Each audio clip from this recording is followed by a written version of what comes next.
Honourable members, honourable senators, the Speaker.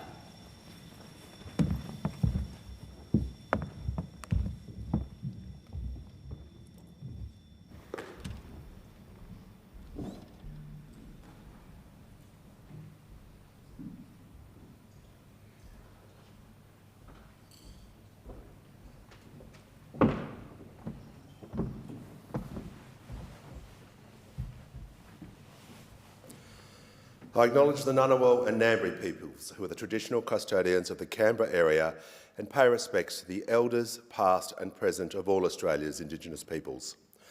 Almighty God, we humbly beseech thee to vouchsafe thy blessing upon this Parliament. Direct and prosper our deliberations to the advancement of thy glory and the true welfare of the people of Australia. Our Father, who art in heaven, hallowed be thy name. Thy kingdom come, thy will be done in earth as it is in heaven. Give us this day our daily bread, and forgive us our trespasses, as we forgive them that trespass against us. And lead us not into temptation, but deliver us from evil. For thine is the kingdom, and the power, and the glory, for ever and ever. Amen.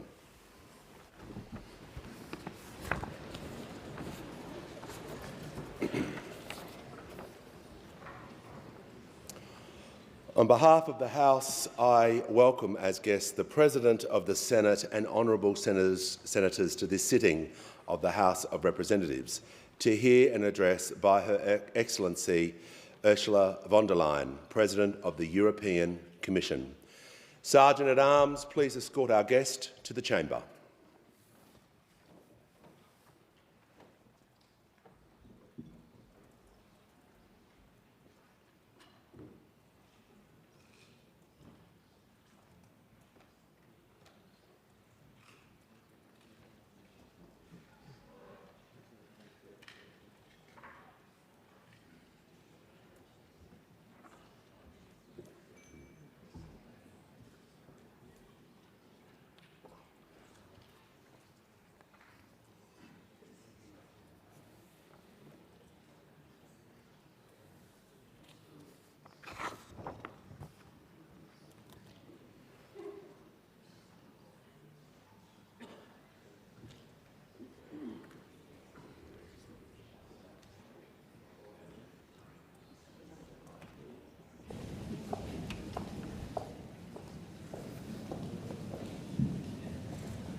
Honourable members, honourable senators, the President of the European Commission.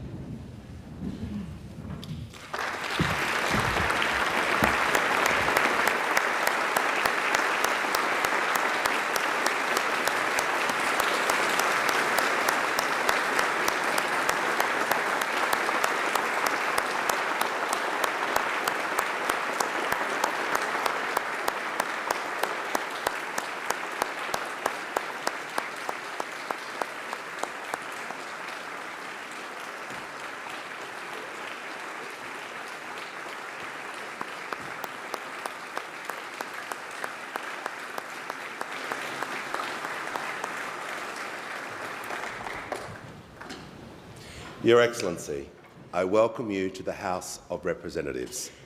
Your address today is a significant occasion in the history of the House. I give the call to the Honourable the Prime Minister. President von der Leyen, my friend, on behalf of the people of Australia, it is my great honour and pleasure to welcome you and your delegation to our national parliament. You will shortly become one of only a handful of international leaders to have addressed our parliament, adding your name to a short list that, among others, includes President Obama, Prime Minister Modi, President Widodo, President Xi and Prime Minister Abe. Crucially, you are about to make history as the first woman international leader to address this parliament, an honour that will be forever yours. Your visit is a defining moment in our bilateral relationship. The Australia-European Free Trade Agreement will be a once-in-a-generation achievement that will create jobs and prosperity for generations to come. This was a logical step for two natural partners. But as we know, it was not inevitable. It took hard work and it took constructive engagement, and it required both sides to see the bigger picture, the wider horizon of shared opportunity. That is the instinct that defines us and binds us. The European Union and the Commonwealth of Australia are both proud, modern, democratic creations built on ancient foundations, both born in a spirit of unity, in the understanding that we are better and stronger together. That is the story of the brighter future that Europe chose to seize in the final decades of a century shaped by the devastation of global war and shadowed by the menace of the Cold War. And it has been the story of our ancient continent too, which offered a home and a future for so many diasporas from so many corners of Europe. Through generations of hard work, aspiration and a deep love of this country, European immigrants and their descendants have enriched and shaped modern Australia. And in so many ways, they are a living link between our continents. Collectively, the member states of the EU represent the world's second biggest economy. And you are currently Australia's third biggest trading partner, with two-way trade already more than $109 billion. Now, thanks to years of patient negotiation, that is set to grow, making you our second biggest trading partner. Yet there is so much between us that is beyond measure, unquantifiable yet undeniable. Ours is a friendship born out of instinct, a mutual admiration built on respect, on values and ideals that Europe gave to us and Australia made our own. Ideals that Australians went to fight for alongside Europeans when your great continent was under the shadow of tyranny. Ideals that we continue to fight for. There is so much in the bond between us that cannot be counted, but can always be counted on. We turn to each other as friends and the closest of partners, not because we have to, but because we choose to.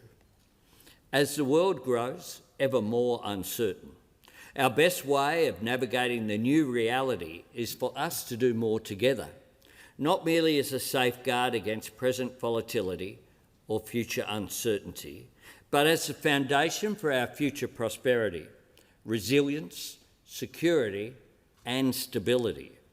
Right now, we're all dealing with the challenges thrown up by the conflict in the Middle East and Russia's illegal and immoral invasion of Ukraine, which has brought war to the very edge of the European Union. Every global shock underscores the importance of the second milestone moment in your visit, the signing of the new Australia-EU Security and Defence Partnership. The partnership will bolster our collaboration on defence industry, maritime security, cyber security, countering terrorism and combating hybrid threats such as disinformation. It speaks for our shared commitment to stability and security anchored in sovereignty. The challenges the world holds for us are numerous and ever evolving, but we do not shy away from them. We work to shape them. To that end, Australia will join this round of Horizon Europe, the world's largest pooled fund for research and innovation. It will bring together the best minds of Australia with those from Europe as we work on new technologies, advanced computing, climate and clean energy, health and critical minerals. Research that boosts our resilience, strengthens our economies and makes us more secure. Research that builds our future. Madam President, I'm proud that Australia has helped lead the world with our social media ban for under-16s, and I'm grateful that you strengthened this effort with your support and with your leadership. Your attendance at the event that Australia hosted at the United Nations, you being there to hear the wonderful Emma Mason's story, who took that heartache and grievance into campaigning to ensure that other parents don't go through what she went through, to witness that extraordinary courage of parents channeling their personal grief into a call for action, and for you to speak as a mother and grandmother, as well as a president, was a powerful statement heard by the world. Proof that when we work together, there is nothing that is beyond us. That is the truest spirit that binds us and which unites us. Madam President, you honour us with your presence. You are always welcome in Australia, as a partner and above all, as a friend. And give the call to the Honourable the Leader of the Opposition. Thank you, Mr Speaker. Your Excellency, on behalf of the Coalition and Federal Opposition, it's a privilege to welcome you here to the Parliament. And it's a pleasure to welcome you back to Australia. To your Guten Tag, I say g'day. Yours is a historic visit. It's the first time a President of the European Commission has addressed the Australian Parliament, as we've heard, and on such a historic occasion, it's important to acknowledge the historic achievement of Europe, that is Western civilisation. After all, Australia is part of that civilisation, an heir to the European achievement. We too are the beneficiaries of democracy born in ancient Greece and the laws, civics and engineering feats of ancient Rome. We too are the beneficiaries of the great transformations of the Renaissance that spread from Italy and of the Reformation that spread from Germany. We too are the beneficiaries of Christianity's influence on values and science's influence on reason. We too are the beneficiaries of the great changes that arose from the revolution in France and from the Industrial Revolution in Great Britain. And we too are the beneficiaries of the imagination of European builders and painters and the inspiration of European composers and writers. When Europeans set sail on treacherous seas to discover and settle unknown lands, they brought legacy with them, some good, some not so good. But Australia has been gifted with the institutions and ideas of an enlightened Europe. Madam President, with your presence here today, we express our gratitude for the European achievement that is Western civilisation, and we acknowledge the contributions that European migrants have made to Australia over many generations, especially after the Second World War. Many people displaced by conflict in Europe found a new home in Australia. They took up tools and they became nation builders. They also became proud Australians. Hydroelectric schemes in the Snowy Mountains and Tasmania were amongst the labours of love for European migrants who cherished their new home. The legacy of post-war European immigration can be seen across Australia today, in the infrastructure constructed, the businesses started, the homes built, the food we eat, and in the people we are. Australia has become a new home for many Jewish Europeans who survived the horrors of the Holocaust. I commend their many contributions and express our solidarity with Australians of Jewish faith. May all of us who cherish our way of life work to expunge the cancer of anti-Semitism that afflicted our societies. Madam President, Australians and Europeans today aren't just the beneficiaries of that way of life, we are the custodians. In these precarious times, we must defend and protect the inheritance we cherish. And as you appreciate, there are many threats. Authoritarian regimes whose behaviour has exposed the rules-based international order to be wishful thinking of a more benign and bygone era. Regimes committed to conquest, coercion and control. The only deterrence to such authoritarian regimes is Western strength. And Madam President, unquestionably, you are one of the unfaltering champions of Ukrainian freedom. I commend all you're doing to lead Europe's support for the heroes of Ukraine. Australia steadfastly supports Ukraine too as it strives for a strong peace. And as the European Parliament has declared, a threat to one democracy is a threat to every democracy. A failure to deter the enemies of democracy in Europe will embolden them the world over, including the Indo-Pacific. And that's why the Coalition applauds the signing of the Australia-EU Security and Defence Partnership.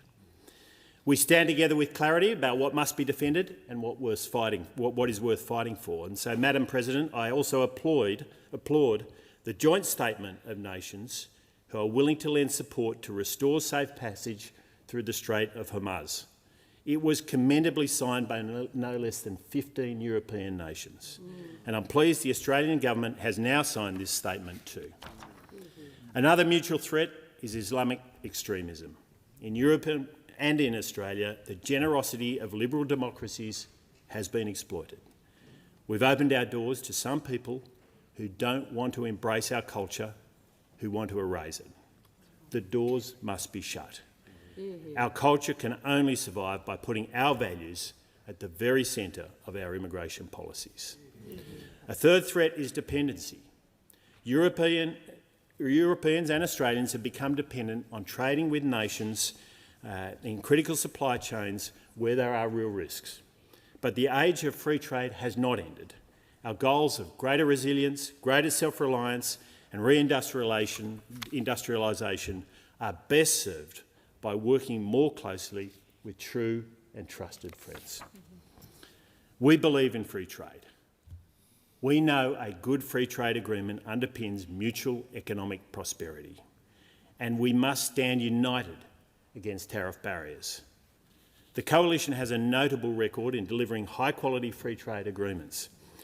I think of the Australia-UK Free Trade Agreement that we signed in December 2021. That agreement removed tariffs on more than 99% of the goods exported to the UK. In any free trade agreement, Australia must not trade away its sovereignty. It must not limit its ability to make decisions in the national interest or protect our way of life. While the federal opposition will scrutinise all aspects of the free trade agreement between Australia and the EU, we commend the spirit in which it has been made. I acknowledge Matthias Cormann, Australia's former Finance Minister and now Secretary-General of the OECD, the founding father of this agreement. Madam President, we welcome you to our Parliament and we welcome you to our country we are all so proud of. Your Excellency, it gives me great pleasure to invite you to address the House.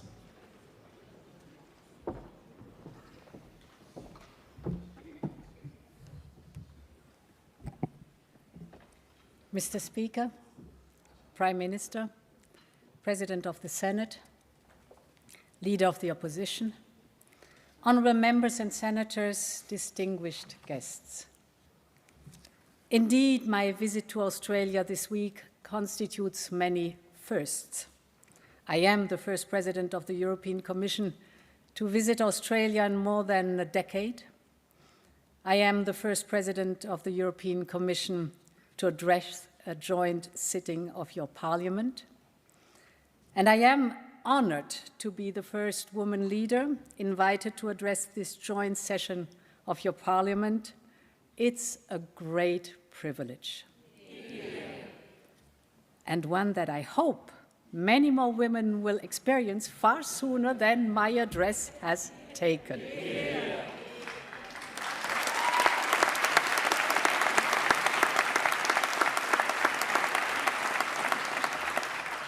Mr. Speaker, dear Prime Minister, thank you for the invitation. Europe is in a dangerous moment. War has raged in Ukraine for 4 years, and there's little prospect of this ending anytime soon. In the Middle East, a new conflict rages. Countries that build economic models on the very premise of the stability and safety they provide are facing a new reality. The world we live in is brutal, harsh, and unforgiving. It feels upside down. What we knew as certainties are in question.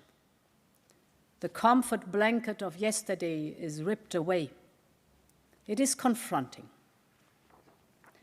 But the world we are living in is also a more honest one. We are saying out loud what has changed and how we are changing. Against this backdrop, my visit is not a symbolic trip. What we sign today will unleash a new era of economic and security partnership. Europe, a continent of 27 member states and 450 million people, is changed. And we're not just open for businesses, we are here to begin a new epoch in our relationship rooted in the spirit of friendship. Mr. Speaker, it takes longer to cross Australia than to fly anywhere within Europe. Your far horizons, identified so eloquently by the iconic Australian poet Dorothea Mackellar, is a reminder that the distance has traditionally been a barrier to our relationship, but today, geography is no more our destiny, and distance is no longer a protection or a luxury. The world has changed, but we get to choose how to shape our responses. And we do this without losing sight of our culture and our connections, and they run deep, built on the foundations of the post-war surge of migration into Australia. These millions of Europeans carried the same dream of hope, opportunity, prosperity, and a better life for their next generation. And while we not always have maximized this potential, our kinship has always bound us, and our cultures have always understood one another. I'm looking forward to drinking my first flat white on Australian soil, and I'm also looking forward to sampling a pavlova. Or do I have to wait to visit New Zealand to try that delicacy?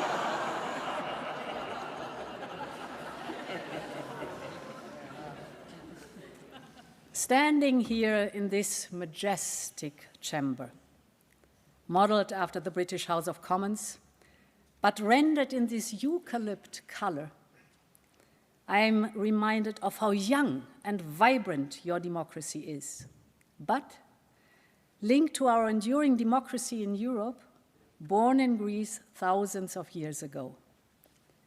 But your history is even more ancient.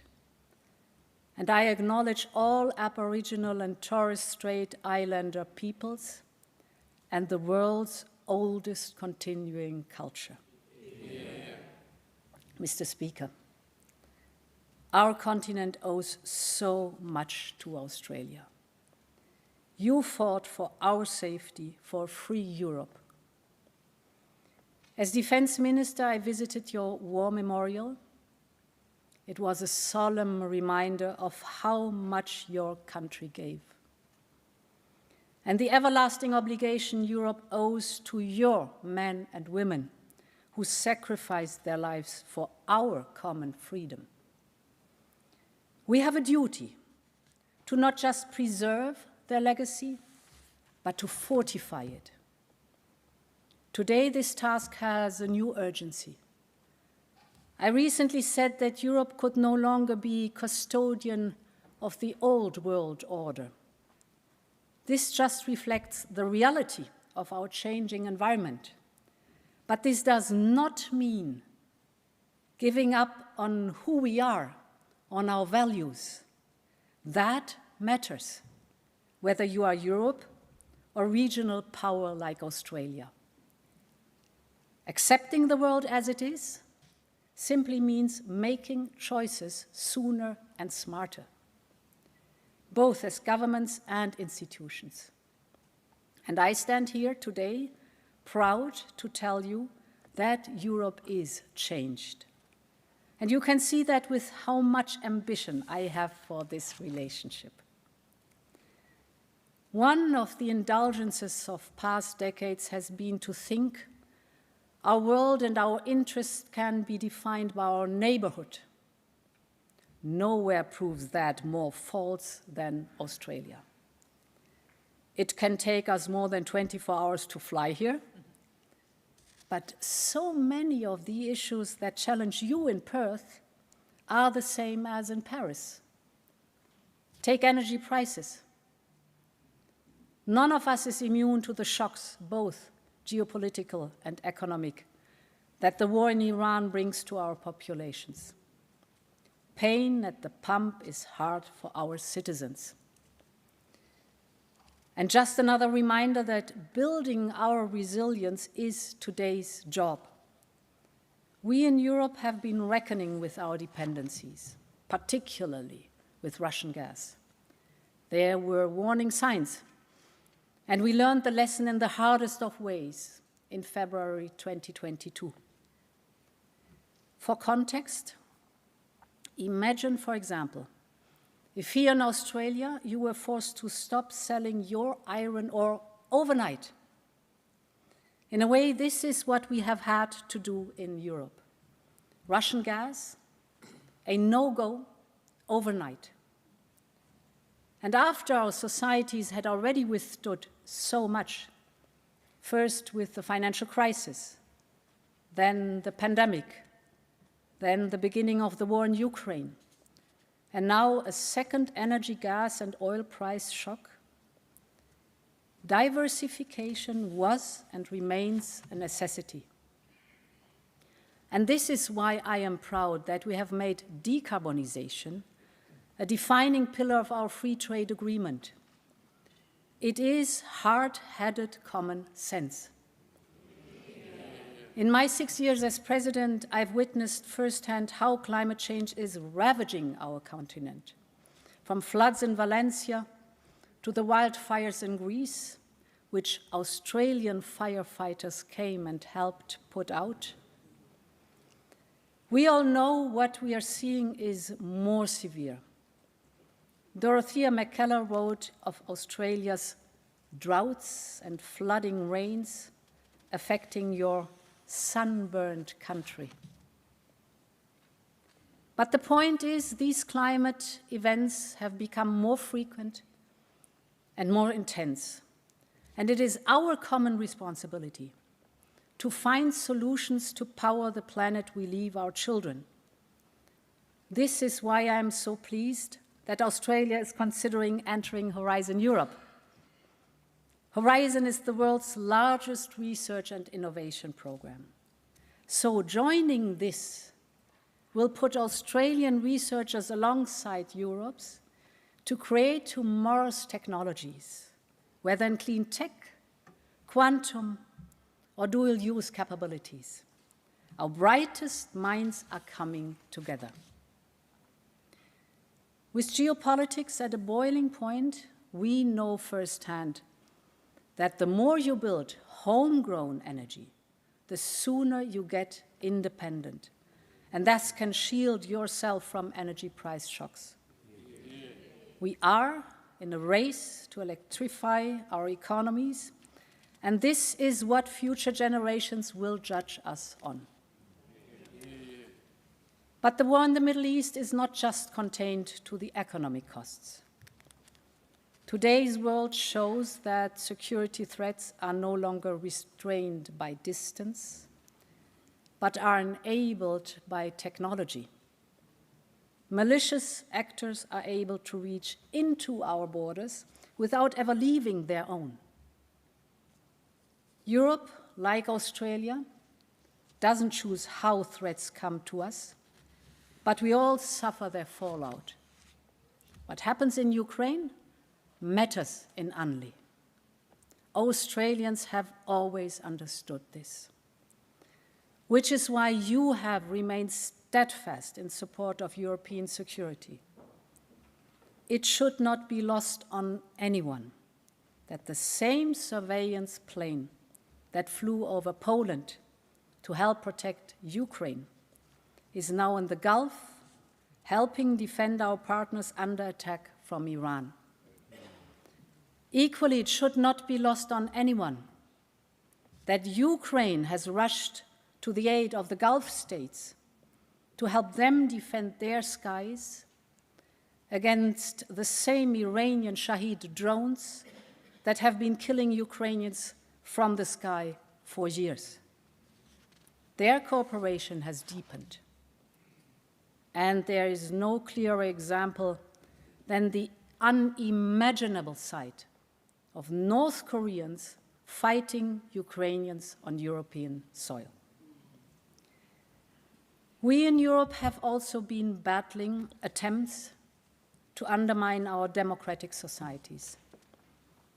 And foreign malign interference is just another example of the threats we face converging. As our adversaries adapt to cooperate together, we too must respond together. Because when we stand side by side, we are stronger. And this is why I am so pleased you have accepted our offer of a security and defense partnership. This is what we will, or have just signed today, creating a new defense industrial base so that we are ready to keep our people safe. Because for us in this chamber, this is our number one duty. Mr. Speaker, in the same way Australia understands that Europe's security is integral to its own, Europe knows the reverse is also true. Stability in the Indo-Pacific is our common goal. And this is why when I went to India in January, we also signed a defense and security partnership. With these agreements, we can bring together our expertise to secure our maritime routes, collaborate to counter cyber warfare, and build new defense technologies together. Mr. Speaker, another of the realities that this new world has shown us is that dependencies can be weaponized. Australia knows this all too well. Europe, too, has been challenged by its dependencies, not just on Russian energy, but also for our reliance on imports from a singular supplier. We cannot and will not absorb China's export-led growth model and its industrial overcapacity. Last year, for the first time, every single EU member state ran a trade deficit with China. Both the threat to our supply chain security and the shock to our industrial base need urgent responses. And these are responses we can only devise together. For both Europe and Australia, getting China right is a strategic imperative. And this is why bringing to life our critical minerals partnership will be crucial to our success. We cannot be over-dependent on any supplier for such crucial ingredients. And that is precisely why we need each other. Our security is your security.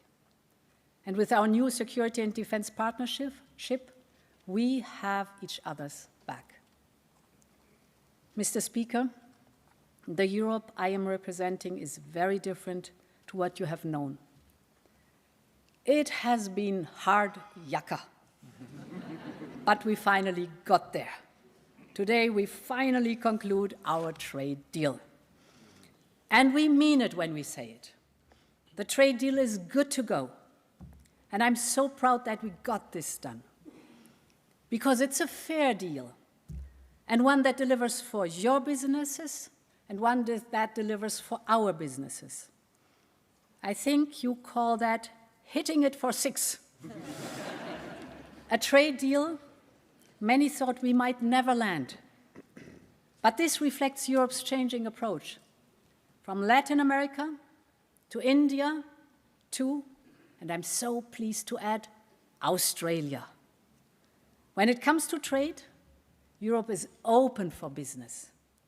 We are rearming, we are decarbonizing, we are preparing, We are becoming an independent Europe.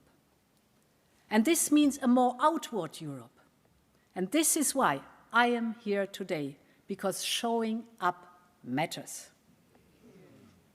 Mr. Speaker, this is my second visit to Australia. Last time I was enchanted by your kangaroos and koalas. And I must admit, I love to see them once again. Yesterday in Taronga Wildlife Park, maybe today in Bush Capital. But my overriding impression of Australia was its pluckiness. You are a country that likes to give things a go. And we are watching closely your world-leading social media ban. As a mother of 7 children and a grandmother of 6, I feel acutely the responsibility of protecting our children.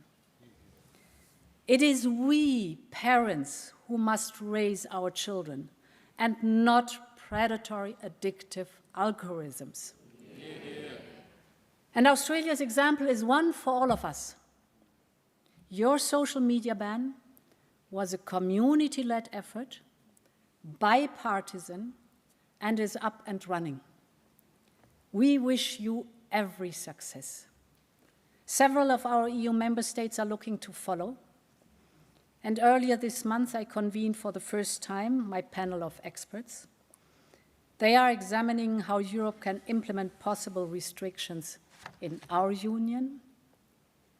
When it comes to the safety of our children, no one should be surprised that we are so like-minded and willing to stand up for ourselves and the kind of societies that we want to live in. These things are precious. And if the volatile world shows us anything, it is that they are worth protecting collectively. Mr. Speaker, looking on a map, it can feel like the distance between us is enormous. But I have to say, being in your country feels like being among friends or mates. Let us take this friendship further than ever before and turbocharge a new age in Australia-Europe relations, showing that democracy has no distance. And Mr. Speaker, every one of my speeches I finish with "Long live Europe." But today I would like to add, "Long live Australia and our friendship." Thank you so much.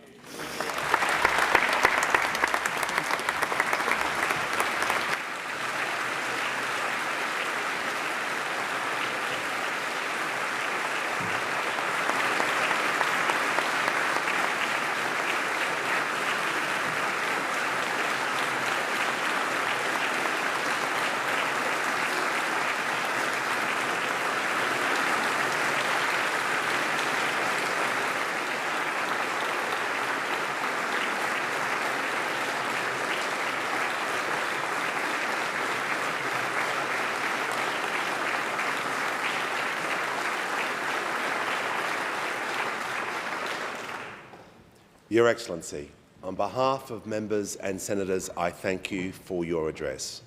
I wish you a successful and enjoyable stay in Australia. I thank the President of the Senate and senators for their attendance. I now invite the Prime Minister to escort our guest from the chamber.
Members and Senators, the Prime Minister will escort the President from the chamber.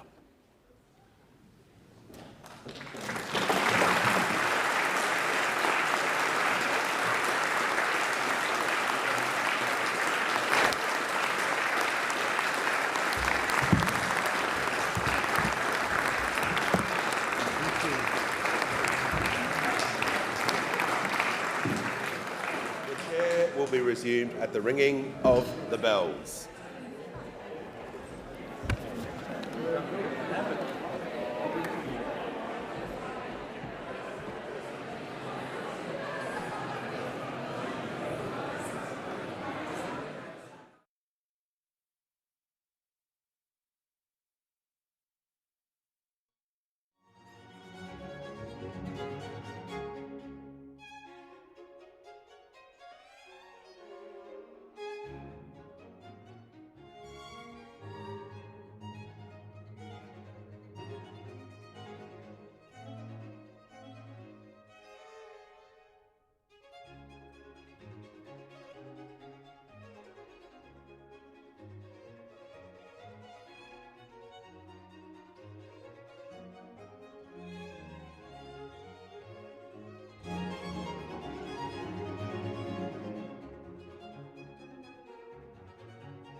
members, the Speaker.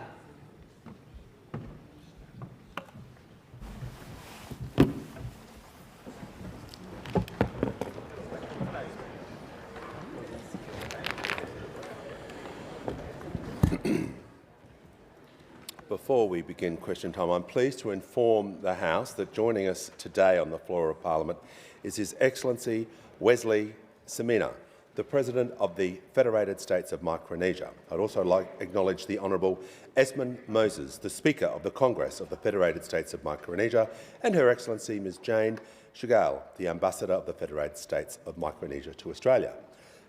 Welcome to question time. We shall move to any questions. Are there any questions? I give the call to the Honourable, the Deputy Leader of the Nationals in the House of Representatives. He's Deputy Leader. Leader of the Nationals. Leader of the Nationals. You actually didn't get it right, mate. Thank you, Speaker. My question is to the Minister for Agriculture.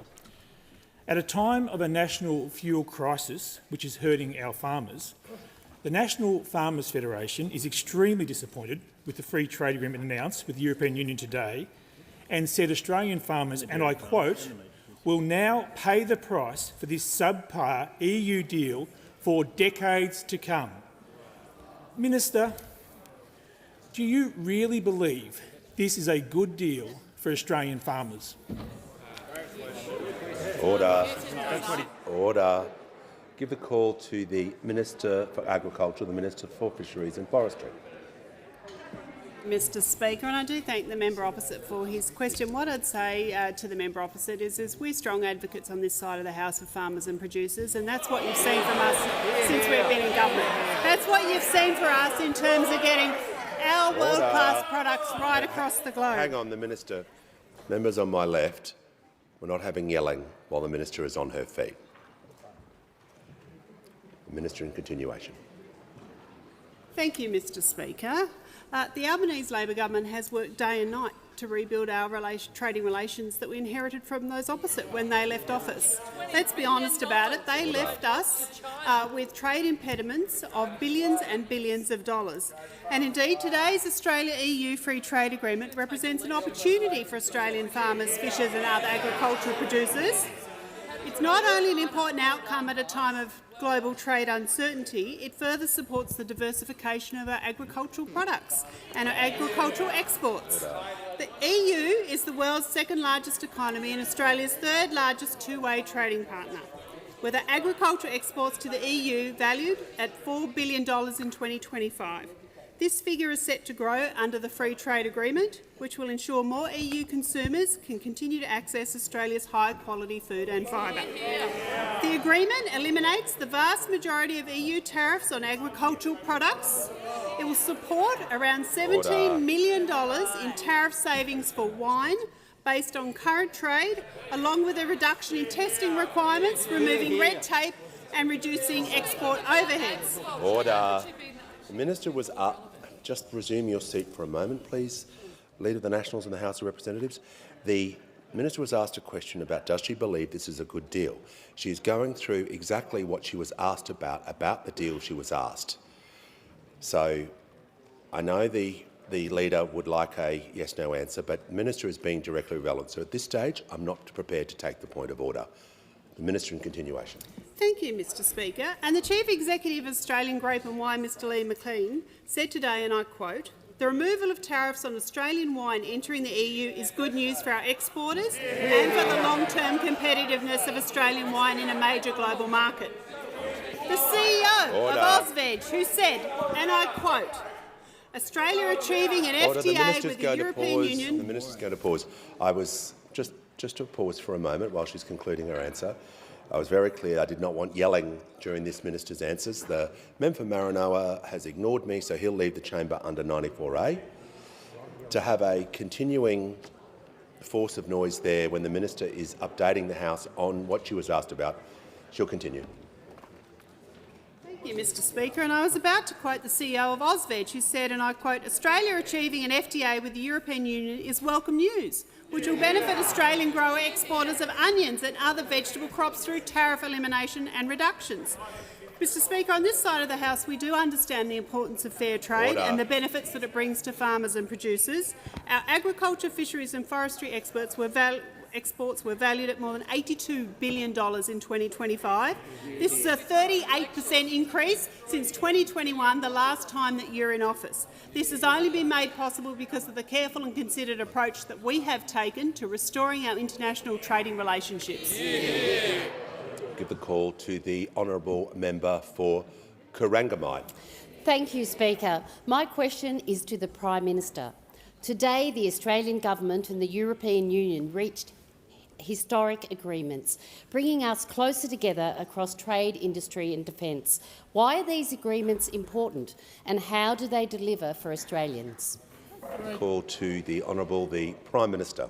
I thank the member for Corangamite for her question and for her interest in actually creating jobs in her community, which come from free and fair trade.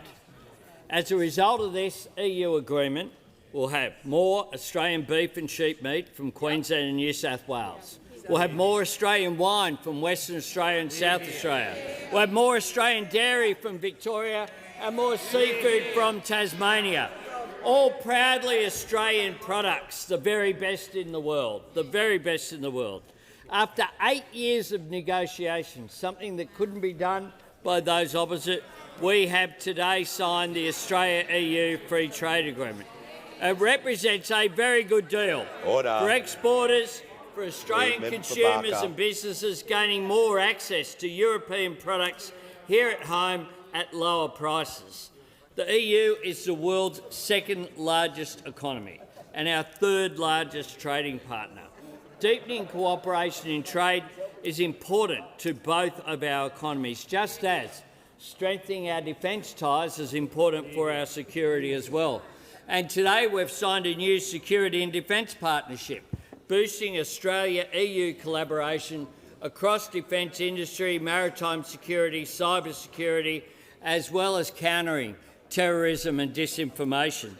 Together, at a time of global uncertainty, with trade in flux, we're acting on both security and prosperity.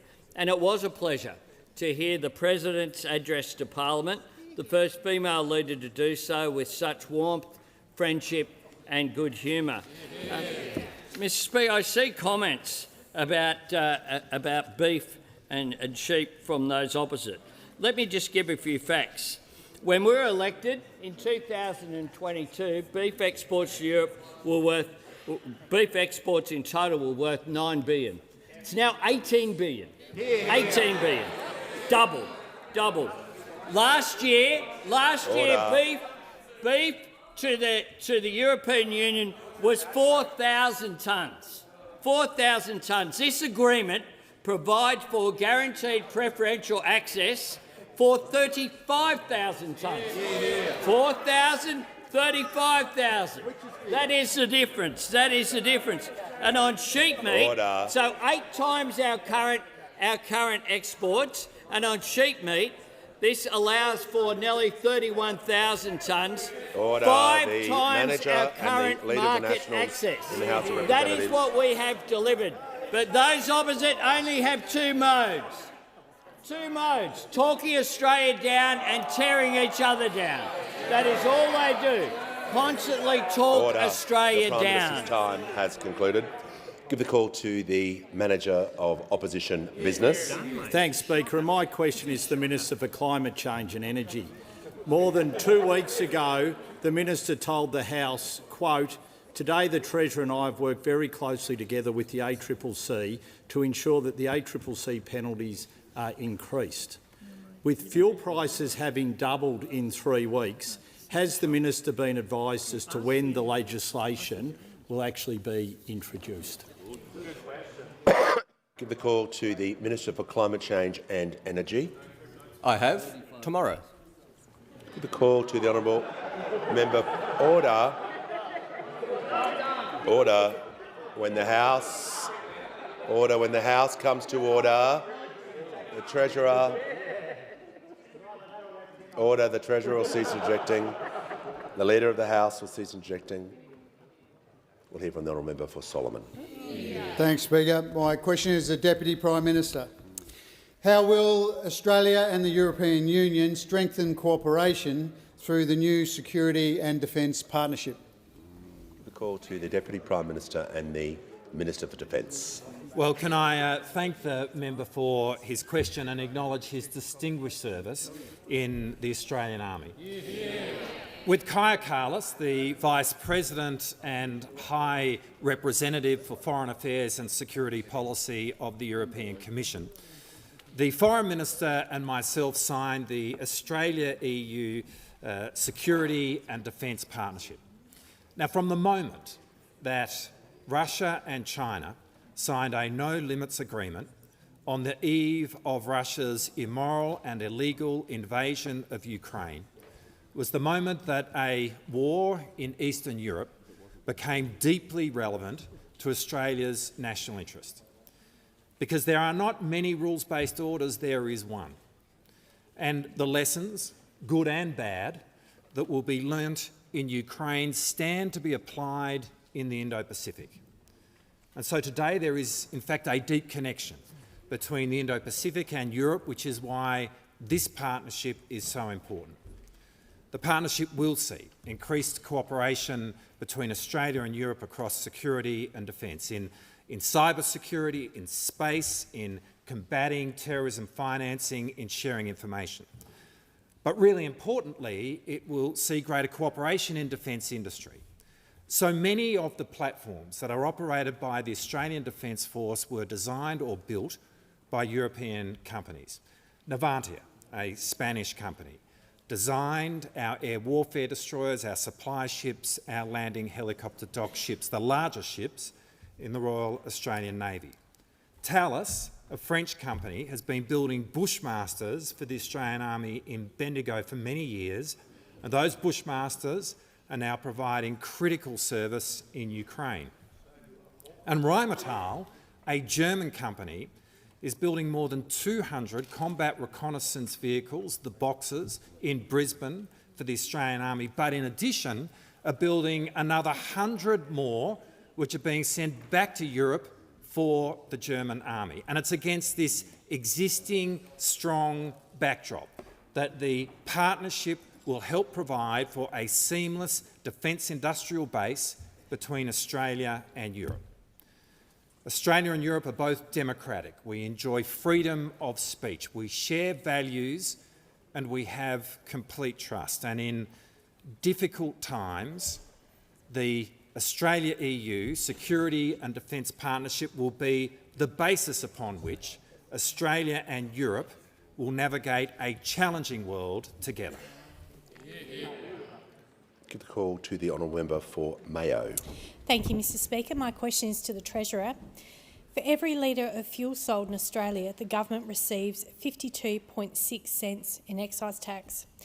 We are in a cost of living emergency and we must act now. Diesel has increased by over 55% in the last month. This is devastating for regional communities like Mayo. Will the government suspend the fuel excise for 60 days to provide immediate relief for Australians? Give the call to the Treasurer. Thank you, Mr Speaker, and I thank the member for Mayo for her question, which I think does reflect a level of concern in the Australian community about cost of living pressures and particularly pressures which are being felt at the petrol bowser.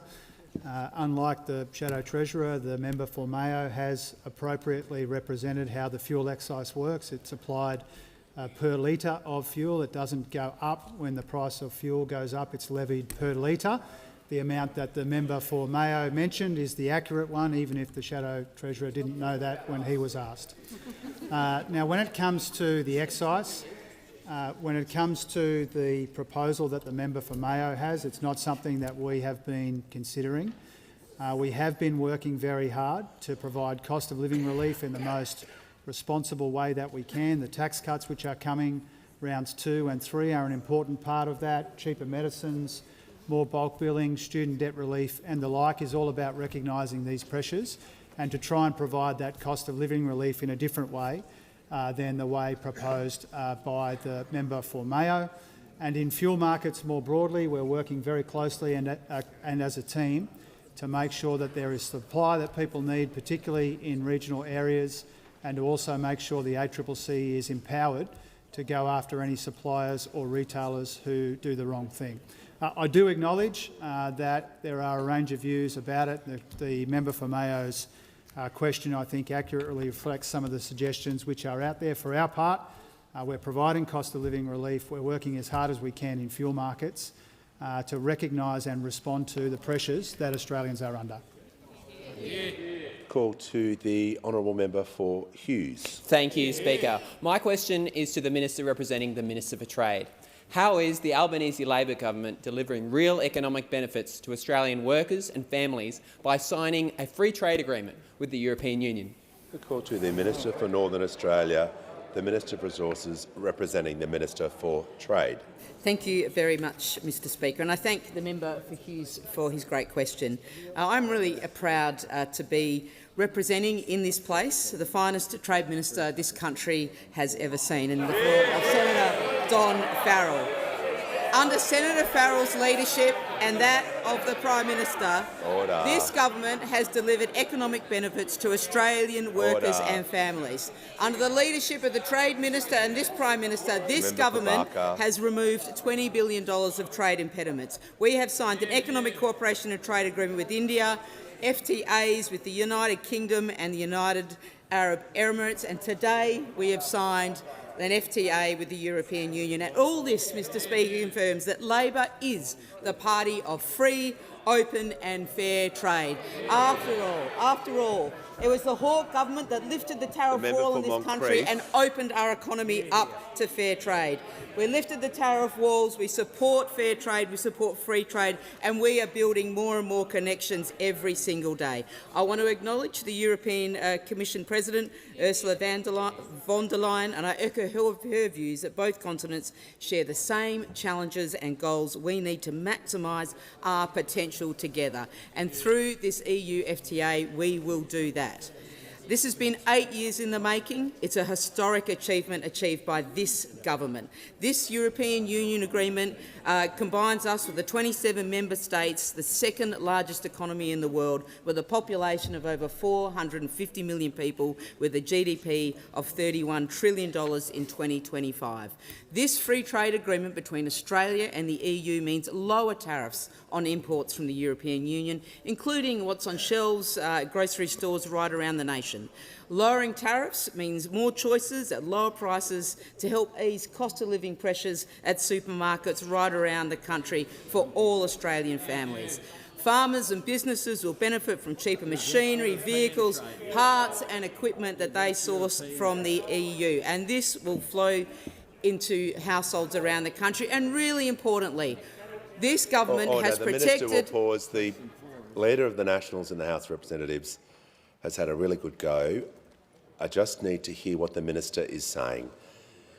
So I'm just asking everyone to show a little restraint while the Minister is on her feet, so the House can hear her response to the question that she was asked by the member for Hughes. The Minister in continuation. Thank you. This government has protected the rights of Australians to keep using words for products they've made for many years, like parmesan and kransky. And this is really important to people of Italian and Polish heritage. Australian winemakers can keep making and selling Prosecco domestically. I know that's very important for the member for Bendigo and others. And there are long phase-out periods for other terms such as Feta Romana and Cuir. And this is important for the marketing of these Australian products for the many Australians with European heritage. The Minister will pause. The member for Barker, I can hear you from here. You're the furthest on the front bench. I'm not putting up with these interjections anymore. You'll leave the chamber under 94A as well. For 2 hours.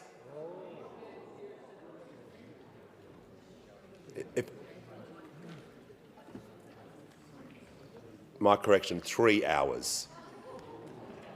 If I'm asking for restraint in the House and someone ignores the Speaker, then I ask them to leave and they continue to interject on the way out, there will be severe consequences. I think that's only common sense and common courtesy. The Minister in continuation. Thank you, Mr Speaker.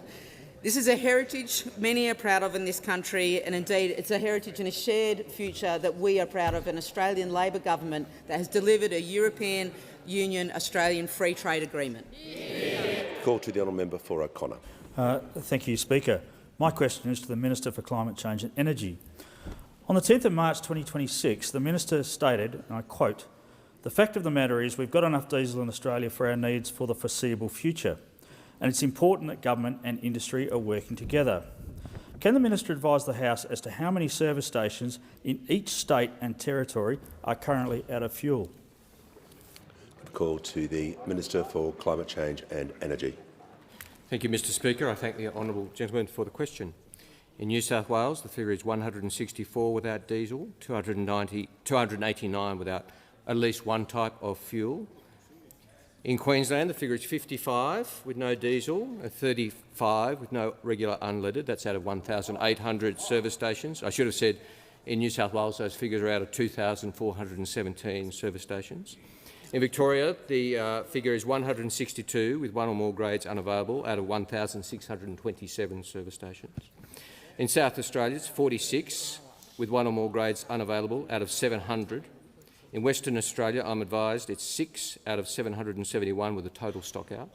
In Tasmania, it is 1 with no diesel and 6 with no unleaded out of 250 service stations.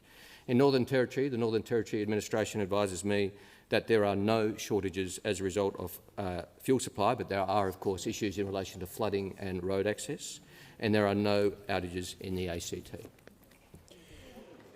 Before I call the member for Dixon, I'm pleased to inform the House that present in the gallery today are 120 senior school students from across Australia who have been selected to participate in the 31st National Schools Constitutional Convention. Welcome to you all. I'm also pleased to inform in the gallery is a group of 10 young people attending a Civics Engagement Youth Advisory Group. Welcome to you as well. And now I give the call to the honourable member for Dixon. Thank you, Speaker. My question is to the Prime Minister. How is the Albanese Labor government working with the states and territories, industry and our international partners to respond to the ongoing disruptions to global trade caused by the war in the Middle East? Call to the Prime Minister. I thank the fantastic member for Dixon for the question.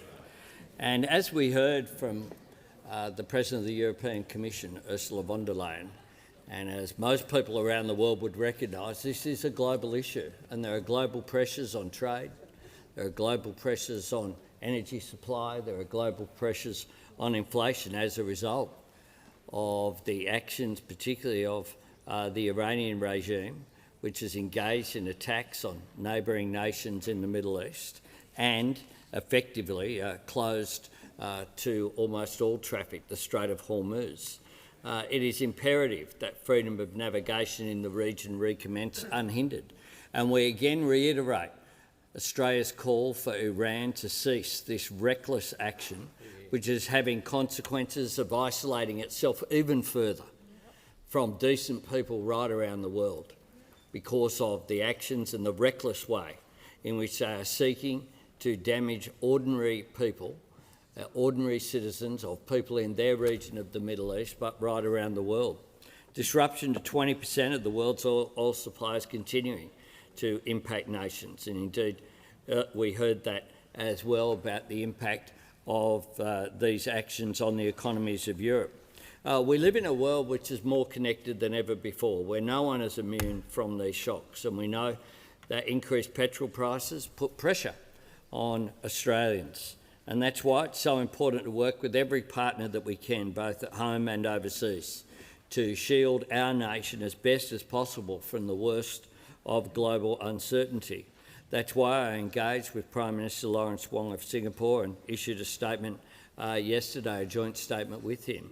That's why we invited and had the Executive Director of the IEA, Dr Birrell, here in Australia, why we discussed with him yesterday afternoon, and why we're continuing to engage right across senior members of the government with our partners in the region. The Commonwealth is continuing to lead on supply, and we're coordinating action with the states and territories as well, who have a key role in the distribution of fuel across the nation. Earlier today, I met with the coordinator, Anthea Harris. She's coordinating. She's convened a meeting already today of the different state coordinators who've been appointed as a result of the National Cabinet meeting that I organised last Thursday through the establishment of the Fuel Supply Task Force. Now, this is important to coordinate the activity right across different levels of government with the national response. We continue to drive this agenda as well. Part of the agenda has to be to make our economy more resilient. That's one of the lessons that we learned from COVID, and it's one of the lessons that we're being reminded of right now with this issue. Call to the member for Riverina. Thank you, Mr Speaker. My question is to the Minister for Climate Change and Energy. Minister, what is your plan to get fuel to the more than 400 service stations that have no fuel? Give the call to the Minister for Climate Change and Energy.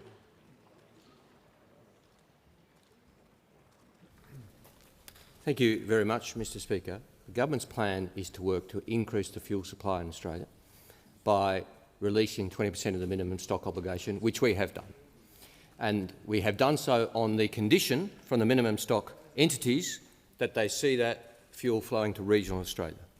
And that has been entered into and has been implemented.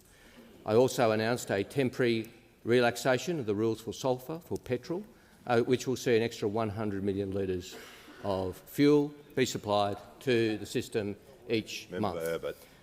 In addition, Mr Speaker, the Prime Minister has convened National Cabinet, I've convened energy ministers, and we have agreed to keep working together on contingency plans, and we will work every day with refiners, with suppliers to ensure that that fuel flows to where there are real shortages, Mr Speaker, where there are real shortages as a result of the increases in demand that we have seen across Australia. Now, the Leader of the Opposition interjects, which I'll take, Mr Speaker. He says there's only increases in demand. Well, if the Leader of the Opposition could point to one ship that hasn't arrived or one refinery that isn't working. No. As the government has made clear on multiple occasions, every ship that has been expected has arrived. We have very transparently said, Mr Speaker, that there have been cancellations in April.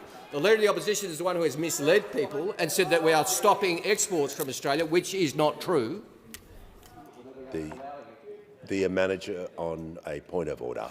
Goes to direct relevance, Speaker. The question wasn't about the Leader of the Opposition. Right. It was about your... Yeah. Order. The manager has made his point of order. He was correct. He wasn't asked about the Leader of the Opposition. But if the Leader of the Opposition interjects and... Order. Members on my right, the Minister. So to make sure he's not talking about the Opposition, I would suggest no one from the Opposition interjects. So he doesn't take the interjection. The Minister in continuation. So, Mr Speaker, the government will work with anyone of goodwill, as we have done across the board. We have not heard a single constructive suggestion from the opposition in this. Not a single one, Mr Speaker. There's been plenty of sledging and no solutions. There's been plenty of insults but no ideas, Mr Speaker. All we have seen is politics and negativity. My attention. I'm asked about fuel shortages. Mr Speaker. The manager's taken a point of order, so on relevance, he won't be able to do it again. Speaker, the minister is defying your ruling. He was just in mid-sentence saying he's asked about fuel shortages and the plan, and he's talking about that. So you missed the boat there. The minister. I was asked about fuel shortages. Order. To give credit where it's due, nobody in the leadership group, but some Liberal and National Party members have been to see me to talk to me about issues in their electorate in good faith, and they would concede that we have worked well together, Mr Speaker. We have worked well together to do that. I'll continue to do that. But the leadership of the Liberal Party has chosen partisanship, not patriotism, and they should hang their heads in shame. Order. We'll give the call to the honourable member for Corwell. Thank you, Speaker. The member for Cornwall has My question is to the Minister for Climate Change and Energy. Can the Minister update the House on Australia's fuel supply? How has the Albanese Labor government acted to strengthen our fuel supply? Call to the Minister for Climate Change and Energy. Honourable friend for the question and for everything he's done in his House since he arrived here this year, Mr Speaker. Now, Mr Speaker, we've heard this week from the President of the European Commission and the Executive Director of the International Energy Agency about just how acute this international crisis is, and both have made the point that no country is immune from its impacts, a point the Prime Minister and I and the entire government have been making now for the best part of a month. That there will be impacts and we need to prepare and we need to ensure that we use this as an opportunity to increase our sovereign capability as well. And on Friday last in Brisbane, I announced changes to the Fuel Security Services payment to ensure that our two existing refineries continue to operate, Mr Speaker. After a decade where we saw the deindustrialisation of Australian refining and saw 4 refineries shut their operations in Australia, enough. And no refinery will close under the Albanese government, and the payments we announced on Friday in Brisbane will ensure that that is the case. And I'm very pleased to be able to work with the refiners to ensure that that is the case. And today, Mr Speaker, I can announce further measures as well, because we continue to see shortages in diesel. Despite the fact our national stocks are strong and imports continue to arrive, we continue to see shortages around the country, as honourable members have said. And so we should do everything sensible to increase supply. So I can announce today that I have changed the diesel standards when it comes to the combustion temperature and allowed a slightly lower combustion temperature of 60.5 degrees, which is called the flash point, Mr Speaker, which provides a little more flexibility to importers as to what diesel we can import into Australia and a little more flexibility for refiners to switch between fuels as well. These are practical measures, Mr Speaker, not suggested by the opposition, not suggested at any point by any member opposite, but taken by us, Mr Speaker, to get the job done. Because these are the sorts of practical things which add to what we've already done. Increasing or releasing 20% of the minimum stock obligation. Not an easy decision, not a decision lightly taken, but 100% the right decision in the circumstances, and not just released carte blanche, but released on the condition from those entities that they will see the stock market, the spot market and the regional areas supply. That is having an effect now. The increase in sulphur rules, which could not apply to diesel, despite some members opposite saying it should, simply could not be allowed to be applied to diesel. And today, this flashpoint decision, which will see additional diesel supply into Australia, which will see increased supply from our refiners as well, increased flexibility for our refiners. These are practical measures taken by a government taking action in the face of international uncertainty when all we have seen from the opposition is partisanship, not patriotism. Give the call to the honourable member for Grey. Thank you, Mr Speaker. My question is to the Minister for Climate Change and Energy.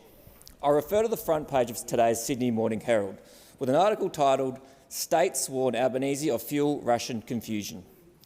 Have any state and territory energy ministers requested that the federal government prepare a fuel rationing plan? Call to the Minister for Climate Change and Energy.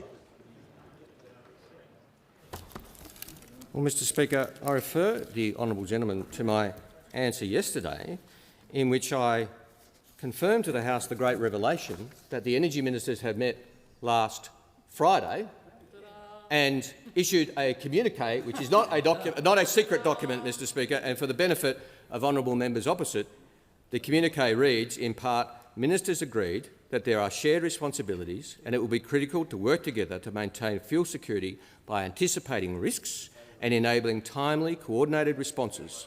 Ministers tasked senior officials to regularly report on fuel security and potential responses. Ministers will continue to monitor fuel supplies and work together to respond as the situation evolves. Mr Speaker, a communique. Well, the question. Just resume your seat for a moment, Manager.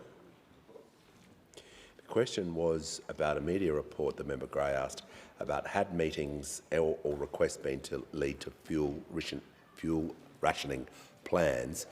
The Minister was answering directly that part of the question when he was on his feet about what they had discussed, what the ministers had discussed, and what the requests, I assume, were that led to that. So that is pretty directly relevant. So we just have to agree to disagree. But in this case, I'm going to endorse what the minister is saying because he is being directly relevant about the question he was asked. But on a point of order. Speaker, just on your statement there, the question was really specific, and this is really important. Really important. It goes to a significant national issue. No, can you? People want to know. It's members on my right. About a fuel rationing plan, and that is the minister isn't addressing that. The Leader of the House. Mr. Speaker, to the point of order. Almost every time a point of order is taken by those opposite, particularly the Manager of Opposition Business on direct relevance, they then pretend that a whole lot of the words of the question were not there. Now, the start of this question referred to an article on the front page of the Sydney Morning Herald. I've just had a look at the full contents of that article. It goes through a broad range of issues. It refers at length to the Prime Minister's speech last night, to if you're going to have those words in the question, then they become part of direct relevance in the answer. Yeah. I'm just going to. I've given the manager a good go. You can just resume your seat. We heard from you. That's fine. No, resume your seat.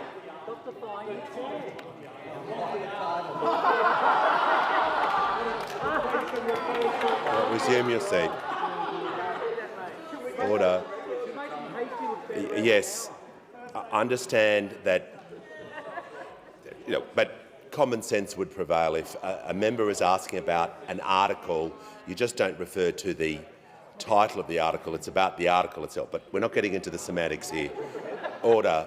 We just want to make sure that the minister is being directly relevant about the issue of fuel rationing that he was asked about as part of the article that he was asked about. So the minister in continuation. Mr. Speaker, as I've previously said in the House as well, the Commonwealth and the states are working together off the frame of the National Liquid Fuel Emergency Response Plan, which is a document that's existed under governments of all persuasions for the last 20 years. Just as in COVID, where the Morrison government worked with states, the Albanese government is working with states on contingency planning, on all the measures. The difference now, Mr. Speaker, is that during COVID, the Morrison government had an opposition which was constructive. The Morrison government had an opposition which made policy suggestions, Mr. Speaker, which gave support to controversial measures, when it didn't have to, Mr. Speaker. I mean, I was Shadow Minister. I remember Labor Party members complaining to me, "You're being too soft on the Morrison government. You shouldn't give them that much support." I said, that would not be good for the country, Mr. Speaker. That would not be good for Australia. But the Taylor opposition sees an international crisis as a political point-scoring opportunity, not an opportunity to be adults in the room, and I suspect, Mr. Australia, the Australian people will have views about that performance. Order. We'll hear from the honourable member for Macarthur. Thank you, Mr. Speaker. My question is to the Treasurer. What steps is the Albanese Labor government taking in relation to fuel supply and affordability? How does this compare with other approaches? Call to the Treasurer.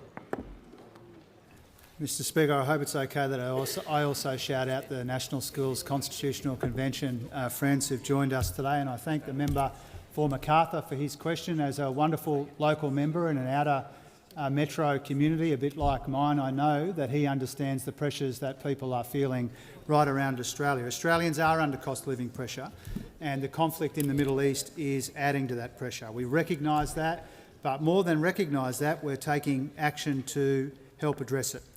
Tomorrow, as the Energy Minister said, we'll introduce new legislation to help consumers get a fair go at the petrol pump, with bigger penalties for misconduct in the fuel sector.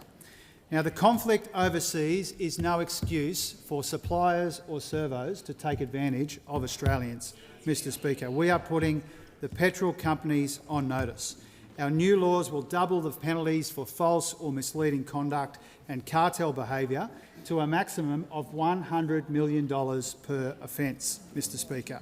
That means bigger penalties for any servos and suppliers that rip off Australian motorists. It's on top of all of the other action we're taking to address fuel affordability and security, Mr Speaker. Supporting our refineries, as the Minister said, boosting fuel supply, getting more fuel into the market, working with industry and international partners, empowering the ACCC. And, Mr Speaker, late last year we also legislated to strengthen Australia's fuel security back then, towards the end of last year, and the explanatory memorandum of our legislation said it would ensure the government is well placed to efficiently respond to potential shortages of critical fuels. The bill amended the minimum stockholding obligation to help us manage critical fuel shortages. It facilitated more information gathering. It was about fuel-related products critical to Australia's trucking industry, diesel exhaust fluid and technical-grade urea. It was all about making sure that we could respond to situations like this.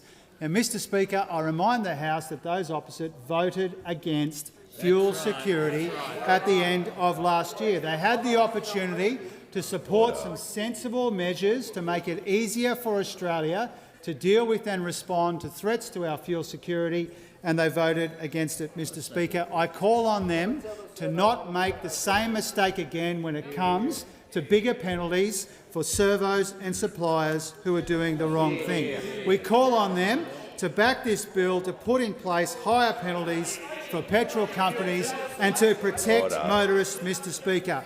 Our legislation is all about a fair go for Australians at the petrol pump. The Treasurer will pause. The Treasurer will pause. The Shadow Treasurer is interjecting way too much. This is first and final warning because we won't be having the MPI if that continues. So, your call. The Treasurer has the call. Mr Speaker, we are not immune from uncertainty in the global economy, we know that. But this action will help protect consumers and hold petrol suppliers and retailers to account. And as the Energy Minister said, those opposite should stop playing politics, be patriots in this regard and support our legislation. Call to the honourable member for Clark. Speaker, my question is to the Minister for Climate Change and Energy. Minister, the minimum stockholding obligation for liquid fuels only applies to diesel, petrol and jet fuel. It does not apply to bunker fuel, which is a specialised marine fuel oil used by the shipping industry.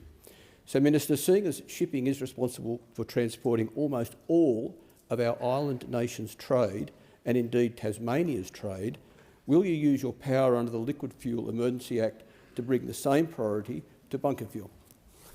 Call to the Minister for Climate Change and Energy. Thank you very much, Mr Speaker. I thank the honourable member for the question and the spirit in which he raises it on behalf of his electorate and in the national interest. And, Mr Speaker, the honourable member is right. There are a range of bunker fuels used in domestic and international shipping. Marine fuel is one of the most significant, along with marine diesel. Fuel oil accounted for 1% of Australia's refined product use in 2025. Now, I do know that the Minister for Transport is engaging directly with the maritime sector, and I can tell the member for Clark that I've also engaged directly with the Tasmanian Minister for Energy, and we are working well together.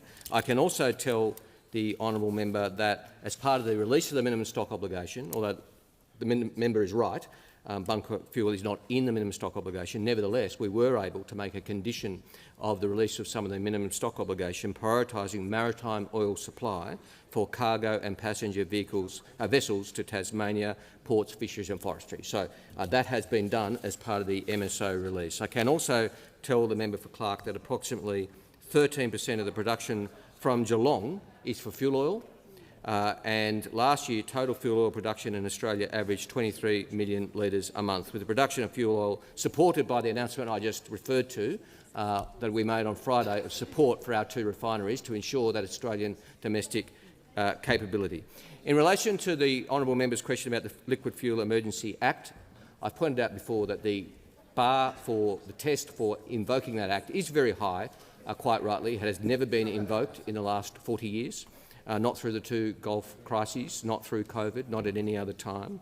Of course, it is there to be invoked if necessary, but I'm not envisaging at this point requiring that, and indeed the measures that I refer to show what can be done without invoking that Act. The call to the member for Blair. Thank you, Speaker. My question is to the Minister for Employment and Workplace Relations. how is the Albanese Labor government supporting truck drivers and road transport businesses to get a fair go given the impact of the conflict in the Middle East? Give a call to the Minister for Employment and the Minister for Workplace Relations. Well, thank you, Speaker. I'd like to thank the member for Blair for his question, because he's someone that always backs Aussie truckers. Now, our road transport industry is vital to keep our nation's economy moving. Without trucks and their drivers, the movement of essential supplies across Australia would stop. It's truckies like Justin, who I met this morning on his overnight stop. He was very generous to talk to me because he hadn't been to sleep yet. But he is one of the many hard-working Australians ensuring that food and goods are delivered to where they're needed. And it's this government that wants to give truckies like Justin a fair go. And that is why our government has passed significant reforms to ensure that our road transport industry is strong and resilient for Australia's future. Of course, we are cracking down on sham contracting and have increased penalties for employers who dodge their obligations to their employees. The government has also introduced strong powers for the Fair Work Commission to set fair minimum standards across the road transport supply chain, ensuring that our truckies and transport operators get a fair go. Now, under the current legislation, the Fair Work Commission must consult when setting contract chain orders for a minimum of 6 months. As our country experiences the impact of the war in the Middle East, our government recognises the need to establish an urgent pathway for truckies to argue for their fair share in the Fair Work Commission. And that is why our government today announced that we will amend the Fair Work Act to enable the Commission to respond more quickly to contract chain order applications in time-sensitive circumstances. This is so truckies and transport operators aren't left to worry about managing rising costs on their own. Now, consultation will not be removed. The Commission will still need to step through its processes, but it will be able to act more quickly, helping to maintain business viability in the current volatile environment. Now, it is critical the costs of rising fuel prices are shared fairly through our supply chain so that our truckies and transport businesses can remain viable. Now, the government's announcement has been widely supported by industry, including the Australian Road Transport Industrial Association, the Australian Road Freighters Association, the Transport Workers Union and the Australian Trucking Association, whose CEO, Matt Munro, today said the ATA stands with the government in full support of its announcement. The question for those opposite, will they stand with Australian truckies when this legislation comes to the Parliament? Call to the honourable member for McPherson. Thank you, Mr Speaker. My question is to the Minister for Climate Change and Energy. Have any state or territory energy ministers requested that the federal government prepare a fuel rationing plan? Call to the Minister for Climate Change and the Minister for Energy. I refer the honourable gentleman to my previous answer. Order. The House comes to order. We'll hear from the honourable member for Aston. Thank you, Speaker. My question is to the Minister for Transport. How is the Albanese Labor government working to support our transport industry through this fuel shock? Give a call to the Minister for Infrastructure, Transport, Regional Development and Local Government. Thank you very much, Mr Speaker, and can I thank the member for Aston for the question. It was great to join you on Henderson's Road in Knoxfield just last week, one of the great projects that were being built through her electorate. I do want to start by saying we do know how tough it's been for workers in the transport industry over the past few weeks. They drive through the night to get food on our supermarket shelves, medicines to pharmacies and fuel to our petrol stations. It's been particularly challenging to grapple with spikes in demand for fuel delivery across the last few weeks. In the last couple of weeks, they've also been dealing, of course, with rising fuel costs eating into their bottom line. It's why I was so pleased to join with Minister Rishworth this morning to announce the amendments to the Fair Work Act, which will allow for transport operators to apply to renegotiate with their clients quicker so that they can more fairly share the cost of fuel spikes across the supply chain. Currently, the Fair Work Commission cannot deliver a determination for at least 6 months. So with truck operators having such tight margins, they cannot wait. And it's going to be a question for those opposite, whether when that legislation is introduced next week, whether you support it. That's right. With truck operators having such tight margins, they cannot wait, and it would be good if the opposition signalled their support sooner rather than later. Some of the largest supermarkets are already working with the trucking industry to renegotiate contracts, but this should be happening right the way across the board. Government, industry and unions were all united in our support for this change. This is one of the many actions that the Albanese government is taking to address fuel costs and to support businesses and workers across our important transport sector. And we're able to do this because of our close and regular engagement with them. Throughout this time, I've been meeting regularly with representatives from the road transport, rail, aviation and maritime sector, joined by representatives of the fuel industry. Along with providing me and my department updates on impacts of on the industry, they're also advising me of the work that they're doing to support the safe arrival of Australians from the Middle East. We know already that over 7,700 Australians have arrived home safely from the UAE and Qatar since the beginning of this conflict, and I do want to particularly give a shout-out and thanks to the pilots and flight crews who have carefully and expertly navigated flights out of the Middle East when it has been safe to do so. Qantas have also been putting on additional flights to Sydney via Singapore, so Australians have more ways to get home and to the world. Our regular engagements across industries have helped inform the actions that this government is taking. That's what you do. You engage with the industry, you work with your departments when you've got times like these, and you do make sure that you're actually being a patriot, not political. Call to the order. Order. When the House comes to order, we'll hear from the honourable member for Curtin. Prime Minister, 1,000 days ago, after heartbreaking evidence about the predatory gambling industry, the late Peter Murphy presented our committee report to Parliament with 31 unanimous recommendations to reduce gambling industry harm. The government has still not responded.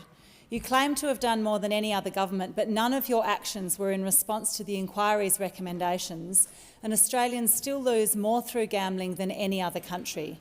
Why won't you respond to Peter Murphy's report? Call to the Prime Minister. I thank the member for Curtin for her question, and we certainly recognise this as a real issue, but it's extraordinary for to argue that the measures that the government have put in place have not been in response to the Murphy report. That is just not true. That is just factually wrong. And the fact is we continue to work. Indeed, just this week in Parliament, we're introducing legislation that will stop gambling and tobacco companies from claiming the research and development tax incentive. Until this action is taken by the government, betting firms and poker machine companies are able to claim millions of dollars a year in research and development expenses. We're fixing that. But it also builds on the other actions that we have taken. Banning the use of credit cards for online wagering was one of the recommendations and something that was talked about in evidence before that committee. Establishing mandatory custom ID pre-verification for online wagering, implementing monthly win-loss statements, strengthening classification of video games that contain gambling-like content, and of course launching the National Self-Exclusion Register, BetStop, which has been enormously successful. The recent independent statutory review of BetStop found that users of the National Self-Exclusion Register have testified that it can truly be a game changer. Ministers and I will continue to engage across the community on this important issue, and we'll continue to report back to the Parliament, and we'll continue to take measure after measure on this issue. The call to the honourable member for Richmond. Thank you, Mr Speaker. My question is to the Minister for Social Services. How is the Albanese Labor government strengthening our social security system and delivering cost of living relief for Australians, including social security payment recipients? And are there any risks to this? Call to the Minister for Social Services. Thank you so much, Mr Speaker, and thanks so much to the member for Richmond. It was wonderful to visit a great local service that provides emergency relief to her electorate when I was up her way just recently. And I know that, like the member for Richmond, all of us believe that we want people to have jobs. We want them to have good, secure jobs. And since coming to government, we've seen the minimum wage go up $9,000. We've seen tax cuts for every taxpayer, more to come. But when people can't work, of course, they need a social security system that supports them. Or if they're aged pensioners, of course, they deserve to retire with dignity. And that's why we're so proud on this side that last Friday, the 20th of March, more than 5 million social security recipients saw a boost to their payments, a $2.6 billion boost to their payments. In the member for Richmond's electorate, it was 25,480 aged pensioners who saw their pensions go up. We know that Australians are feeling the pinch, and these adjustments help keep up with cost of living changes. The changes that came into effect last Friday saw the full-age pension now $5,500 more than when we came to government.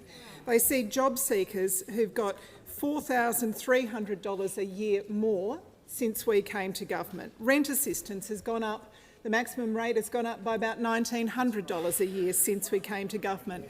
And for the first time in 30 years, we've seen an increase to the threshold for the small debt waiver, making sure that our system is fairer and better value for taxpayers. The waiver is now set at $250, so around 1.2 million small debts will not be collected this year. A lot of those debts actually cost more to collect than they return when they're collected. This builds on cheaper medicines. The maximum cost for a script for pensioners now $7.70. A bulk billing boost, 5% deposits for first home buyers, free TAFE, the 20% cut to student debt. We know that those opposite, of course, would put all of that at risk. They love voting against cost of living help for ordinary Australians. Oh, laugh away, you did it. You voted against plenty of these measures.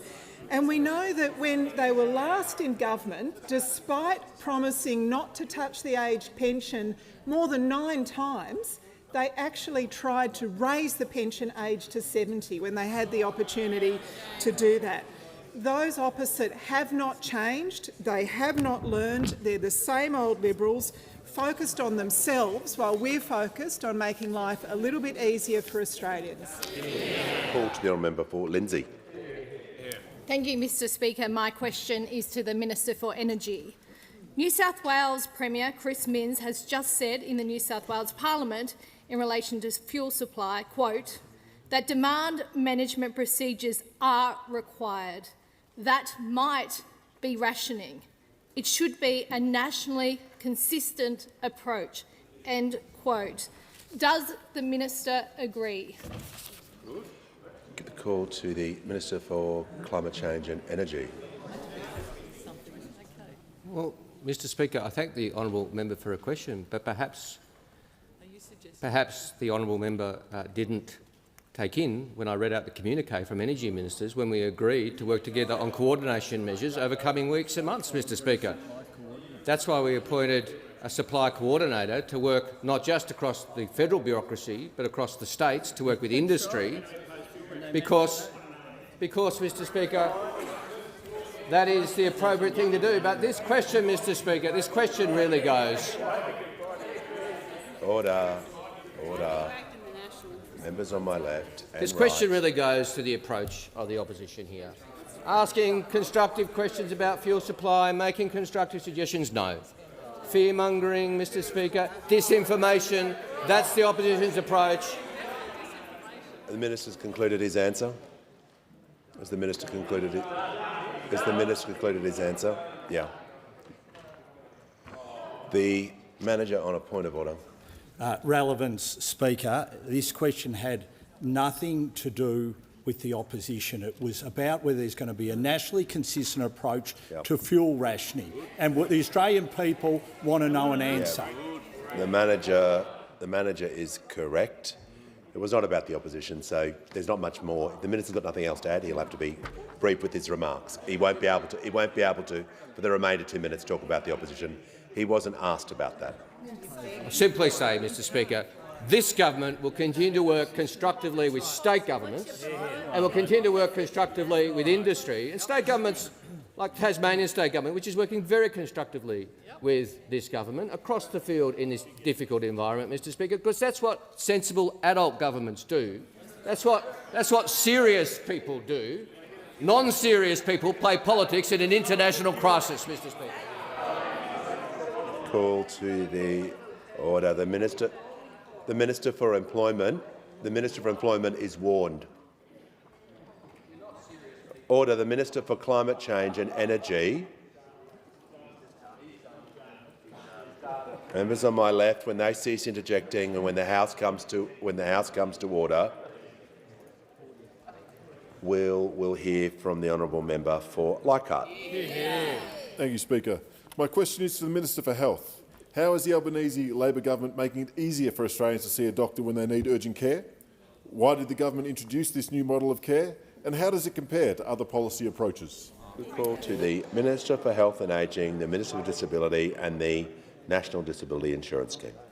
Thank you, Speaker. I know the member for Leichhardt only got to Canberra this morning. He's been with his community over the last few days, helping them up in the Cape York deal with the impacts of Cyclone Narelle. I also know as a player in the US of basketball, he saw firsthand the punishing effects of a healthcare system like America's. Bills for hundreds of thousands of dollars to treat serious basketball injuries. And that's one of the reasons why he has been such a strong supporter of our Stronger Medicare plan. And it's delivering for his community in Leichhardt. More than 60% of general practices today are bulk billing 100% of their patients. And almost 40,000 people have already gone through the Cairns South Urgent Care Clinic since it opened in 2023. Indeed, the member can attest to the high-quality care there because he was treated there when he was bitten by a white-tailed spider quite recently. But, Mr Speaker, I know he was especially proud, especially delighted last week to open the Medicare Urgent Care Clinic in Cairns North, Mr Speaker, he promised at the last election. There are now 134 Medicare Urgent Care Clinics open after the Prime Minister opened the Coburg Clinic in Melbourne over the weekend, and already they've seen more than 2.7 million Australians, every single one of whom has been bulk billed, Mr Speaker. But let's be clear, this is a Labor vision. This is a Labor program. The Shadow Treasurer, now the opposition leader, a couple of years ago described it as wasteful spending, Mr Speaker, and now on his website says nothing about Medicare or health, Mr Speaker. So I thought I'd have a look at the third right-wing party's policies about this, after Senator Hanson said earlier today that there's a heap of policy for Pauline Hanson's One Nation party. You just have to go to their website. So I did go to their website, Mr Speaker, and I clicked on health on onenation.org.au, and there are 4 lines in their health policy, and to their credit, they mention improving regional healthcare services by paying the HECS and HELP debt of recent doctor graduates. I'm pretty sure we're doing that, though, Minister for Education. There's not a single reference to Medicare, not a single reference to bulk billing, not a single reference to urgent care clinics, not a single reference to cheaper medicines, which just goes to show, Mr Speaker, doesn't matter which flavour you pick from this potpourri, the tutti-frutti of right-wing parties that is available in Australia right now, you won't hear anything about a stronger Medicare. The call to the honourable member for Fowler. Thank you, Speaker. My question is to the Treasurer. Treasurer, your government ignored my calls last term to halve the fuel excise to ease cost of living for families and small businesses. Now petrol and diesel are surging towards $3 a litre, yet your government is still taking $27 billion in fuel excise from struggling Australians. Why won't you halve the excise to provide immediate relief and curb inflation like the previous government did? Surely there's never been a more critical time to act. The call to the Treasurer. Thank you, Mr Speaker. I thank the honourable member for her question, and for the bulk of my answer I refer her to the answer I gave to her colleague, the member for Mayo. But in addition, I would point out, Mr Speaker, in acknowledging the very real cost of living pressures being felt in Fowler and indeed around the country, that the government is providing cost of living relief in a number of different ways to her local community. 65,000 taxpayers are getting a tax cut, actually getting 2 more tax cuts. Because of this government, those opposite voted against them and said they'd repeal it. About 8,000 people in her community getting a boost to their superannuation. More than 23,000 people are getting student debt relief. When it comes to the PBS co-payment reduction, more than $5.9 million in savings in her electorate alone, 416,000 scripts. The safety net reduction, $5.8 million in savings across 773,000 scripts. The Medicare urgent care clinic in Liverpool, pay tribute to the Health Minister and the Prime Minister for delivering that. New bulk billing clinics, including 9 additional practices in the member for Fowler's electorate. So we're providing cost of living help in other ways, Mr Speaker, and I've concluded my answer. The call to the member for Canberra. Thank you, Speaker. My question is to the Minister for Small Business. How is the Albanese Labor government continuing to deliver for Australian small businesses in the face of global uncertainty? The call to the Minister for International Development, the Minister for Small Business and the Minister for Multicultural Affairs. Thank you, Speaker, and I really want to thank the member for Canberra and welcome her back to this place after her period of maternity leave. And I want to thank her also for fighting for small businesses in Canberra. Small businesses like one of my favourites, Fancy Yarns. Fancy Yarns is run by the owners Kat and John, and they recently held another amazing Australian yarn show event right here in Canberra. It's an annual event that showcases small businesses in the yarn industry, from producers through to retailers and creatives as well. So I wanted to give them a bit of a shout out. The Albanese government understands how important small businesses are, and we're ensuring that small businesses have the right conditions in place, not just to survive but also to thrive.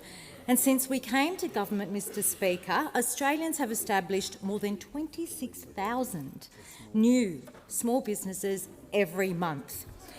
And behind that figure, there are visionary individuals who take an idea or they take a passion and they turn it into a business that employs people, that supplies critical goods and services, and a business that builds communities.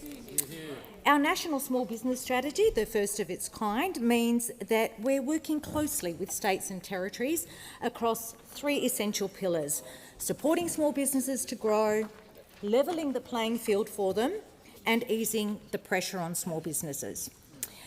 But we know that running a small business can be tough, and I know that members on this side of the House who have run small businesses know exactly what I'm talking about. And it's even tougher when you don't know what's around the corner, when unexpected price shocks or supply shortages throw you curveballs. Now, Mr Speaker, you've heard the Prime Minister and the Treasurer and other ministers talk here about shielding Australians from the worst of global uncertainty. And we are working as a team across portfolios to deliver for small businesses and ensure that they too are shielded from the worst of global uncertainty. We're ensuring that they're able to take advantage of Australia's transition to renewable energy, and I'm pleased to inform the House that the latest draft default market offer proposes that small business electricity costs could actually drop by as much as 21%.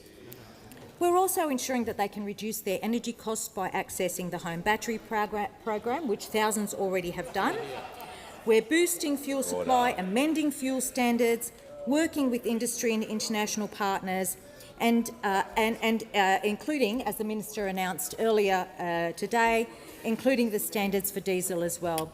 Mr Speaker, on this side of the House, we remain focused on delivery, particularly in the face of global uncertainty. We are the party for small business. To the Prime Minister.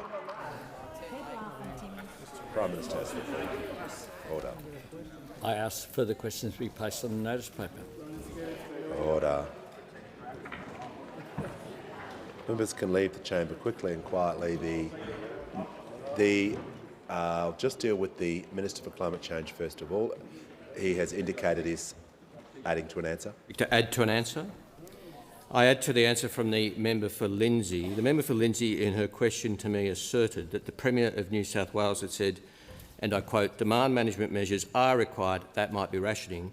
Mr Speaker, they have Hansard in the New South Wales Parliament as well.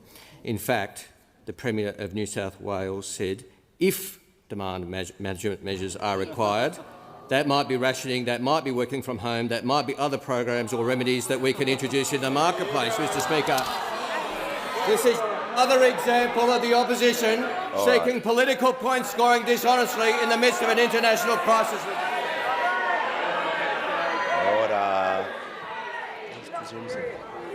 I'll just get the member for Goldstein to cool his jets for a moment. The member, before I go to the leader, the member for Curtin has indicated she's seeking the call. The Prime Minister has misled the House in saying that the actions taken by the government were in response to the Murphy report. None of the actions he listed are identified in any of the 31 recommendations, and all had been announced prior to the completion of the report, and I request he correct the record.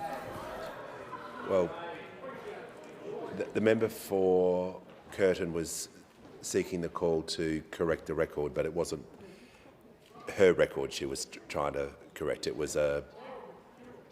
I think the Prime Minister has misled the House in saying that the actions taken by the government were in response to the Murphy report, and I can provide details of how they were not in response to the Murphy report. The member has raised that point.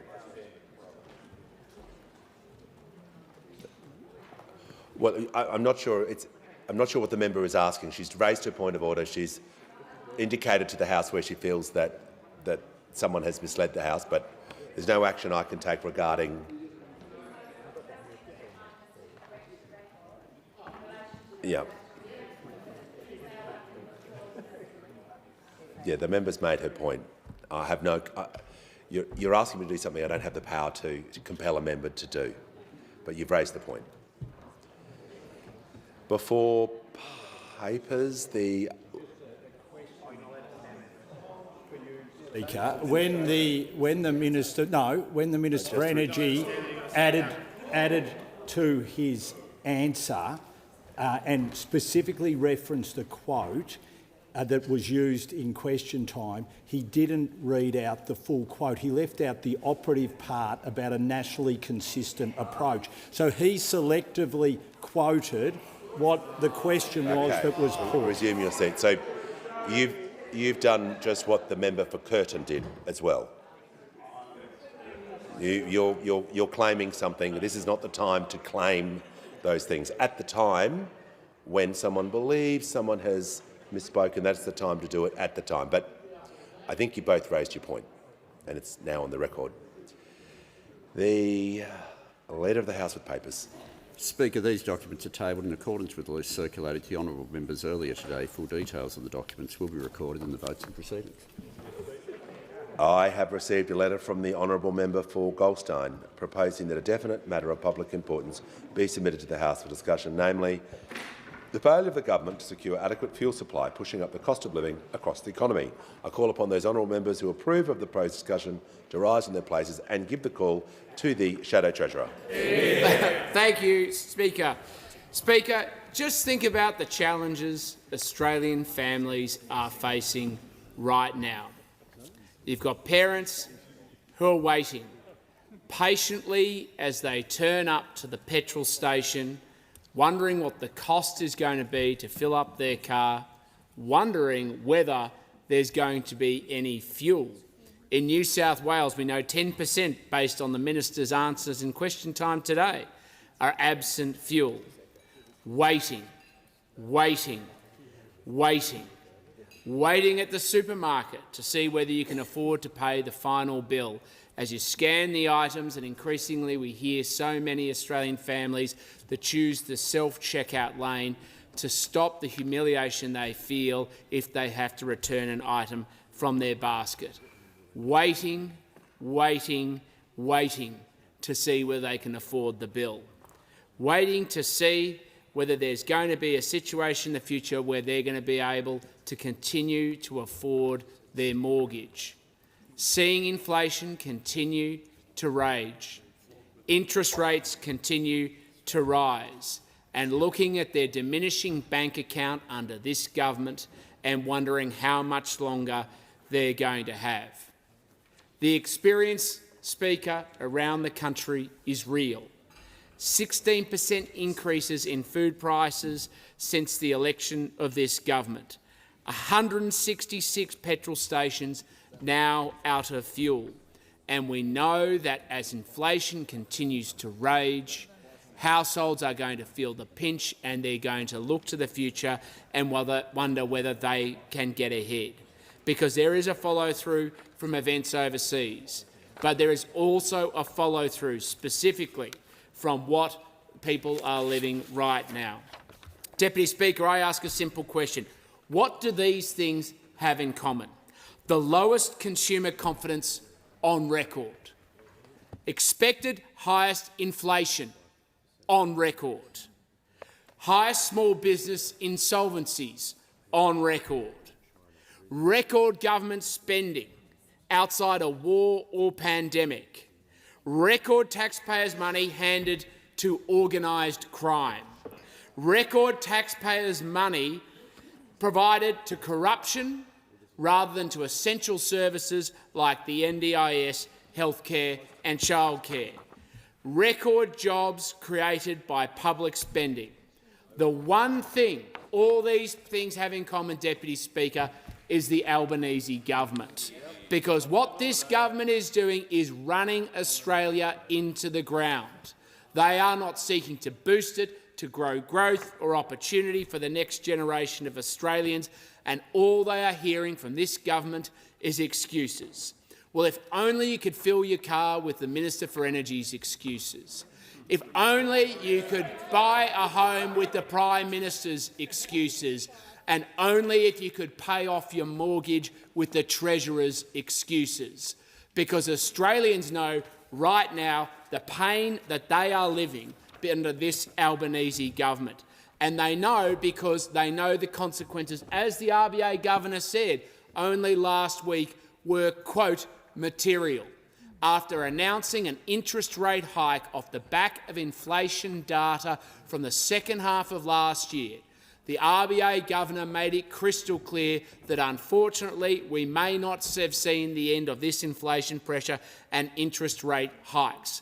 We want Australians to look to the future with confidence and hope, but they are being dragged down by a bad government that is running Australia into the ground.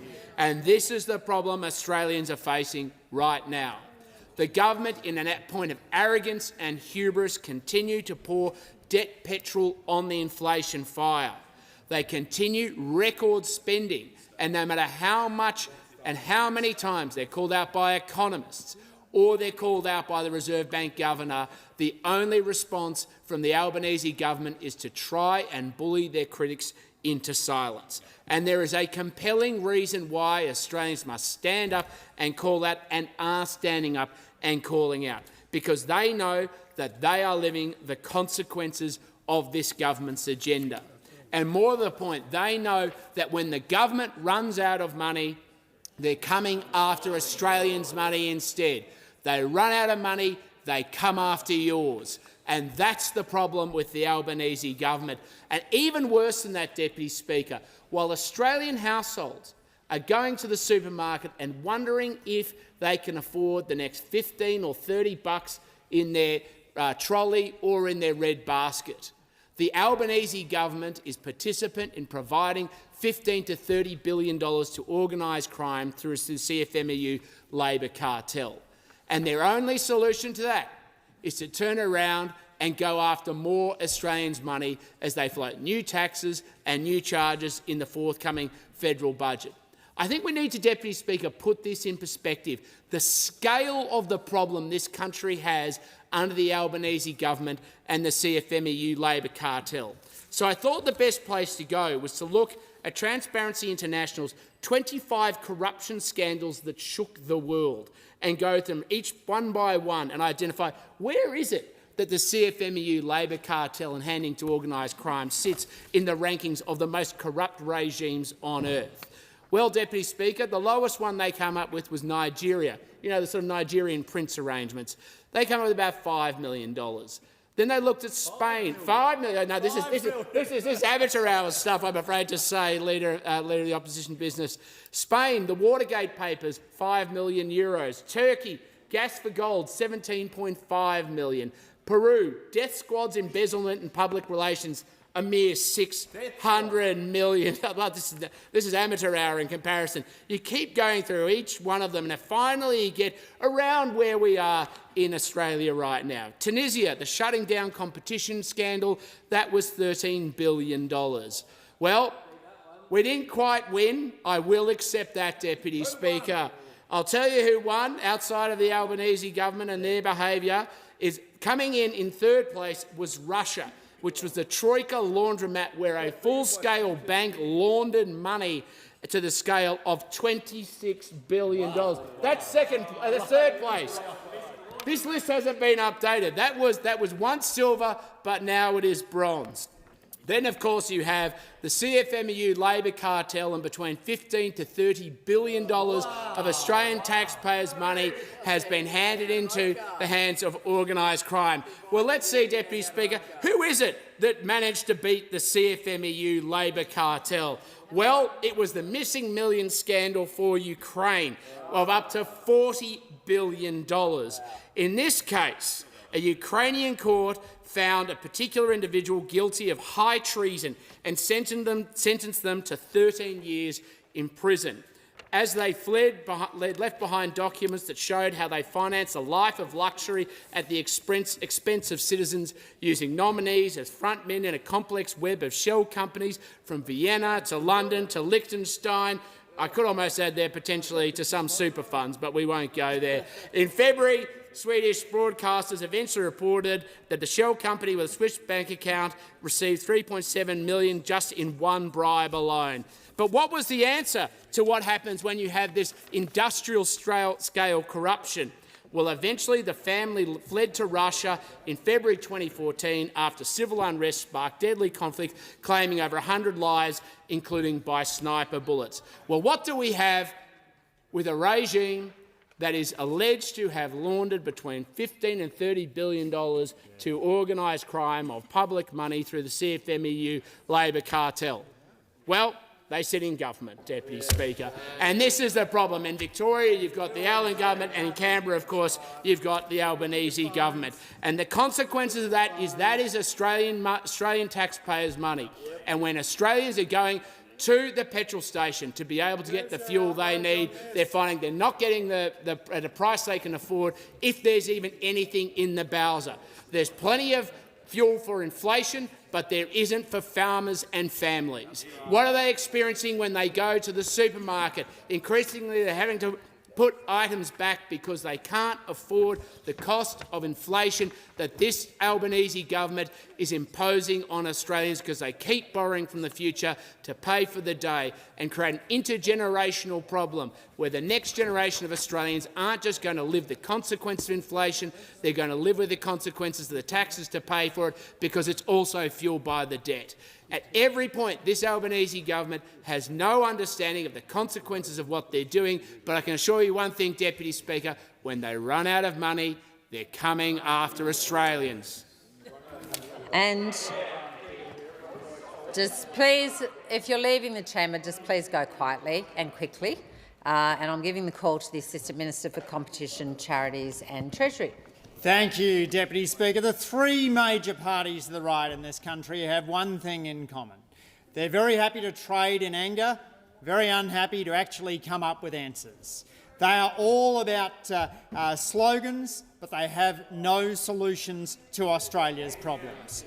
And if you want to think about how Australia is facing the crisis in the Middle East today, just think about how we would have been placed if the coalition had remained in office. Because under them, when fuel prices exceeded $2 a litre at the beginning of the Ukraine war, what was the biggest penalty that the ACCC could impose? It was a $10 million penalty. We increased penalties to $50 million in 2022. And we have made clear that we will now increase them to $100 million, with the Treasurer to introduce legislation to this House tomorrow. Under them, we had 4 major refineries close. When the Leader of the Opposition was the Energy Minister, we went from 6 refineries in Australia down to 4. Under them, we had fuel stocks, Australia's fuel reserve, sitting in Texas. Under us, it sits in Queensland and Victoria. And if the Coalition had had their way, Australia would have continued to languish, rejecting the electric vehicle revolution. Under us, we've seen EVs as a share of new vehicle sales go from 4% to 12%.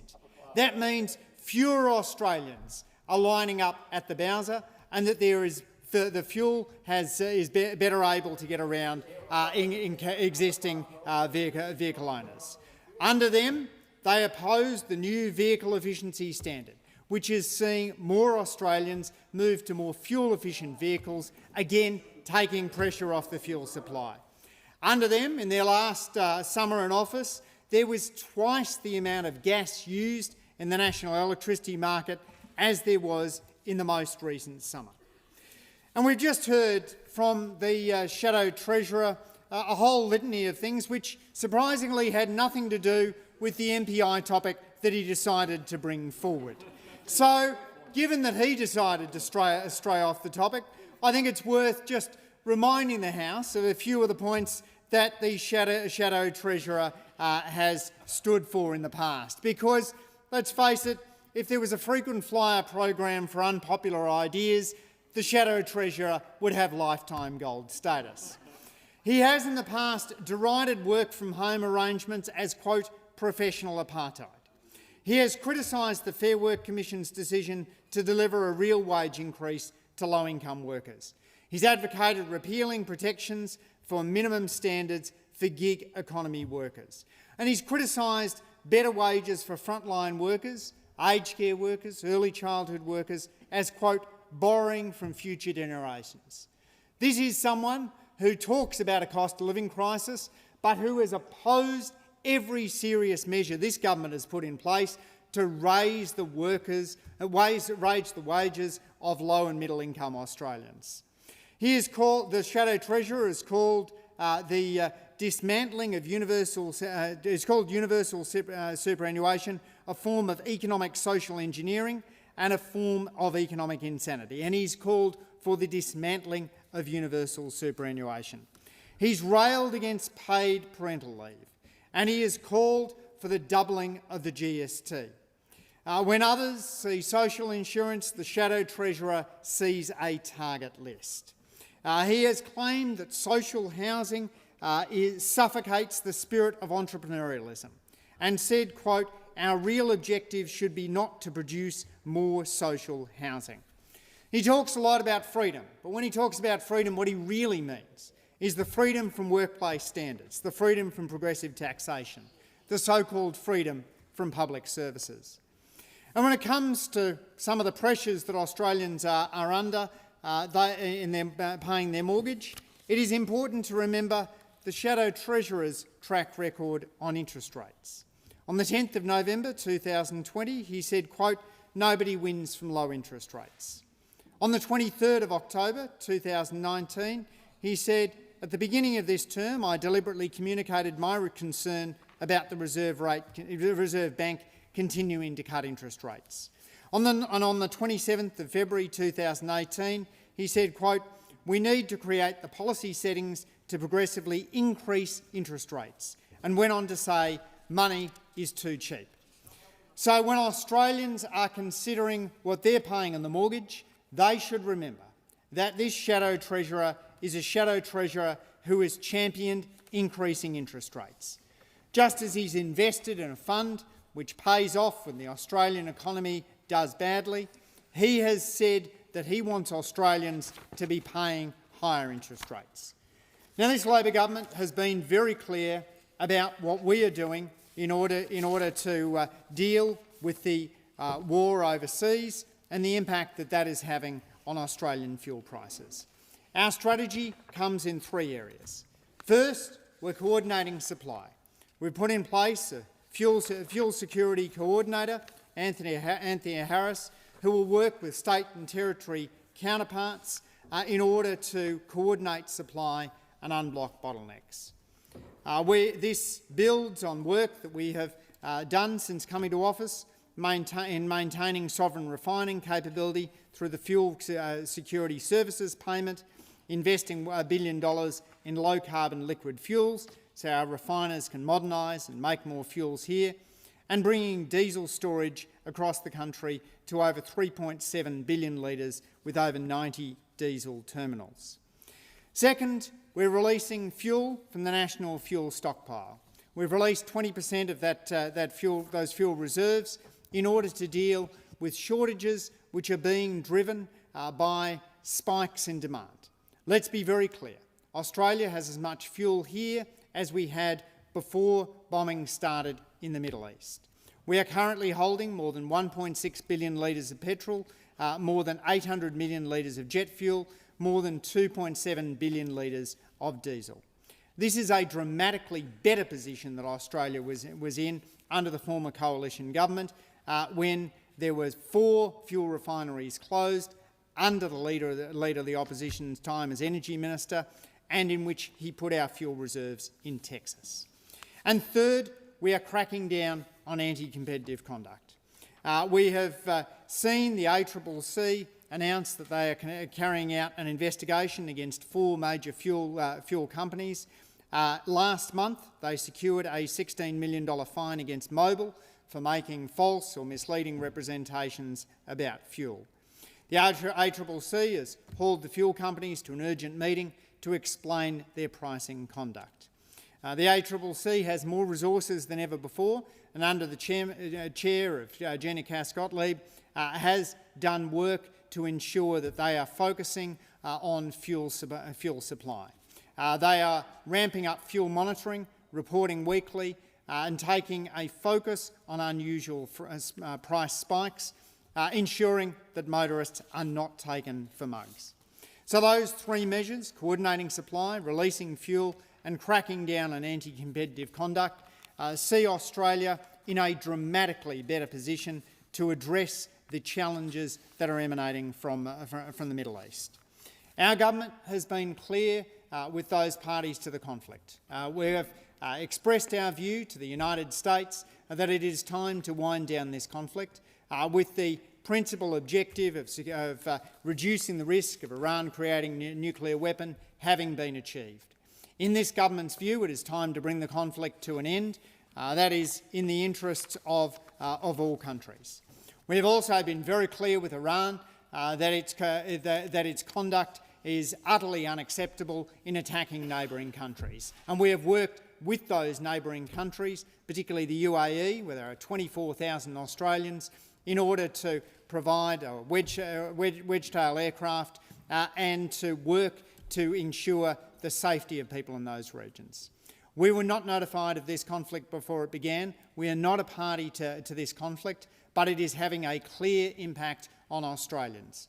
When the global oil price goes up, Australia's fuel prices go up. And no Australian government can insulate Australian drivers from the impact of international fuel prices. What we can do is to coordinate supply, to release fuel from the stockpiles which sit here in Australia and crack down on anti-competitive conduct. What we need to see from those opposite is less posturing and more patriotism.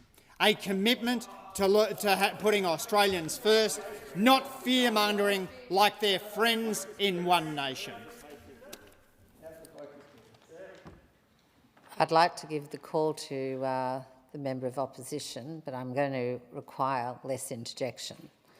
Member for Cook has the call. Thank you, Deputy Speaker. Unfortunately, right now, right across Australia, inflation is running riot. Yep. And Australian consumers and Australian businesses are paying the price.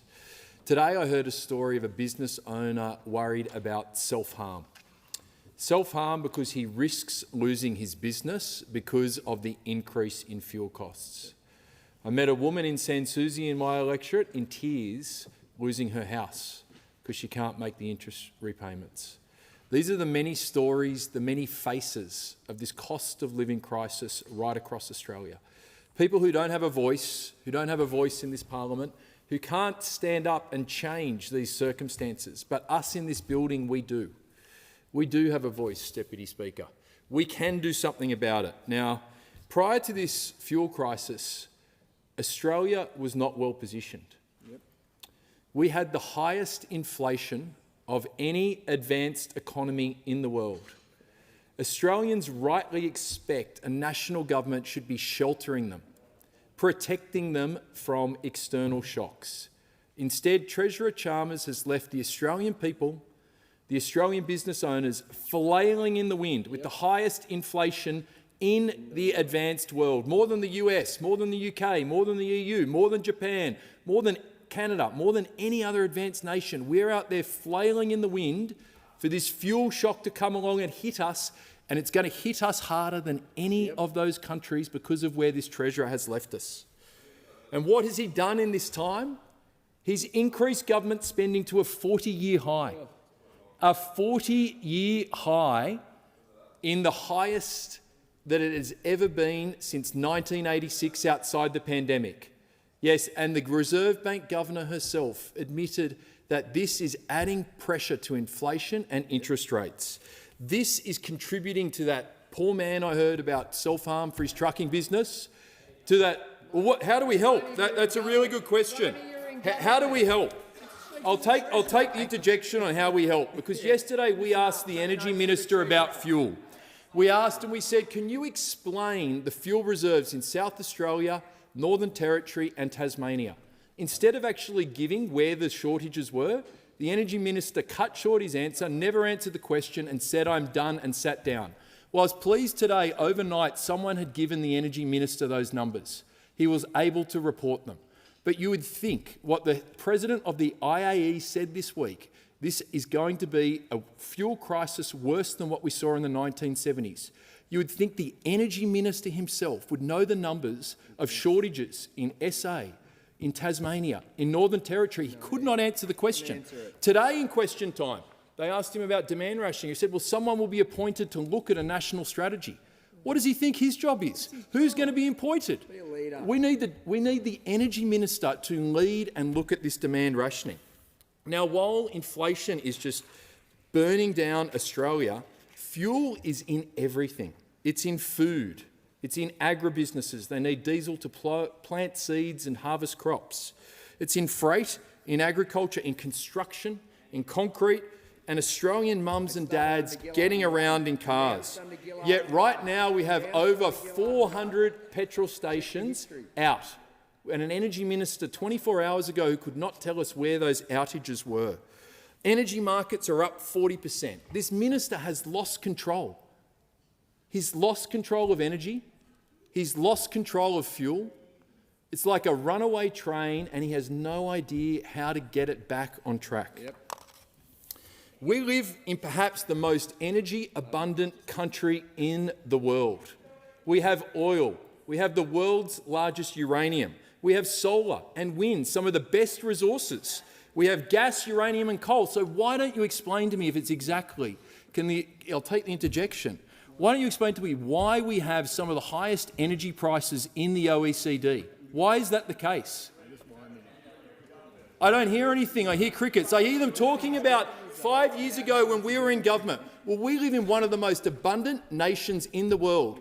And the proof that this minister does not understand markets, 97 times before the last election, he stood there in front of Australians and said, energy prices will go down $275. Well, there's only one thing. He does not understand how energy markets work, be it electricity, be it oil, be it gas or be it petrol. And unfortunately, men like that man who's worried about losing his business are paying the price. Expired, and I give the call to the member for Bendigo.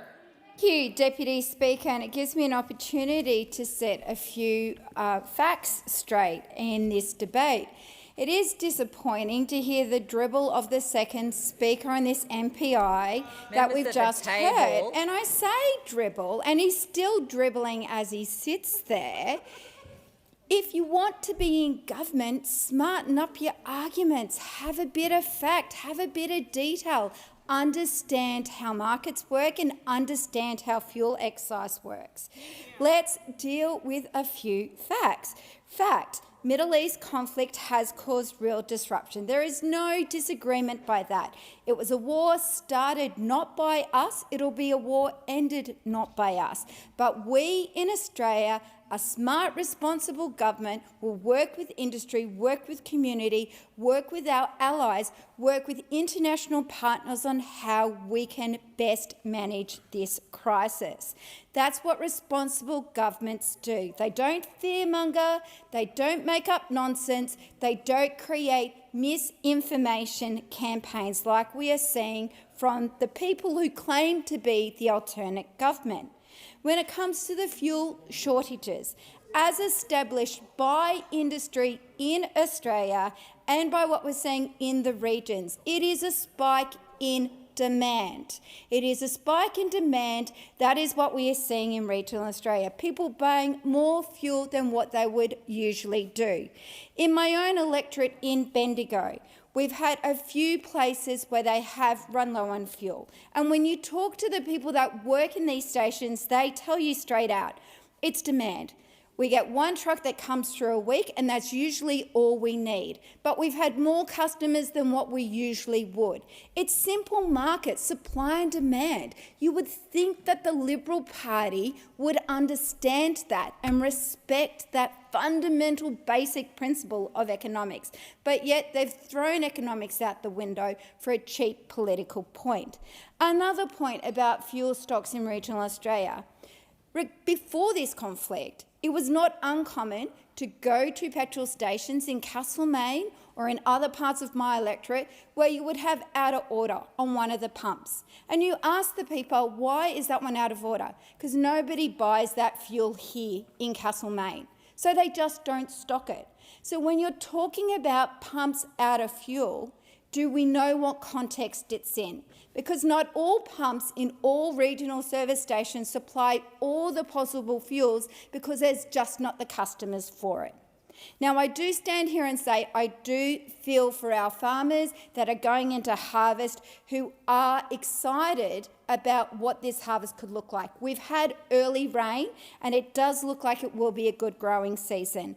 And so to their frustration, when they've gone to the pump, only to know that their neighbours have stockpiled is a hard thing to swallow. So I say to those people in the regions again, only buy what you need. Do not stockpile. It is dangerous to stockpile. If I cannot stress this enough, filling up jerry cans and keeping them in your garage is not safe. This is not like toilet paper in COVID. Keeping toilet paper in your bathroom, that doesn't catch fire. That isn't a health and safety risk. There's also the amount of time that you can store petrol for. It is unsafe to store petrol in jerry cans for long periods if it's not something you usually do. And I'd encourage people not to stockpile, to think of others and to make sure we're only buying what we need. Further to what has been raised around fuel excise, and I think that this is a really important point to raise in this debate. It's really sugar-hit politics to say let's just cut fuel excise. And I was here when those opposite did it, and not all of the cut in the fuel excise, first of all, was passed on. Everybody didn't get it. We don't control, when we cut the fuel excise, how much the companies pass on. That's first and foremost. There's no obligation to do so. But also, fuel excise is a measure by which we help pay for our roads infrastructure. We've collected a fuel excise kind of tax since Federation, since we've had this parliament. It is one of the clear ways that we fund the upgrades. To those opposite, when they have a crack about road infrastructure, remember you also stood in this place and called for cuts to fuel excise. Member for Monash. Thank you, Madam Deputy Speaker. And while we're on the topic of jerry cans, I'll tell the House about a story of a dairy farmer I was speaking with last week who's in dire straits. He's a dairy farmer with a herd of about 800 cows, and he's got a regular fuel order for his farm. It wasn't being delivered, and so he was making, with his jerry can, about 6 trips into town every day, because do you know what happens when you run out of fuel on a dairy farm? You can't feed your animals, and that invites really serious animal welfare concerns, and this guy was seriously stressed to the max. So this is not just exhausting the fuel reserves, the financial reserves, but this crisis is exhausting the mental and emotional reserves of farming and regional communities like mine. They do not need a lecture right now. They need empathy and they need action. This is a tale about timing, Madam Deputy Speaker. Australian farmers have been hit at the worst possible moment, and this government is not helping. After years of dry conditions and uncertainty, many grain growers across southern Australia finally caught a break. Early autumn rain delivered what should have been the foundation of strong winter cropping season. The soil has moisture, the paddocks are ready, and the opportunity is there. But just as farmers move in to sow their crops, as the tractors roll and the seed goes into the ground, they are being hit with a double blow that they cannot control. Fuel shortages, fertiliser shortages, and in some cases no supply at all. Farmers are telling us plainly, we need fuel to plant the crop, we need fertiliser to feed the crop, and right now we can't be sure we'll have either. Madam Deputy Speaker, I am talking to farmers every second day who are having to make a choice between buying fertiliser and fuel, and the ramifications of either choice are profound and will be long-term. It's not just a farming issue, it's a national risk. Because if farmers cannot plant, Australia cannot produce. And when Australia cannot produce, every Australian pays the price. In my electorate of Monash, this is not abstract. This is not a debate. This is not theatrical. This is real life, and it is having profound consequences every day. Farmers are paying through the roof for diesel if they can get it. And incredibly, they're dealing with fuel theft as well. I spoke to a number of farmers last week who have had holes drilled in their fuel tanks. I've got farmers sleeping on their property to guard what little supply they have left. Now think about that. The people who grow our food are being forced to act as security guards in the middle of the night just to protect the fuel they need to do their job. And the pressure is not just physical, it's mental and emotional, because farmers are being forced into impossible decisions at the worst possible time. And this government is not acting with urgency, understanding or empathy. Do you plant the full crop and risk not having enough fuel to finish the job? Do you cut back on fertiliser and risk your yield? Do you delay and miss the window entirely? In agriculture, as the member, my good friend, member for Nichols knows well, timing is everything. You don't get a second chance at sowing. You don't get to press pause and come back later. If you miss the window, the opportunity is gone. Global instability might be a factor, but the failure of this government to secure adequate fuel supply is making it worse, and that is a fact. It is a reality, Madam Deputy Speaker, and it's exposing just how fragile our supply chains have become. It is leaving regional communities like Shepparton and Warrigal in my electorate and Leongatha at the back of the queue, and it is pushing up the cost of living across the entire community. Because fuel does not just power tractors, it powers freight, it powers production, it powers the movement of every single good across this country. And when fuel becomes scarce and expensive, guess what, Madam Deputy Speaker? Everything becomes more expensive. That cost flows through to Australian families on everyday products. Grain is at the centre of this. Grain feeds livestock, grain feeds supply chains, grain feeds Australia. If crops do not go into the ground now, there will be less production later, less wheat, less feed, less supply, and that means higher prices at the checkout, not because farmers are profiting, but because they are being squeezed. They deserve better. Australian families deserve better from this federal government. Member for Dixon. Deputy Speaker, I rise to speak on the somewhat warped MPI moved by the member for Goldstein, and I really thank him for it because I just love talking about Labor's cost of living measures, and I'm really happy to inform those opposite about our national fuel reserve in Australia, something that those opposite could never do. We all know global conflict is disrupting fuel supply chains, and this government is acting. We've released a fifth of our fuel reserves and directed that fuel to areas with shortages.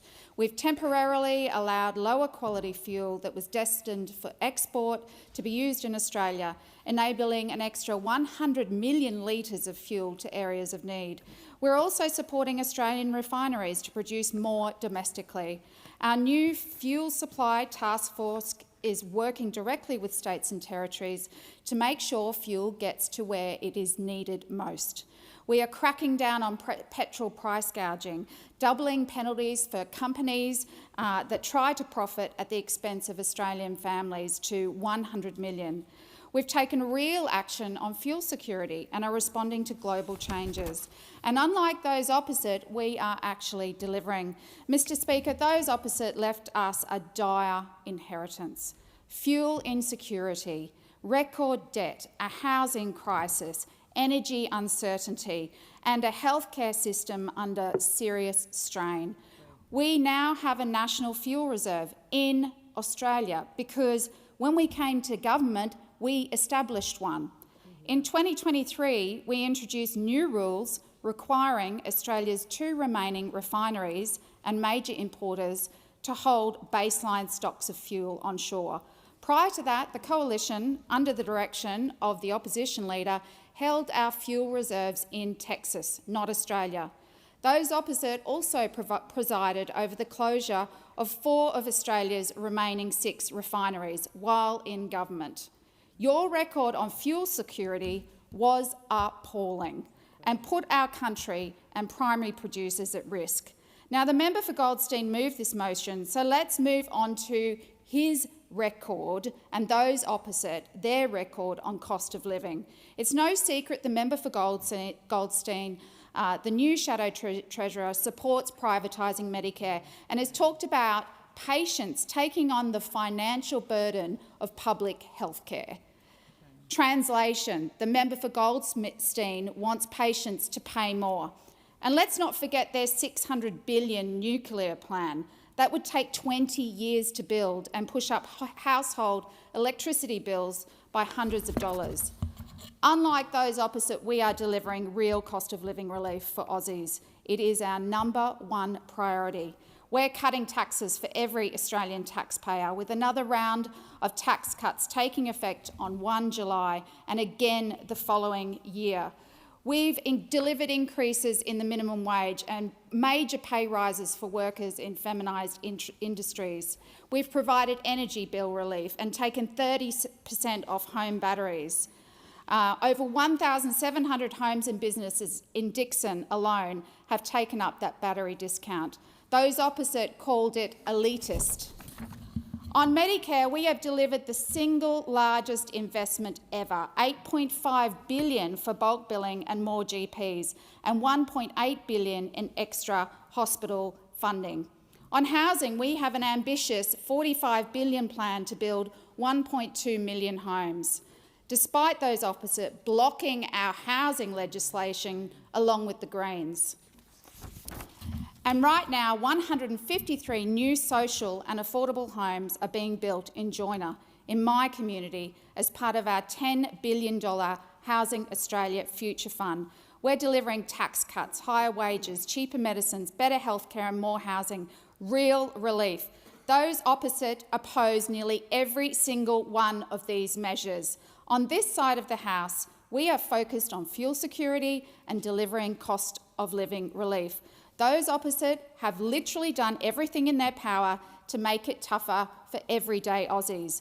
I urge those opposite to be patriotic, to back Aussies, not work against us.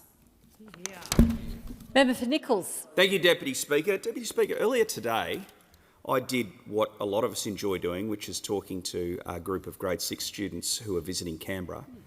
And one young girl whose family farms out in the Dookie region, which is in the east part of my electorate, said the fuel issue's really hitting us because Dad put an order in for diesel 3 weeks ago and we haven't been able to get it. And without that diesel, he can't sow his crops, and we're starting to get worried. And we had a discussion about it, and it occurred to me that this grade 6 student understands the fuel crisis in Australia better than the Minister for Energy and Climate Change.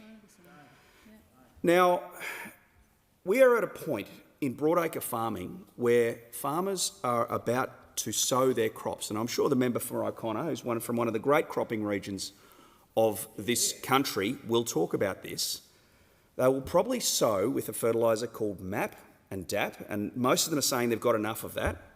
They are worried about the supply of diesel because Western Australian farming groups will say that they'll probably need about 35 litres of diesel per hectare for the crop cycle. So that's sowing, spraying, putting out some urea and then harvesting. And they're really worried about where that fuel's going to come from and where the fertiliser's going to come from. And so these are people who don't sort of talk in the way that we talk in Canberra. We're focused on, we're working with, we're considering options. These are people who, if they don't work their businesses and judge their businesses on results, they go broke. So they don't say we're working with, they don't say we're focused on. They say, if I don't get diesel, I can't put my crop in. If I don't get urea, I won't get the yields to make growing a crop profitable. So they're judging the minister on what they see on the ground. Is my delivery of diesel turning up or not?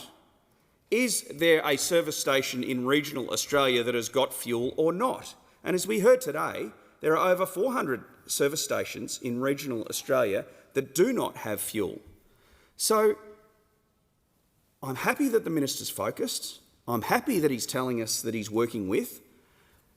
He will have achieved something when those farmers get their delivery of diesel and when those service stations have fuel in the pump.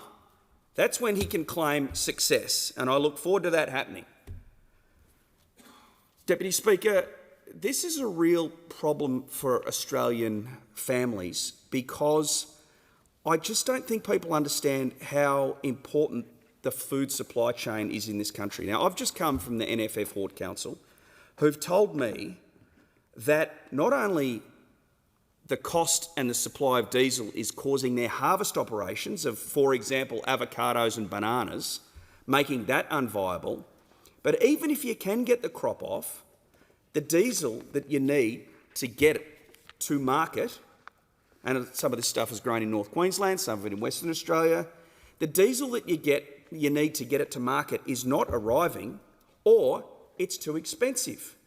Now, I understand that there are global supply shocks, but the minister has told us that there is not a supply problem in Australia. And I said in a 90-second statement last week, I take him at his word at that.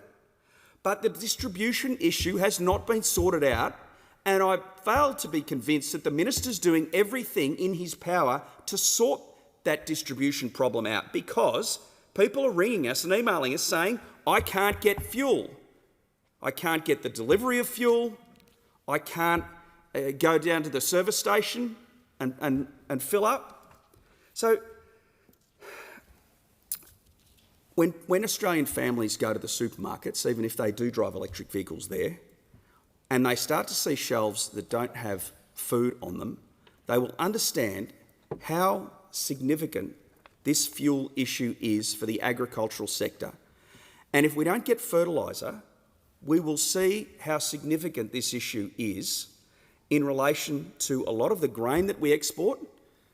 And I was talking to some farming groups this morning, the Asian countries that rely on that grain.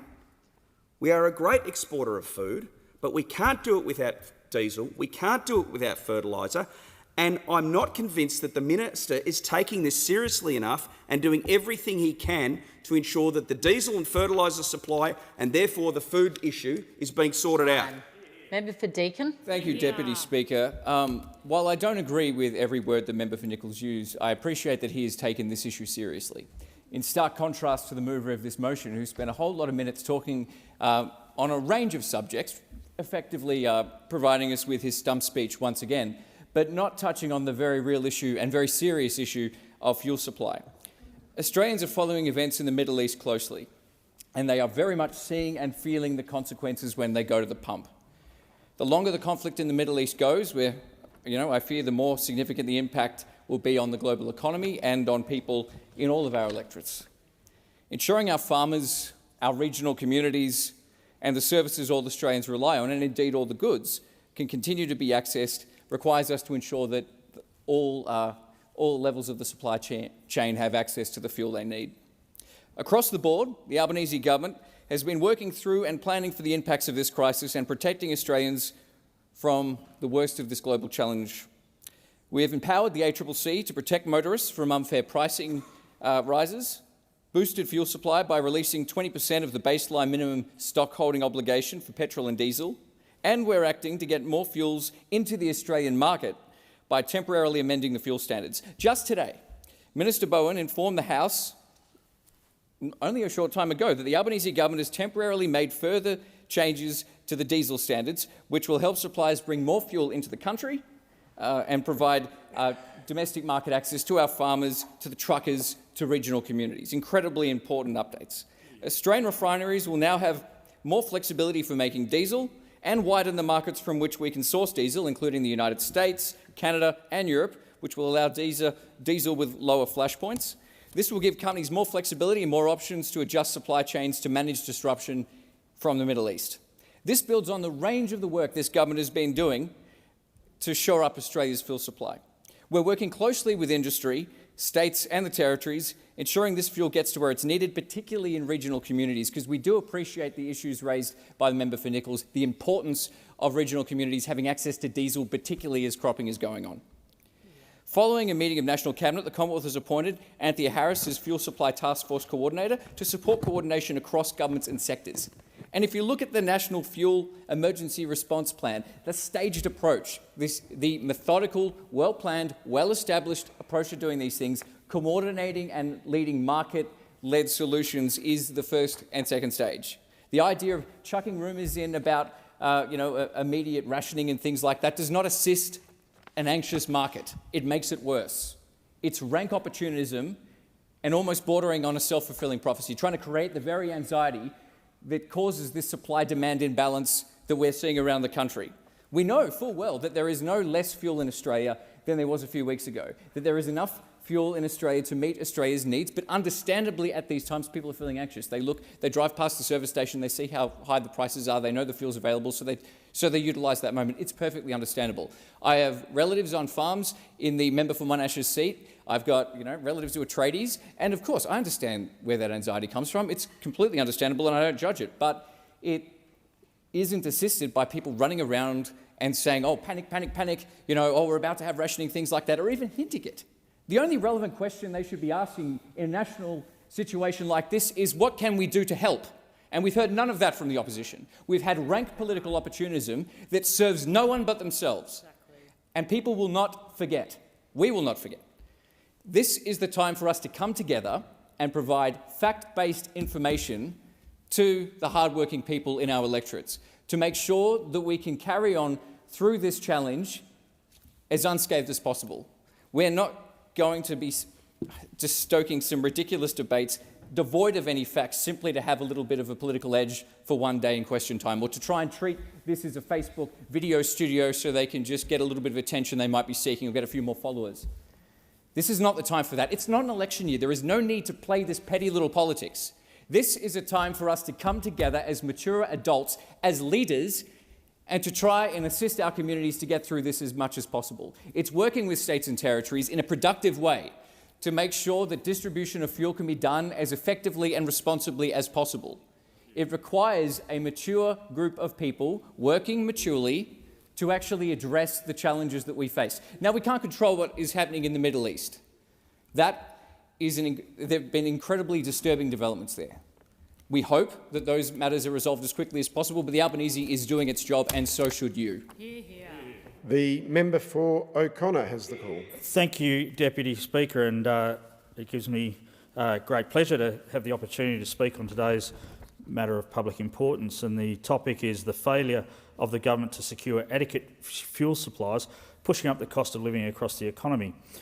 So, Deputy Speaker, I want to bring it back to my electorate of O'Connor and how that's impacting, but I first want to go back to where we were at the start of the Middle Eastern conflict that we're currently experiencing. And that was the December quarter inflation was up, running at 3.8% nationally, but in Western Australia that number was 4.9%. So we're already running at nearly 5% inflation in O'Connor prior to the Middle East conflict, prior to the almost doubling of fuel prices. So, and I would suspect that across my electorate of O'Connor, those numbers would be slightly higher.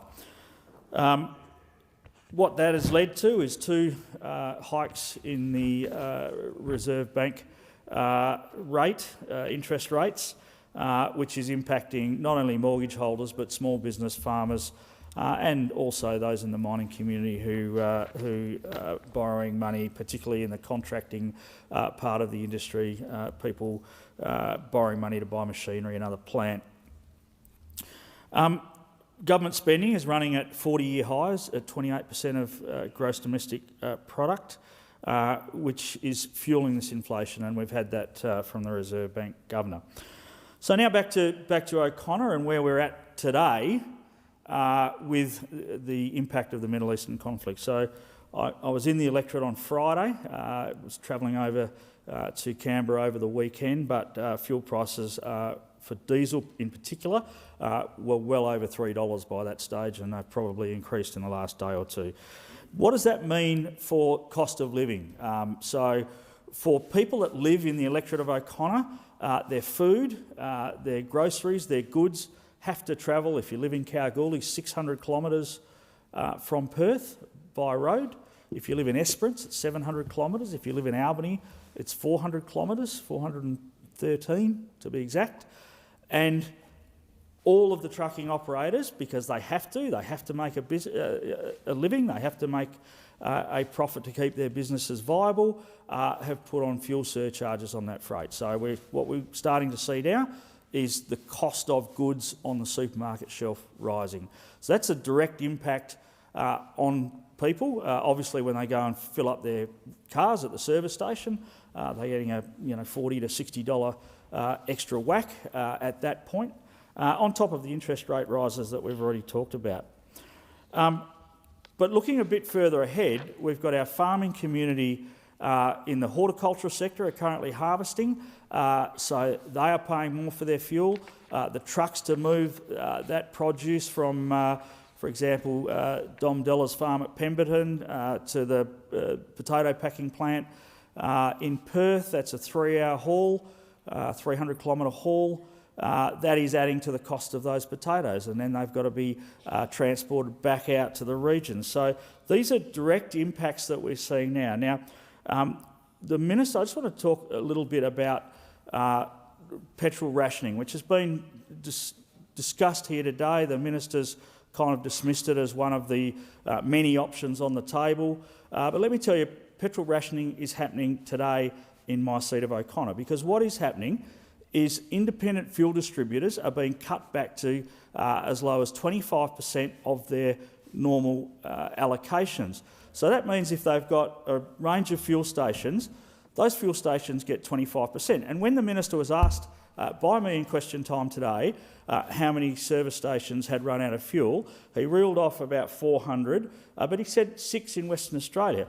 But those numbers are not up to date, because what happens if you're a service station, you're getting 25% of your normal allocation, so you've got enough fuel to get going in the morning. But I can guarantee you, and when the Minister answered that question, it was around midday in WA, and he said there were 6 service stations across WA that had run out of at least one type of fuel.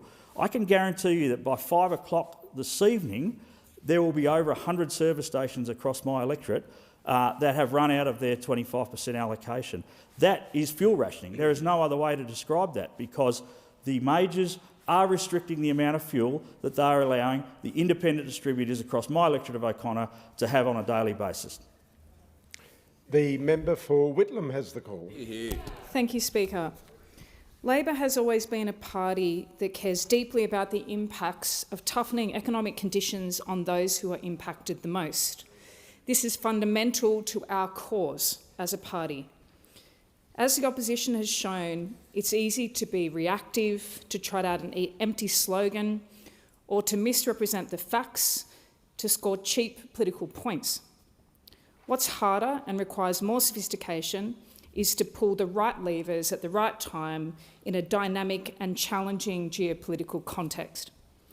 Speaker, in stark contrast to the assertion made by the member for Goldstein, the Albanese Labor government has taken strong action to secure fuel supply for Australians. We are working with stakeholders across the country to ensure that the right amount of fuel gets to the right parts of the country to respond to what has been a massive surge in demand. This is a responsibility that we take incredibly seriously, and we understand what is at stake.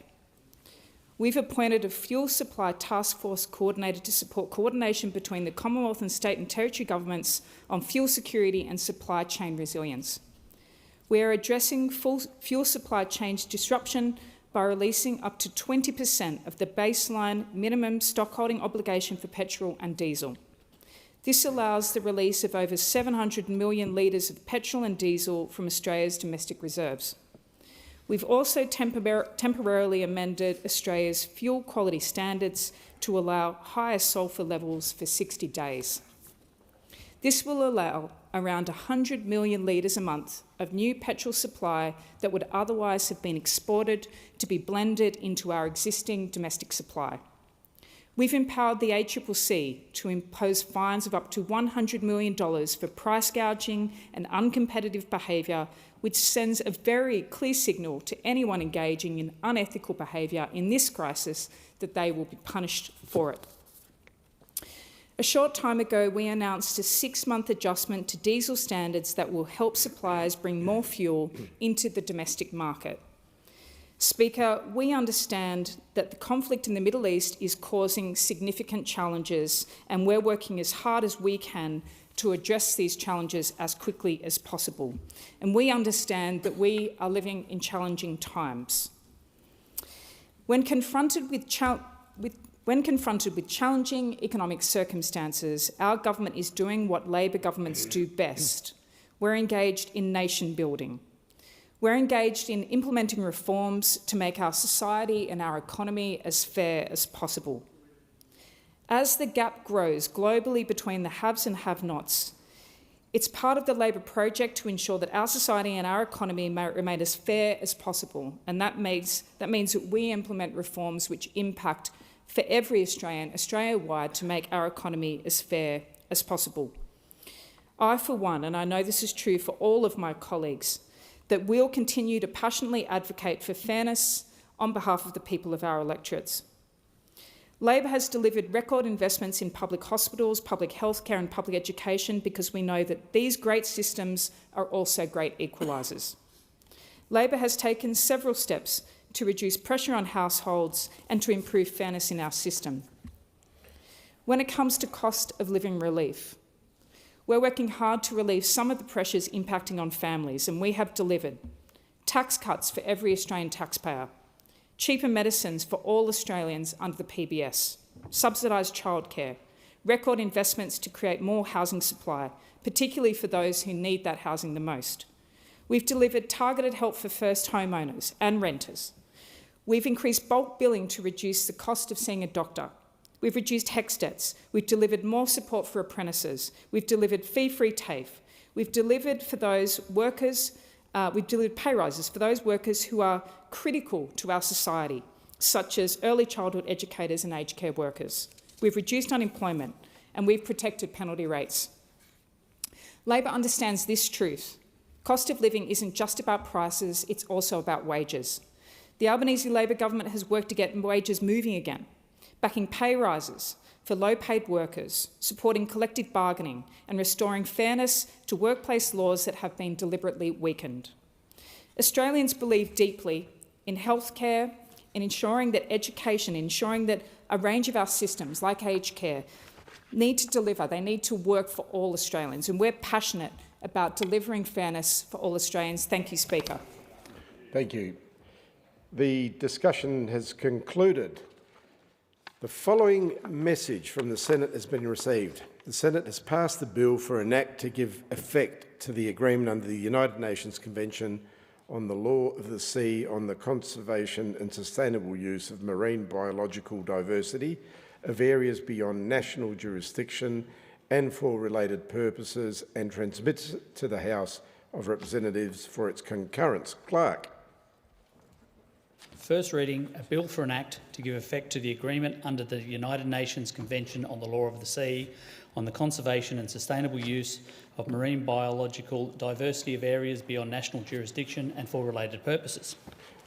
Minister for Small Business and Multicultural Affairs. I move that the second reading be made an order of the day for the next sitting.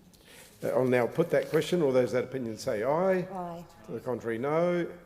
The ayes have it. I've received a message from the Senate returning the Commonwealth Entities Legislation Amendment Bill 2026 without amendment. Clerk.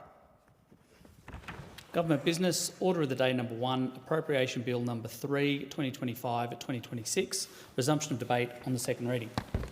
Before the debate is resumed on this bill, I remind the House that it has been agreed that a general debate be allowed covering this bill and the two related appropriation bills. The question is that this bill be now read a second time. The member for Newcastle, I believe, was seeking the call. Member for Newcastle. Thank you, Deputy Speaker.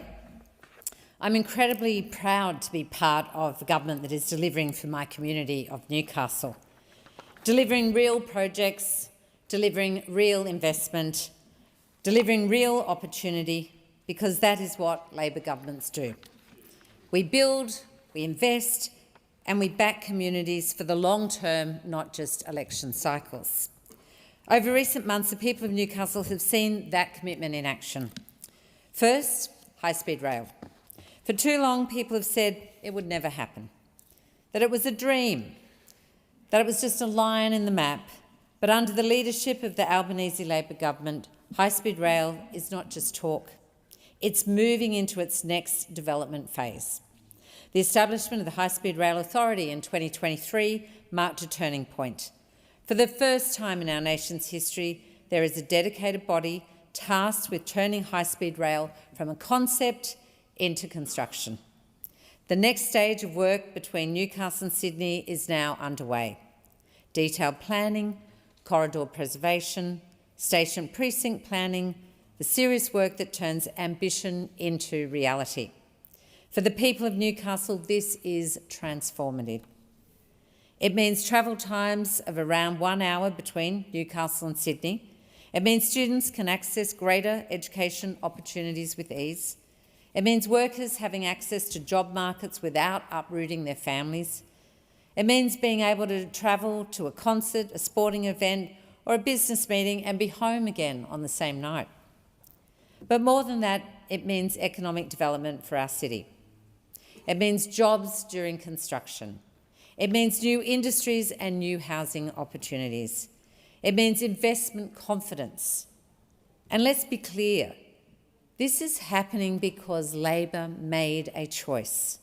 We choose to invest in nation-building infrastructure. We choose to back regional Australia. We choose to deliver, and we are delivering. The same commitment to backing innovation and industry can be seen in the work being done in Newcastle to support clean energy research and manufacturing. Recently, we officially opened a $3 million upgrade to the Renewable Energy Integration Facility at CSIRO's Newcastle Energy Centre. This upgrade more than doubles the lab's capacity for renewable technologies, allowing researchers and industry partners to simulate and validate how solar, batteries, electric vehicles and grid integration technologies can operate under real-world conditions, including advancing testing of grid faults, microgrids and vehicle-to-grid systems. This enhanced facility will help Australian innovators develop and commercialise clean energy solutions from right in the heart of Newcastle and the Hunter region, and strengthening our national capability as we transition to a cleaner, more resilient and more secure energy system. And alongside research infrastructure, we're also backing Australian-made manufacturing. Newcastle's Cardinia Energy has received significant backing from the Albanese Labor government through the Industry Growth Program to accelerate the scale-up and commercialisation of its printed solar technology. This funding boost will help Cardinia scale production in Newcastle and has already seen its technology deployed in high-profile settings, including powering events like Coldplay's World Tour, showcasing how Newcastle-made clean energy technology can support a big stage performance without relying on fossil fuels.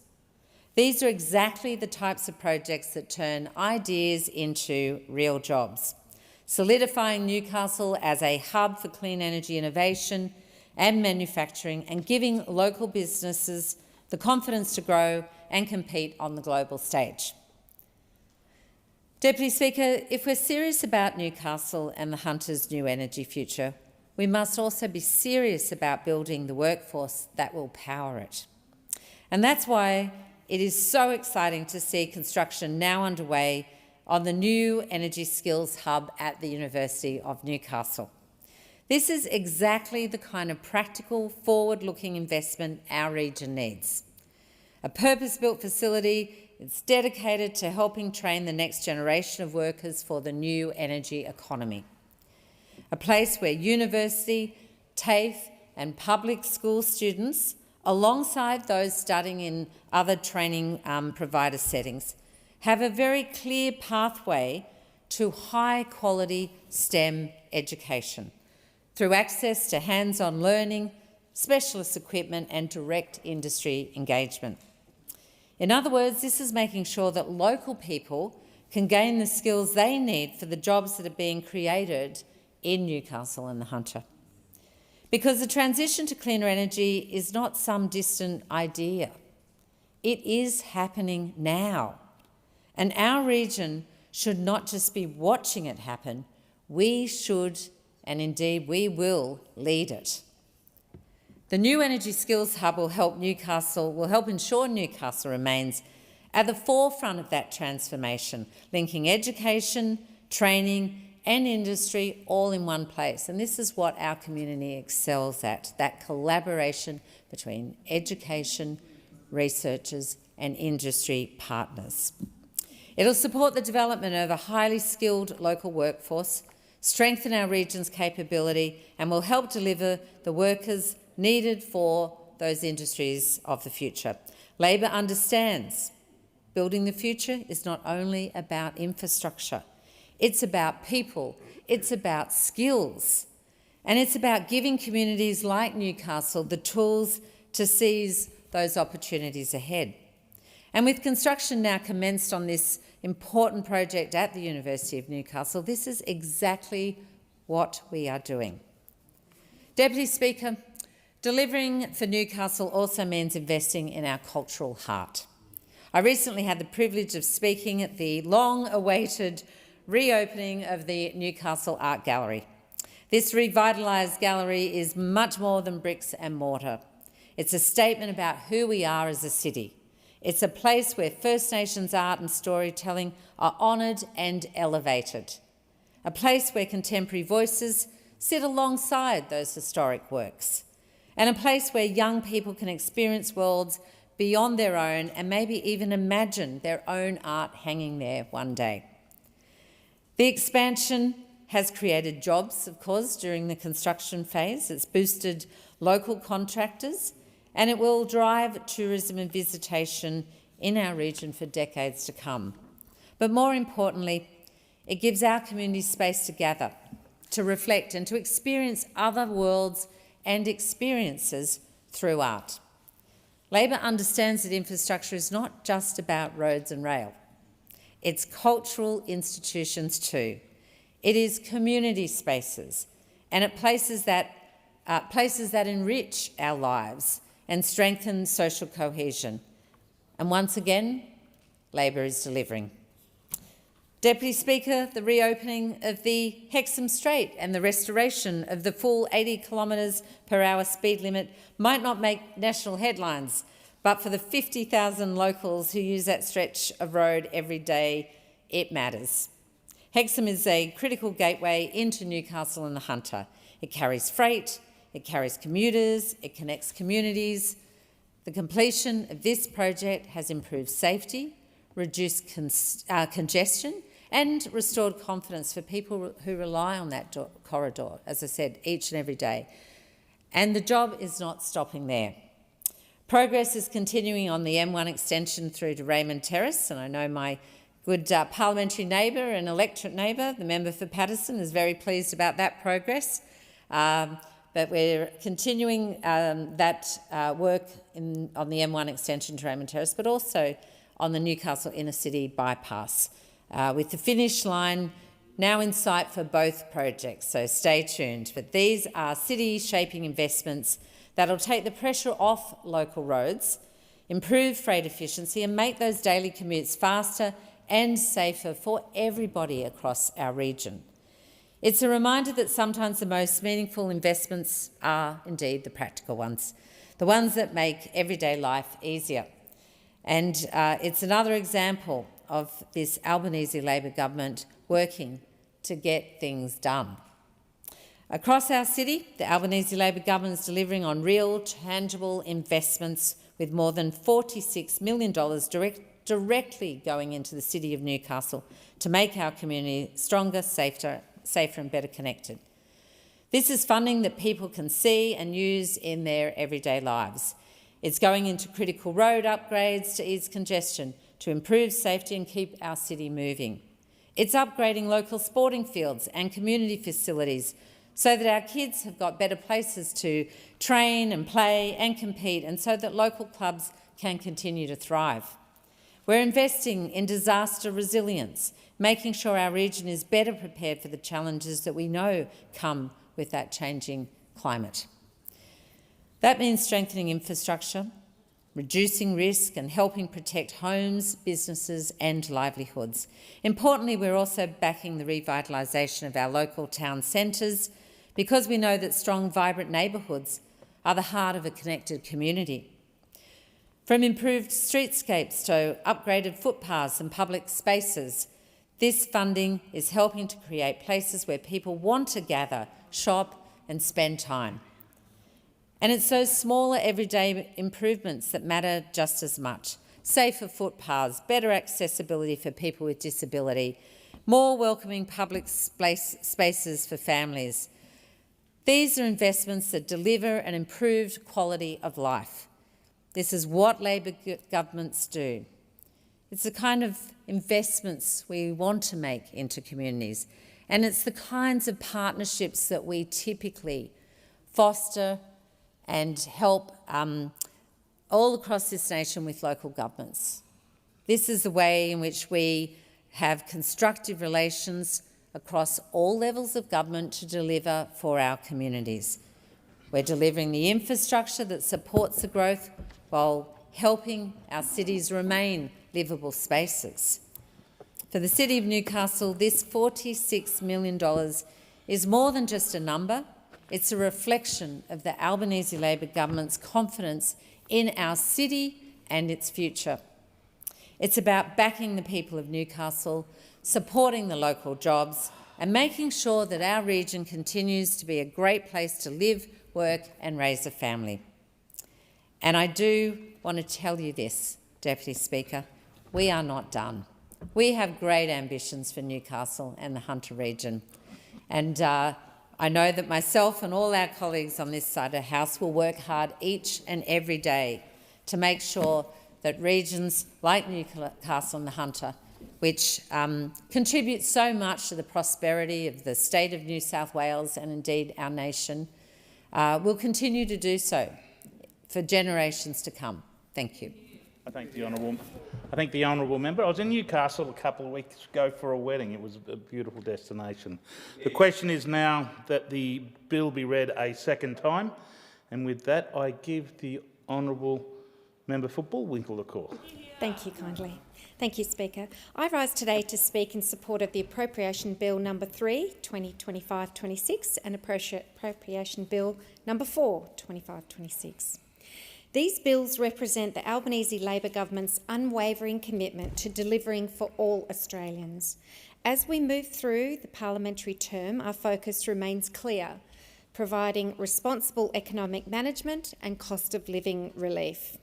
And for the people of Bullwinkle, a brand new electorate that I am incredibly proud to represent, these appropriations are not just figures on a page. They are blueprints for a healthier, more supported and more connected community. As a nurse, I'd like to use my speech to talk about the health expenditure that this bill allows for. So, Medicare and bulk billing success. Speaker, Medicare is the foundation of our social contract. When we came to government, that foundation was crumbling. After nearly a decade of neglect from those opposite, the bulk billing was in freefall. But we've turned that around with the largest investment in Medicare's 40-year history. We've tripled the bulk billing incentive and the results have been historic. Nationwide, we're seeing bulk billing rates jump up to over 81%, and more importantly, 9 in 10 visits for children and concession card holders are now free. And for a young family in Mundaring or a pensioner in Northam, this is the difference between getting the care when you need it or waiting until the condition becomes dire. We're not just saving the system of Medicare, we're expanding it so it works for the modern era. Cheaper medicines is another aspect to address the cost of living issues. As of January the 1st this year, we capped PBS scripts at $25. And this is the first time in 2 decades that the cost of medicines has actually gone down. For those managing chronic conditions, this isn't just a minor saving. It is hundreds of dollars back in their pocket every year.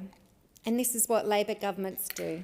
We manage the budget so we can manage the costs that hit the kitchen tables and the back pocket every single week. Speaker, we've also had a revolution in women's health, and I want to highlight a particularly proud achievement of our government, which is the $573 million package for women's health. Our caucus is 50% women, and that changes conversations and it changes budget allocations. For too long, women's health was underrepresented and underfunded, but we're changing that. We have one example is a new contraception that has been placed on the PBS list. For the first time in 30 years, a new contraception is on the PBS list. This significantly lowers the cost of reproductive care. And Speaker, for women's health, we're also addressing women's health at all times of their lives, for fertility, for people with issues like endometriosis and our endometriosis clinics that we've instigated across the country, and also for menopause. So specialised women's health support. And not forgetting men, we've put $32 million specifically towards men's health and promotion as well. Our commitment to a fairer Australia extends deeply also into the disability sector, and I'm thrilled to discuss the $5 million assistive technology rental and refurbishment pilot. This Albanese government initiative is run by Ability WA and is now expanded to Western Australia. And under this pilot, Ability WA provides vital infrastructure and expertise needed to recycle and distribute disability support equipment. It's a very common sense policy, allows people with disability to choose whether to rent, purchase or exchange technology through a streamlined platform. Importantly, it allows users, which are often particularly children, who are growing and whose needs are rapidly changing. They can test the equipment and switch to more suitable technology without being locked into expensive purchases. This pilot is available to all people with disability under the age of 65, not just NDIS participants. And Ability WA are working closely with the National Aboriginal Community Controlled Health Organisations. So by renting and refurbishing assistive technology, we're ensuring timely, affordable access to the tools people need to live independently. And this initiative represents a new cost-effective model for support. Speaker, the transformation of primary care is also something that the Albanese Labor government has addressed. In our first term of government, we promised 50 urgent care clinics across the country, impressively delivering 87 for that term. We've also committed to another 50 for this term of government, and I'm proud to say that we are now at 134 Medicare urgent care clinics open and operating nationwide. In Bullwinkle and its surrounds, this revolution is saving our emergency departments, and it's also reducing the management load for busy GPs. As a nurse in GP clinics, I know the pressure of when an urgent case walks into the GP clinic, and it is sometimes chaotic. Obviously, they have to be addressed, and people end up waiting for hours. It's frustrating, and the urgent care clinics have replaced the urgency of some of those presentations, attending urgent care clinics for treatment when they need it. I'm very proud to have delivered on my election commitment by opening the Mundaring Medicare Urgent Care Clinic at the GP Super Clinic in Mundaring Weir Road, and it officially opened its doors just last month on the 23rd of February. So 1 month later, the community's needs for this service is already clear. There have been more than 530 presentations to the Mundaring Clinic in the last month since it opened, and this is providing enormous relief for our local hospital at the bottom of the hill, Midland Hospital, together with the Gosnells and North Midland Medicare urgent care clinics. It kind of forms a ring of support for our region. Taking the pressure off St John of God Midland Public Hospital Emergency Department has been a game changer, with them dramatically noticing the differences. And for parents with children with a fever, or a worker with a deep laceration or a sporting injury, the 7 days a week urgent care clinics with extended hours have really providing a relief valve in the health system. They provide high quality, fully bulk billed care for urgent cases without having people reach into their wallet. This is directly what it means to strengthen Medicare and to provide direct cost of living relief for people of Bullwinkle and across Australia. And Speaker, I also want to take a moment to acknowledge the strides that we've made in mental health care, opening mental health clinics around the country. We recently opened the Northern Medicare Mental Health Clinic, which is a regional area of my electorate, and we are looking forward to the election commitment of a Kalamunda Medicare Mental Health Clinic being delivered within the year. We know that mental health is just as important as physical health. Yet for too long, walk-in support has been out of reach for many in the Hills area, and this clinic will provide a safe, free space for people to get the help when they need it, without turning to their credit card and without an appointment or a referral. This clinic will be a great addition, as I said, to the Northern Medicare Clinic and the Midland-based Headspace.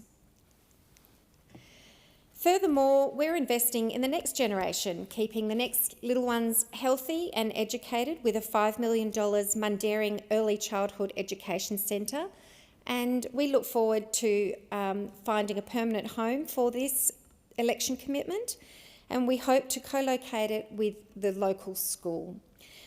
This will make life easier for parents and ensure that children have the best possible start in life. And of course, this is supported by the 15% pay rise for early childhood workforce, a highly feminised workforce that has been undervalued and underpaid for far too long.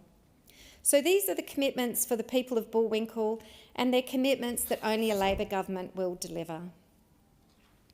Speaker, this government is about delivery, whether it's $25 capped scripts, the expansion of bulk billing and incentivisation of bulk billing, or the ring of care provided by our urgent care clinics. We're building a healthy system and a health system that works for everyone. And I'm proud to stand here as a member for Bullwinkle, representing an electorate named after a nurse and delivering a health system that would make matron Vivian Bullwinkle very proud, and I commend this bill to the House. I thank the honourable member for that contribution, and the question is now that the bill be read a second time, and with that I give the call to the most honourable member for Solomon. Thanks, Deputy Speaker. I rise to speak on the Appropriation Bill. High-performing governments invest money efficiently and in line with their priorities. It takes hard work, careful diligence, running the numbers and then running the numbers again and again. It requires a degree of engagement with risk. It's a deliberate policy act, and I am careful to refrain from describing this as spending because it is actually investment. It is an investment in Australia's people, their futures, Australia's future. It is an investment in sustainability, in security and in health. It is an investment in systems that work and infrastructure that delivers value for Australians. And this is what the Albanese Labor government is doing. We are investing in Australia for the future. In these appropriation bills, there is more than $3.2 billion to implement the 2024 NDS, the National Defence Strategy, and the 2024 Defence Integrated Investment Program, the IIP, and to enable the delivery of prioritised capabilities. So let's consider some of the investments that this Labor government has made in defence capability. The Australian OSIS Blue Bottle, and I just spoke with the operators, owners of that great Australian company in the Great Hall just a moment ago. Earlier this month, our government announced it would be investing $176 million in a new fleet of Australian-made uncrewed vessels known as the Blue Bottle from OSIS Technology. We will be getting 40 of them, making it one of the largest sovereign uncrewed surface vessel fleets in the world. These innovative surface vessels will significantly boost our intelligence, surveillance and reconnaissance, or ISR, capabilities in our maritime approaches, including, based out of my electorate in Darwin, providing situational awareness, maritime domain awareness to the north of Australia. By virtue of them being powered by solar, wind and wave energy, they will have an extended operational endurance, and this demonstrates the high levels of innovation we have in Australia for harnessing those forms of energy. I was lucky enough to see a couple of these blue bottles and meet the team behind them when our Defence, Foreign Affairs and Trade Committee visited the OSIS crew in Darwin last year. It's a very innovative capability backed by a great team. Now, AUKUS long lead items. Continuing in the maritime domain, just last month the government announced a $310 million payment for the long lead items from the UK in support of the manufacture of critical components for nuclear-powered submarines, including the propulsion systems of the SSN AUKUS. This is further evidence that we are delivering on AUKUS, and that is making way full steam ahead. This announcement came off the back of a $3.9 billion down payment to deliver the new submarine construction yard at Osborne in South Australia. We're not only delivering, we're building our industrial capacity to increase our enduring and sovereign capability to deliver. Still in the maritime domain, Army water landing craft. In recent weeks, the government has also signed 2 key contracts with Defence Strategic Shipbuilder to build Army's new medium and heavy landing craft. That NDS, National Defence Strategy, and the Defence Strategic Review before it called for the Army to be optimised for littoral manoeuvre, and these landing craft will be central to that optimisation. The Integrated Investment Program has $7 to $10 billion out to 2033-34 for littoral manoeuvre vessels, and we are funding that optimisation. This will deliver the largest recapitalisation of Army's littoral capability since the Second World War. Moving to the air, GHOSTBAT. In the air domain, the Albanese Labor government is investing $1.4 billion in the MQ-28A GHOSTBAT, turning it into a fully operational war-fighting capability for the ADF. It has now successfully engaged and destroyed an aerial target. This places us at the cutting edge of collaborative combat aircraft technology globally. It is Australian innovation at its best and demonstrates what Australian industry is capable of. The government is backing industry and innovation. GUIO. We have announced that we will start making guided multiple launch rocket systems, or GMLRS, missiles right here in Australia, in fact at Port Wakefield in South Australia. This type of missile will be fired from the High Mobility Artillery Rocket System, HIMARS, being delivered for Army, giving it a long-range strike capability. This is a key milestone in the government's plan to invest up to $21 billion to acquire more long-range strike systems and make long-range munitions in Australia. Our support for Ukraine. In February, we marked 4 years since Russia's full-scale invasion of Ukraine began in a blatant violation of international law, including the United Nations Charter. We have seen 4 years of unprovoked Russian aggression against a sovereign democratic Ukraine. Australia continues to be steadfast in our commitment to a just and lasting peace for Ukraine. We commend the bravery and resilience of the Ukrainian people. This support is bipartisan and it extends across the Parliament, across party lines, and we saw this at the recent launch of the Parliamentary Friends of Ukraine on the 4th of March. And I see it in my electorate of Solomon with the Ukraine Association of the NT. We are backing this support of Ukraine with funding, with action. We are supporting our friends in Ukraine with more than words. Australia has committed over $1.7 billion in total assistance, including $1.5 billion in military support. In December last year, the government announced a further $95 million package in military assistance for Ukraine as part of that. We help our mates in real ways and we stand against aggression. Now, Deputy Speaker, I want to remind everyone that this is not an exhaustive list of all that our government, the Albanese Federal Labor Government, has done. Far from it. I've only mentioned some milestones and some recent announcements, some achievements that have occurred since December last year. Everything I've spoken about has only occurred in the past few months. We are moving at speed, investing real money and achieving major milestones in defence. Deputy Speaker, I want to move to Medicare and health. We're also investing in our security, defence capability and sovereign industrial capacity, not only those, but we're also investing in health and looking after Australian families. The Albanese Labor government has also delivered a once-in-a-generation change to bulk billing, which will mean more Territorians, more Australians can see a doctor for free, no out-of-pocket expenses.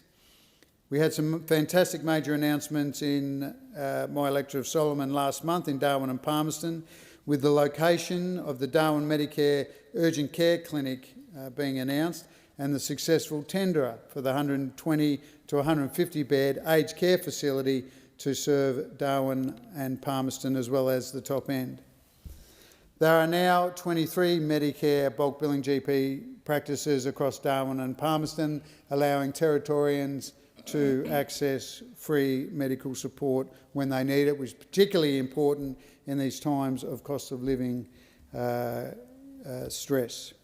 Over 70% of all local GP practices are now registered as Medicare bulk billing practices. Still allows people to choose to go to non-bulk billing practices, of course. Record hospital funding for the Northern Territory, $3.5 billion over 5 years, from 26 to 27 financial years, has also been delivered. And that's on top of the 30% increase in this current financial year. We're also building the long-term health workforce with the NT's own medical school at Charles Darwin University, opening last month, housed in a brand new building called Garawa, and it's also known as the Better Health Futures Building. Garawa, the Larrakia name for the building, also means green tree frog, and that is because of the green tree frog significance in that area of the beautiful CDU campus in Casuarina. I'm very proud that Charles Darwin University now has its own medical program, as well as the fantastic work that Flinders University's program continues to do, and also acknowledge Menzies. We have expanded mental health services with the Darwin Headspace Centre, upgraded to a Headspace Plus, and a youth specialist care centre in Darwin for young people with very complex needs. We are continuing to work with the Northern Territory Government to strengthen maternity services in the Northern Territory. I call on the Northern Territory Government to stipulate that the new not-for-profit provider of Darwin's private hospital includes maternal health services, includes maternity services in the licence. Deputy Speaker, we also launched services like 1800 Medicare, helping people to keep people out of emergency departments. In addition to this, we're making prescription medication cheaper by capping PBS medicines at $25 and just $7.70 for concession card holders. This is the least we can do to help people who are concession card holders. This is making a real difference in the lives of Australians and Territorians. People should be able to get the medicines that they need and the medicines that their families need without the need to make difficult choices. I say again, we are investing. These are investments in the health security of our community. We are investing in the health and welfare of Australians. We are investing in a health system that actually works for Territorians and for Australians. We are investing in making health services more accessible to people who need them. Furthermore, this investment is also delivering cost of living relief for Australians, as I just mentioned. Now, Deputy Speaker, this appropriation bill gives $325 million to the Treasury to provide loans to Housing Australia to support social and affordable housing projects as part of the Housing Australia Future Fund. And housing and home ownership, like everywhere, is a challenge in my home of Greater Darwin. So we announced support for more first home buyers from Darwin to get into home ownership by increasing the property price cap for the 5% home deposit scheme. On the 1st of July this year, 2 price caps will now operate in the Northern Territory. One for the Greater Darwin region, where home ownership is set at generally a mean higher than the rest of the Territory. So that will now be $750,000 for Greater Darwin. And the rest of the Northern Territory will be set at $600,000. The 5% deposit scheme has already helped more than 1,800 Territorians move into their first home since we came into government. So I say again, we are investing in our national security and defence, in our health and well-being, in our housing. We're investing in putting roofs that people can call their own over their heads. We're investing in people having places to call a home that they can raise their families in and make memories with their loved ones. In the time remaining, Deputy Speaker, I want to talk about home batteries. The Albanese Labor government is helping more households, small businesses and community groups bring down their energy bills for good through sensible changes to expand and secure the sustainability of our cheaper home batteries program. Territorians in greater numbers every day, every week, are cutting their energy bills by installing a cheaper home battery to use all that Territory sunshine, all that Territory gold, to store it in a cheaper home battery. Darwin residents are installing batteries at double the rate of Melbourne. Nearly 700 residents have taken up the government support to have a 30% discount on the cost of a home battery, saving them up to $2,300 per annum. Under Appropriation Bill number 3, Department of Climate Change, Energy, the Environment and Water will receive around $2.9 billion, predominantly to continue their support for the Cheaper Home Batteries program. After having been expanded to $7.2 billion over 4 years, increase from the initial $2.3 billion, this program is expected to see more than 2 million Australians install a battery by 2030. This should deliver around 40 gigawatts hours of capacity, increasing expected capacity fourfold. And I'll say again, this government is investing in the sustainable generation of solar energy, investing to help Australians cut their energy bills. We are investing so we have more cheap, fast, safe solar energy available in our homes by day or by night, when and where it's needed, and I'm proud that this government is investing in Territorians and Australians.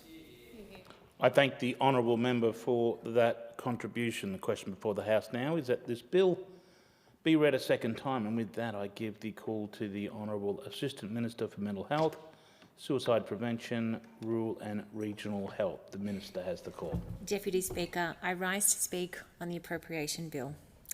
Since coming to office, the Albanese Labor government has been focused on strengthening Medicare and delivering more accessible and affordable health care for all Australians. As the Assistant Minister for Mental Health and Suicide Prevention, Rural and Regional Health and the Federal Member for Dobell on the Central Coast of New South Wales, I am proud of the progress that we're making. Deputy Speaker, first I want to highlight the real difference our network of Medicare urgent care clinics are making in my community and right across the country.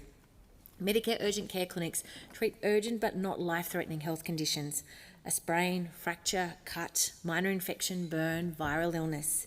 They're all fully bulk billed, open extended hours and available every day with no appointment required.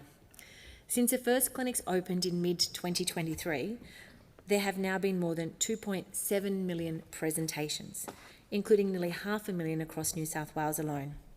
On the Central Coast, we opened 2 clinics in 2023, one in the north and one in the south. Since then, the Lake Haven and Umina Medicare urgent care clinics have seen more than 60,000 locals. And delivering on our election commitment to open a 3rd Medicare urgent care clinic, I recently joined the member for Robertson for the opening of the new Erina Medicare urgent care clinic. And I'm delighted to share with the House that the Erina clinic has already seen more than 3,700 locals in the few short months it's been open. Crucially, these clinics are helping to ease pressure on Gosford and Wyong Hospital, where around 44% of emergency presentations in the last financial year were for semi-urgent or non-urgent conditions. And across the nation, our Medicare urgent care clinics are having a significant impact. And with my responsibilities for rural and regional health, I've opened new Medicare urgent care clinics in Gladstone and Mackay in central and north Queensland, as well as in the outer suburbs, including the new Deception Bay Medicare urgent care clinic, alongside my friends, the member for Petrie and Senator Mulholland. And when speaking with locals in these communities across the country, so many people have shared with me the difference, the real difference access to urgent care is making to them and their families, such as Nicole from Deception Bay, who said, and I quote, "I recently attended the clinic with my 4-year-old. We were seen quickly and did not feel like we were being rushed through for the next person. If you're feeling unsure, I would recommend attending." And parents like Nicole are leading some of the most presentations to Medicare urgent care, with about 1 in 4 presentations being from children under 15 and more than 1 in 4 being out of normal clinic hours. So really opening up access for urgent care for children and families. Deputy Speaker, that's what Labor governments do. We listen, we act, and we deliver new health services for all Australians. Deputy Speaker, our government is putting mental health at the heart of Medicare and services in the centre of communities. Our network of Medicare mental health centres is rapidly expanding, with 53 currently open, growing to 92 over the coming years. Medicare mental health centres are a new service, offering wraparound mental health support and care, and removing barriers to access. No appointment, no diagnosis, no referral. Simply walk in and be greeted by a peer worker, someone who's likely walked in your shoes, because sometimes the best support you can have is from someone with their own lived experience. And I'm delighted that a brand new Medicare mental health centre will soon open on the Central Coast, expected to be up and running by the middle of this year. Operated by Grand Pacific Health in partnership with Hunter Primary Care, Relationships Australia and Odyssey House, the new Central Coast Medicare Mental Health Centre will offer people in our community free walk-in wraparound care, close to home and when they need it. The centre will be staffed by a multidisciplinary team including psychologists, social workers, counsellors and peer workers. Importantly, the centre will be linked to our virtual network of specialist psychologists and psychiatrists. So if someone walks in and needs that extra expert support, it'll be available to them for free under Medicare. Deputy Speaker, when a young person needs free mental health care, Headspace is a safe and welcoming place where they can seek support. As the Minister responsible for Headspace, I've now had the privilege of visiting more than 60 Headspace centres across the country, from city centres like Headspace Marion in Adelaide South to regional centres like Headspace Townsville in North Queensland, to services in the most remote parts of our country, such as Headspace Mutijulu on the eastern side of Uluru in Central Australia. All our Headspace centres are staffed by dedicated teams of clinicians and support staff with a collective goal of supporting young people, and I thank them for their ongoing work and dedication. In my part of the country, Headspace Lakehaven continues to support young people on the northern end of the Central Coast, and I was proud to open the new and expanded service in 2023. The year before, in 2022, I had the real pleasure of opening a brand new Headspace in my hometown of Wyong, which has been able to support more young people, particularly in our local schools. And at the last election, as part of our record $750 million election commitment to youth mental health, we announced that Gosford Headspace will be uplifted to a Headspace Plus to care for the more complex and ongoing mental health challenges that many young people face today. Deputy Speaker, as a pharmacist, I also wanted to shine a light on the PBS changes that we've made to make medicines more affordable for all Australians. When we came to government, people were delaying or avoiding filling prescriptions because of cost, having an impact on their health and their well-being. And as a pharmacist, to know that since we came to government, we've reduced the cost of PBS general prescriptions from $42.50 down to $30 and now down to $25. Deputy Speaker, the last time the PBS general co-payment was $25 was early in my career as a pharmacist in 2004. Importantly, and I hear this in pharmacies that I visit right across the country, putting a freeze on concession prescriptions capped at $7.70 until the end of the decade, until 2030, is making a real difference in patients being able to access medication. No one should be forced to make a decision about delaying or avoiding filling a prescription or skipping a prescription because of cost, and this is making a real difference to people in my community on the Central Coast of New South Wales and right across the country. Deputy Speaker, another change that's making a really big difference in my community is fee-free TAFE. My late father was an engineer and a builder and proudly a TAFE teacher. I know the difference that quality education through TAFE has provided over decades in communities like mine on the Central Coast of New South Wales and right around the country, opening up opportunities and career pathways and business opportunities and driving the local economy for so many local people. And I'm pleased to share with the House that more than 13,000 people on the Central Coast have enrolled in a fee-free TAFE course. And many of these enrolments are in early childhood education and aged care, helping to train people in areas where workers are needed, particularly in a growing community like mine. And I recently joined the team at Good Start Tumbiumbi, who have trainees enrolled in fee-free TAFE courses who are studying to be the next generation of early educators.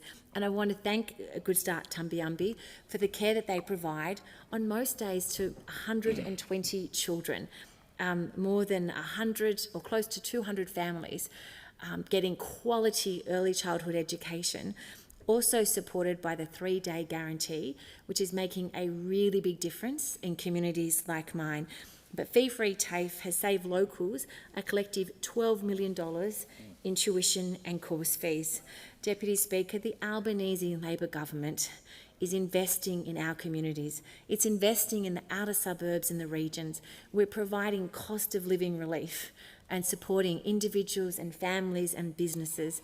And I'm particularly proud to be part of a government that has restored bulk billing, that's improving access to care. As a pharmacist and someone who worked at my local hospital for nearly 10 years, the difference that it is making to people in our community is profound. And I know that we have more to do, and that will continue to be the focus of our government as we continue to roll out more support through urgent care clinics, Medicare mental health centres, Headspace, to make sure that every Australian, wherever they live and whatever their circumstances, has access to quality care that is close to home and that is affordable. Thank you, Deputy Speaker. I thank the Minister for the contribution. The question is now that the bill be read a second time, and with that I give the call to the most honourable member for Moncrieff. Thank you, Deputy Speaker. The communities of southern Sydney that make up Hughes are truly special ones. It is such a great honour to be able to serve them in this place as the member for Hughes. One of the key ways that this parliament serves the communities we represent is in allocation of resources through budgets and through bills such as these appropriations bills, which are up before us today. It's one of the ways that this parliament can deliver for those communities that send us here. And it means we can get on with delivering the projects that make a real difference in our communities. Projects like Heathcote Road, where the Albanese government jointly funded a $188 million upgrade of the section through Holsworthy with the Minns Labor government. The congestion-easing 2.2-kilometre upgrade along Heathcote Road between Voyager Point and Holsworthy has widened the road from a single lane each way to dual lane carriageway. Carrying around 36,000 vehicles each day, this upgraded section is expected to significantly reduce travel times and peak hours for general vehicles by several minutes. Heathcote Road is the spinal cord of the Hughes electorate. It's the primary road connection between the Sutherland Shire and the growing southwest region. Its role as a key connector will only continue to grow with the opening of the new airport. As someone who uses the Heathcote Road sometimes as many as 6 times a day, I can tell you, Deputy Speaker, how much this upgrading is making a difference to travel times and to wellbeing for motorists from Sydney and the Illawarra and for residents of my community. The upgrade saw 2 bridges being built along local waterways, Williams and Harris Creeks, designed to withstand a 1 in 100-year flood event, and a bridge constructed along the T8 railway. I was honoured to be there for the opening in November of last year with the member for Werriwa, the New South Wales Minister for Roads, Jenny Aitchison, the state members for Heathcote, Leppington and Holsworthy, Marianne Stewart, Nathan Haggerty and Chris McAlliander, and Cameron Murphy, MLC.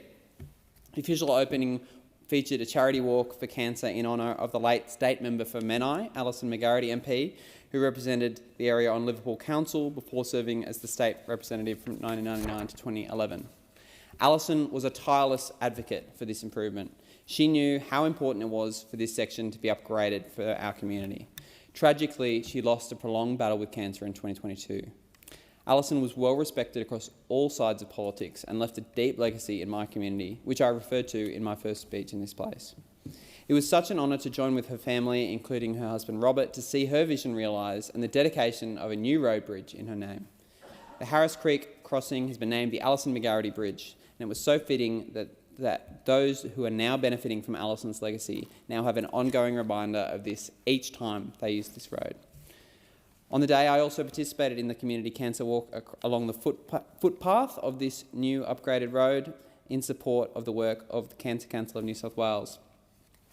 To herald in the new road, a smoking ceremony was performed, artworks were unveiled along the road depicting flora and fauna native to the area, and there was a commemoration of World War I POWs who built the railway connection through to Liverpool. The improvements to Heathcote Road also include a new intersection to improve access to Voyager Point and a major upgrade at the intersection at MacArthur Drive, including new tunnels, new turning lanes and traffic lights access station facilities at Holsworthy. More than 200 workers were employed on this project, It's a fantastic example of what the Albanese Labor government is doing for communities in the southwest of Sydney. Work also continues on the M5 upgrade between Moorebank Avenue and the Hume Highway, a project jointly funded by the Albanese government through a $190 million investment. Work has been taking place on this project since the start of the year, with work commencing from the 30th of March, including utility work on Powerhouse Road, drainage and earthworks in Hellas Park, Georges River embankment enabling work and non-intrusive survey work. Anyone who uses the M5 around Moorebank knows exactly the problem that occurs in the area. In the afternoon peak, traffic is banked up as cars and trucks enter westbound at Moorebank Avenue and try to merge with traffic already on the motorway, attempting to exit the highway. It's why the Albanese and Minns governments are getting on with delivering the critical infrastructure Western Sydney needs. The project includes a new 3-lane toll-free bridge over the Georges River and the train lines at Liverpool, dramatically improving the connection between the M5 motorway, Moorebank Avenue and the Hume Highway. It also removes the dangerous weave on the M5 between Moorebank Avenue and the Hume Highway, improving safety and traffic flows for drivers entering and exiting the motorway. A new underpass at Moorebank Avenue will directly connect the M5 westbound to the Hume Highway, and the intersection between M5 and Moorebank Avenue will be fully upgraded. This matters because the existing bridge currently sees more than 2,500 trucks a day moving from the Moorebank Intermodal Precinct Terminal onto the Sydney motorway network, with truck numbers only set to increase as new sections come online.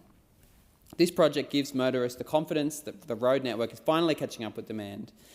It's being delivered through a strong partnership between the Albanese and Minns Labor governments, each committing $190 million as part of the broader Western Sydney infrastructure blitz. Those opposite claim to represent people and industries who move around on our motorways. I can recall Tony Abbott, whose contempt for public transport is well documented, famously saying that every man in the car is his king, as if that was an excuse for not investing in public transport across Australia and in Western Sydney especially. I note that today we have taken significant steps in terms of the trucking industry and ensuring that we are properly delivering for the trucking industry in ways that those opposite never did. When you look across the network from the M7 to the M5, WestConnex and the M4, this intersection is such an obvious choke point for a growing region of Sydney. For those opposite to have overlooked it for so long shows their absolute contempt for those who live in southwest Sydney. Southwest Sydney is the gateway to Sydney, it's the engine room of the economy. We've got the Moorebank Intermodal Precinct, we've got the new airport coming in, and the idea that we would be avoiding investing in this key infrastructure is beyond belief. The fact that we've got trucks that can't get off the road safely, and this is something those opposite knew about when they were in power, but obviously didn't want to invest in building a new railway line. Obviously, they didn't want to invest in building a new railway line from southwest Sydney to the new airport, but to not invest in roads just goes against all sensibility and logic. So I'm very proud that this government is delivering this, and I'm very proud that we're investing $190 million in a key piece of infrastructure for southwestern Sydney. But it's not the only roads investment that this federal government is making in southwestern Sydney. It's in addition to the $50 million that the federal government allocated towards the final business case for the project to support businesses that rely along the Cambridge Avenue in Glenfield. This is a project that has been neglected for far too long. The Glenfield Causeway is something that is brought up frequently whenever I am engaging with the community in the southwest, and it's been one that people have been hearing about for a long time. And I'm so glad that the Albanese Labor government is finally taking action and investing in this project, and investing in a project that increases the reliability and efficient access to the Moorebank Intermodal Terminal and align with Transport for New South Wales Moorebank Intermodal Transport Access Strategy, or MITRA. This government is also ensuring that education is something that's accessible in my community. It's why last year this government opened the Macquarie Fields Suburban University Study Hub. It's why last week Minister Clare opened the new campus site of the University of Wollongong at Liverpool. The Suburban University Study Hub at Macquarie Fields is part of the Albanese government's $66.9 million investment to more than double the number of university study hubs across the country. Nearly half of young Australians have a degree, but in Macquarie Fields it's only around 29% of young Australians. The evidence shows that where study hubs are, university participation goes up. As a former student of a suburban campus of the University of Wollongong, I know how much of a difference local campuses like the new site in Liverpool make to students who live nearby. It means that university is less disruptive to lifestyle, meaning that students can work and meet life obligations without university attendance and study, creating too much disruption to them. The cost and accessibility of healthcare is also one of the most pressing cost of living pressures for families and individuals in my community. For years, seeing a doctor was becoming more difficult. Bulk billing rates across our community were in decline. Practices were charging higher and higher out-of-pocket fees, and too many families were having to make calculations and ask the questions, can I go to the doctor or can it wait? Deputy Speaker, health doesn't wait, health can't wait, but more importantly, health shouldn't wait. This government inherited that decline and this government is reversing it. The Albanese Labor government's $8.5 billion investment in Medicare is the single largest investment in Medicare since it was created. The latest data tells the story crystal clearly. With 22 clinics now bulk billing, the majority of clinics in Hughes can now display that little sign with those two beautiful alliterative words, bulk billing. Here. We have seen the largest quarterly jump in bulk billing in 20 years outside of COVID. And this has happened because of what we're doing. Nearly 96% of Australians are now within a 20-minute drive of a registered Medicare bulk billing practice. More and more practices that were mixed billing are converting to fully bulk billing every single week. On medicines, the change that came into effect on the 1st of January this year is one of the most direct cost of living measures this government has delivered.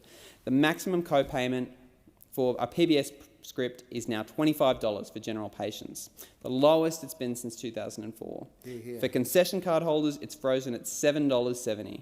For those in my community managing chronic conditions on tight budgets, that difference adds up across a year in a way that is really making a difference to their bottom line. House ownership has also drifted out of reach for a generation of young Australians, and the former government's record on this is critical to understanding exactly how we got to where we are and why we are facing the challenges that we are now facing as a country. 9 years in office and only 373 social and affordable homes built nationally.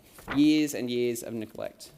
We can contrast this with the work of the Albanese Labor government, of the single largest investment in housing since World War II, the Housing Australia Future Fund, the Help to Buy scheme, the 5% deposit guarantee, the 45% increase in Commonwealth rent assistance, the ban on foreign buyers purchasing existing dwellings. These are functioning mechanisms backed by appropriations like these. The government is on track to deliver more than 55,000 social and affordable homes and support more than 100,000 Australians into home ownership. For the young people in Hughes who grew up in these suburbs and are watching themselves be priced out of them in real time, this is what this government is working to change. Deputy Speaker, there are many qualities that make Hughes genuinely unique in this parliament, but one of the most notable is that it's the only community in Australia with a nuclear reactor. ANSTO, the Australian Nuclear Science and Technology Organisation, has its headquarters and main research facilities in Lucas Heights in Sutherland Shire, in the heart of my electorate.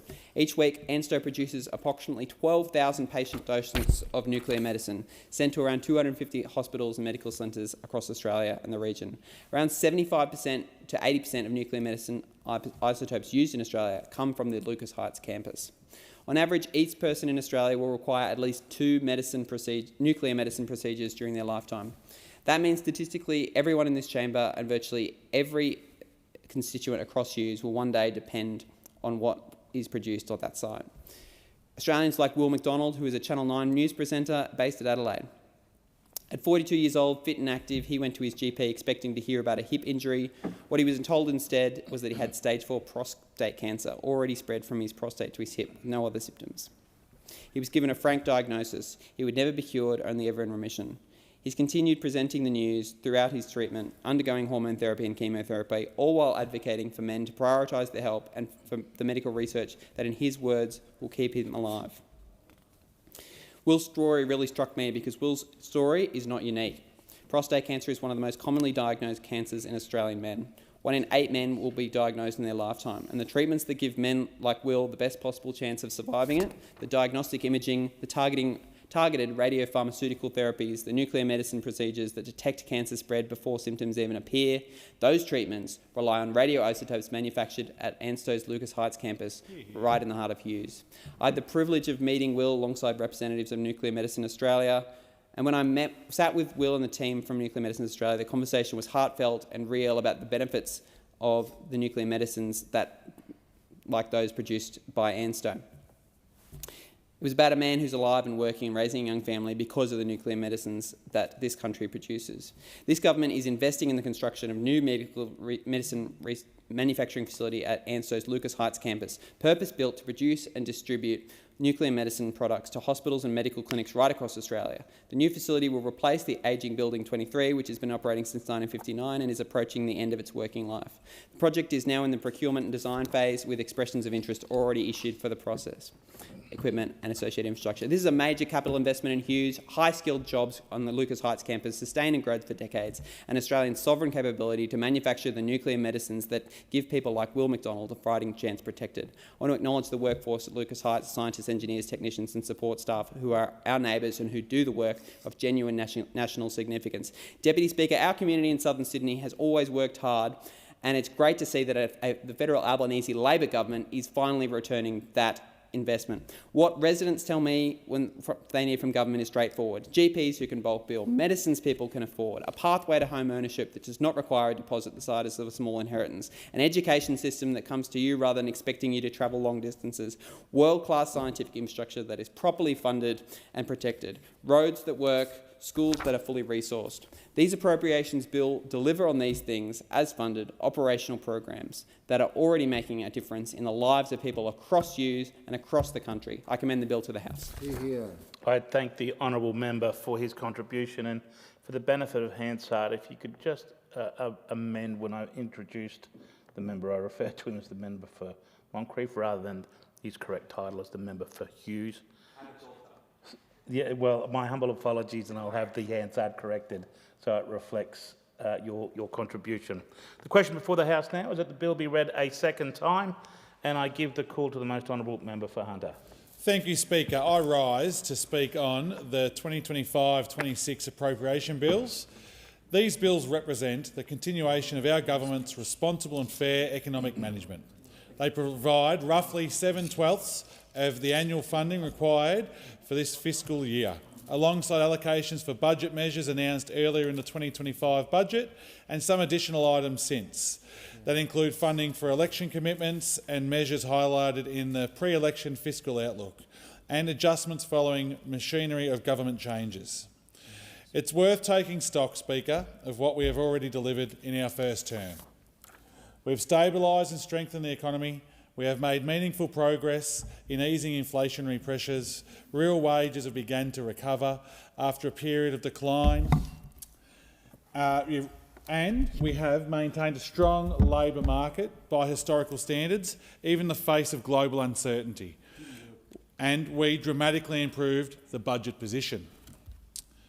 Australia has now recorded the largest nominal budget improvement in a parliamentary term. We delivered the first back-to-back surplus in nearly 20 years, and recent budget outcomes have come in significantly better than forecast, reflecting disciplined economic management. That did not happen by accident. It was the result of responsible management, discipline and an economic plan that works for ordinary Australians, not just the top end of town. The Albanese Labor government will continue this approach in our second term. In a time of global economic uncertainty, rising interest rates and geopolitical instabilities, Australia has remained resilient. That is not by chance, it is by design, balancing the budget, lowering the debt, investing in people and delivering the high-quality services that Australians deserve. Speaker, these appropriation bills are about more than just numbers in columns. They are about priorities. They are about values. And once again, health is at the very heart of what this government is doing. We know our health system is under pressure, and that is exactly why these investments matter. Medicare is the centrepiece. It always has been for Labor governments, and it always will be. In this year's budget, we committed to making sure that by 2030, 9 out of 10 GP visits will be bulk billed. That is a tripling of what we inherited from those opposite who froze rebates and sent bulk billing off a bloody cliff. We have increased funding for public hospitals. We have rolled out more Medicare urgent care clinics, taking the national total to 137. We are building up our health workforce with more doctors and nurses, and we are lowering costs for patients, particularly women, by expanding access, choice and affordability. In my electorate of Hunter, this is not an abstract comment. It is something families are seeing in real time. I want to acknowledge the doctors at Always Healthcare in Cessnock and Kurri Kurri who have taken up the opportunity and are now fully bulk billing patients, just like the other 27 in the Hunter are doing right now. Every single patient who walks through their doors is bulk billed.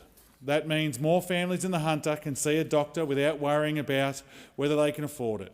It means pensioners, young families, apprentices, people out of work, every one of them can get the care they need when they need it without the stress of the out-of-pocket costs. That is Medicare working exactly the way it was designed to. And it is happening because this government has put money where its mouth is. I hear from families every week who tell me they can finally go into the GP again and they're not having to put it off.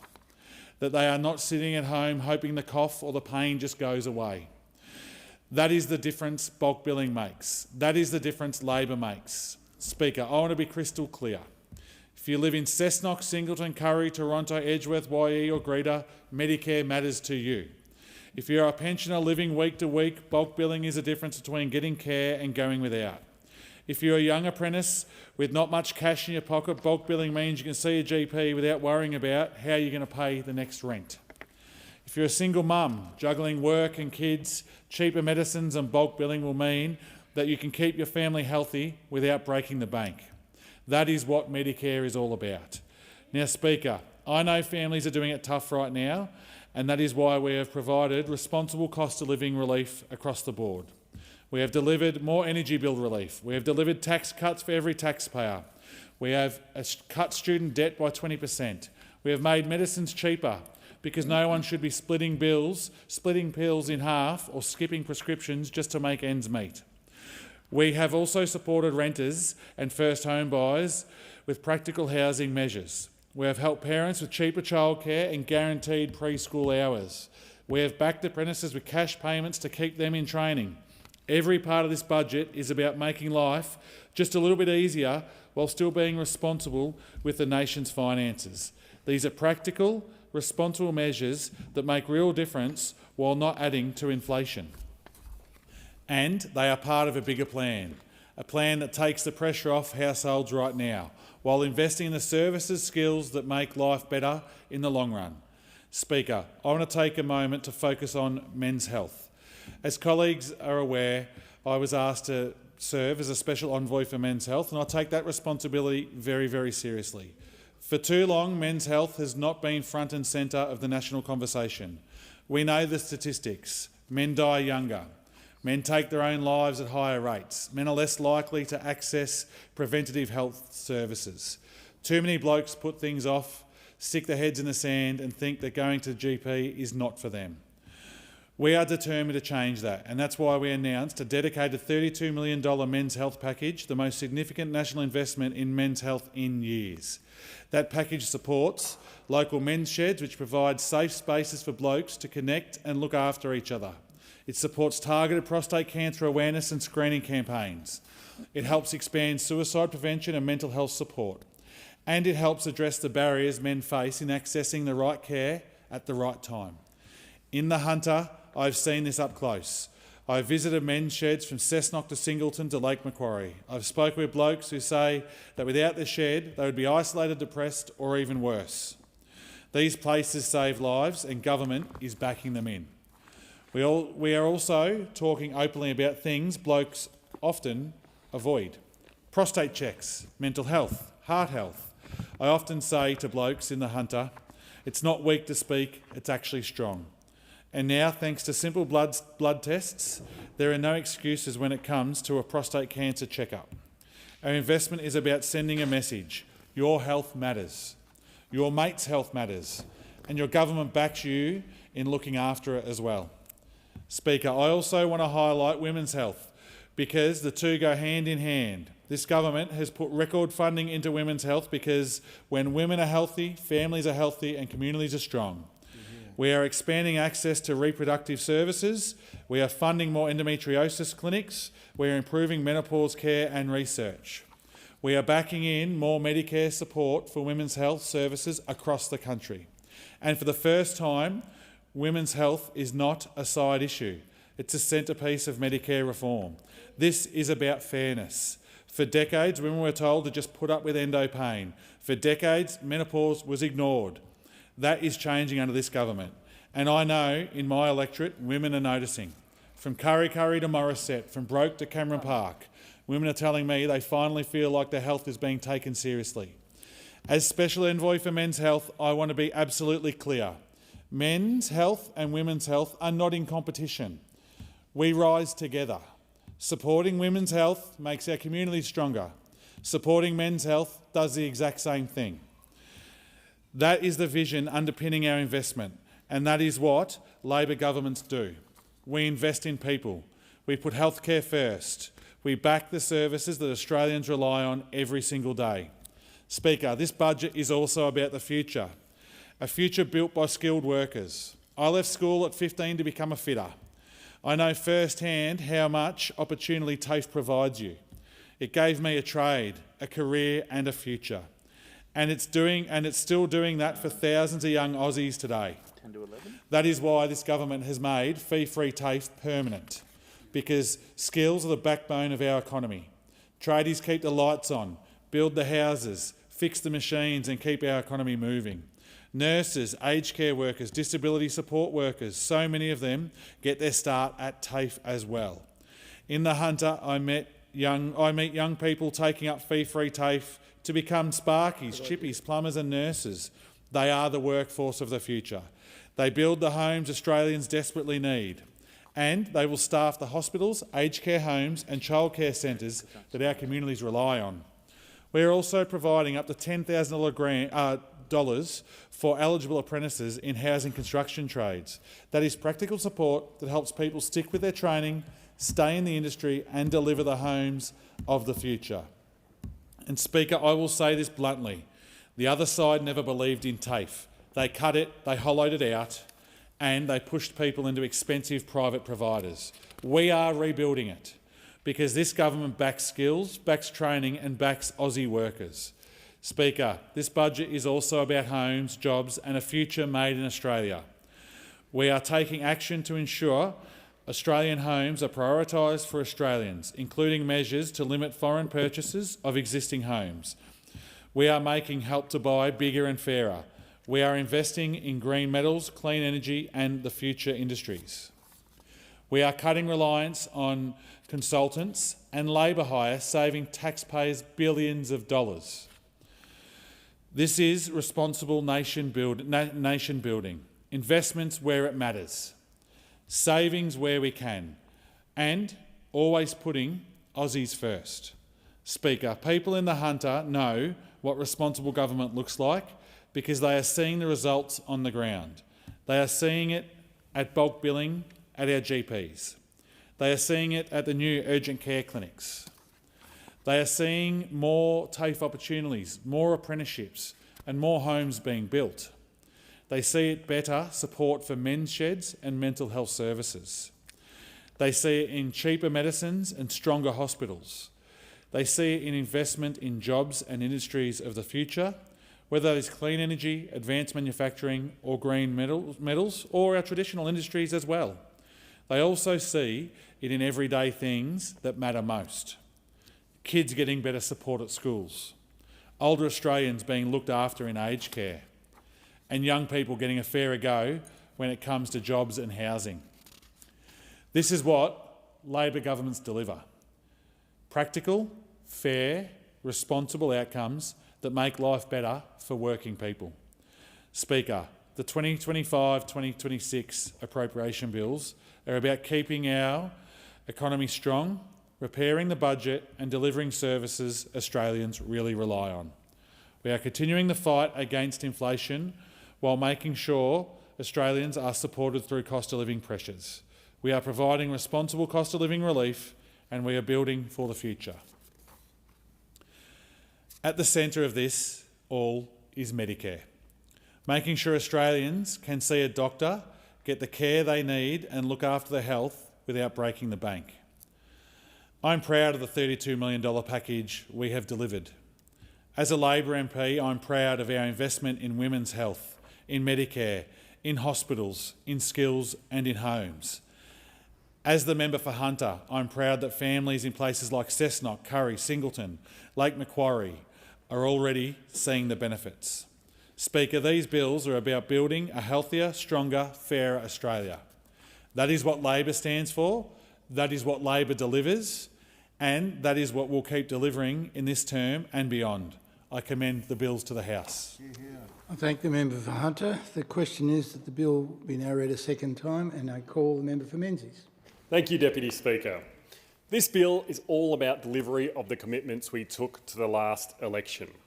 We as a government are focused on delivering on the things that matter to everyday Australians, and I'm focused on delivering for my electorate of Menzies. Investments in our local infrastructure, in our community organisations, in our local festivals, cost of living relief, healthcare, education and housing. I'm extremely grateful to the people of Menzies for providing me the opportunity to represent our local community and create real outcomes. And our government is incredibly grateful to the people of Australia for their endorsement at the last election. And we're working every day to make sure that Australians know we've got their backs. Now, unfortunately, my electorate of Menzies has not always received the investment it deserves. We have a wonderful, hard-working community full of devoted volunteers, hard-working small business owners, conscientious young people, hard-working families, and I'm committed to making sure that we get our fair share of investments. We've done that through our local sporting clubs. Of course, sporting clubs play such an important role in our community. Of course, they help our young people stay active and make sure that they're getting enough exercise, but they also provide a sense of community. And through the volunteers, which are often the parents of players, they provide a sense of community and the chance to give back to the community.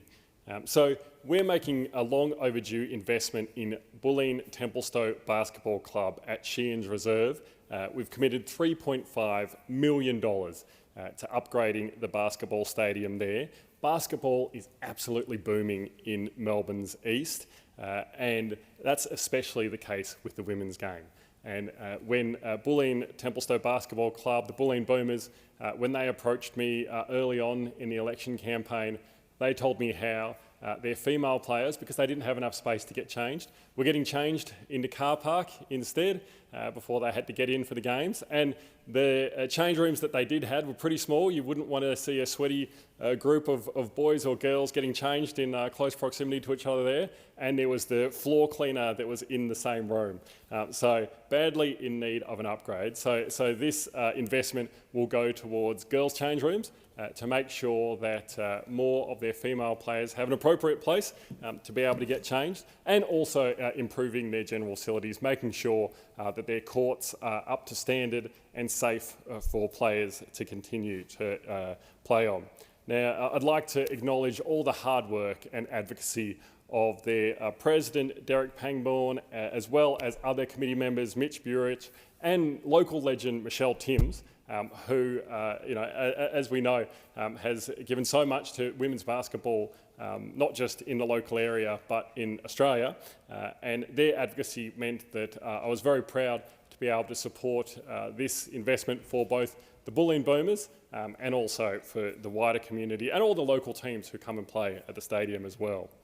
I was also able to advocate successfully for an investment in the Box Hill United Soccer Club and their Sparks Reserve field, an investment of $3.925 million to upgrade their synthetic pitch, or upgrade their existing pitch, I should say, to a synthetic pitch. That means that more of their players will be able to play for more of the year, that they're going to have more home games so their parents won't have to drive them back and forth long distances to play away games, but also so that they'll be able to train more of the year. Like basketball, soccer is just growing and growing in Melbourne's east, so providing more people the opportunity to play the beautiful game will be a great benefit to the local community and, as I said, to all the people who are involved in the club.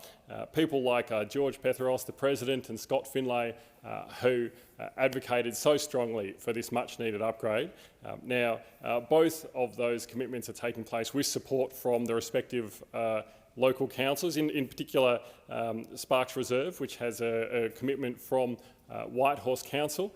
So they're at the stage where contracts are being signed and those election commitments are progressing, and I look forward to seeing and following each stage of delivery.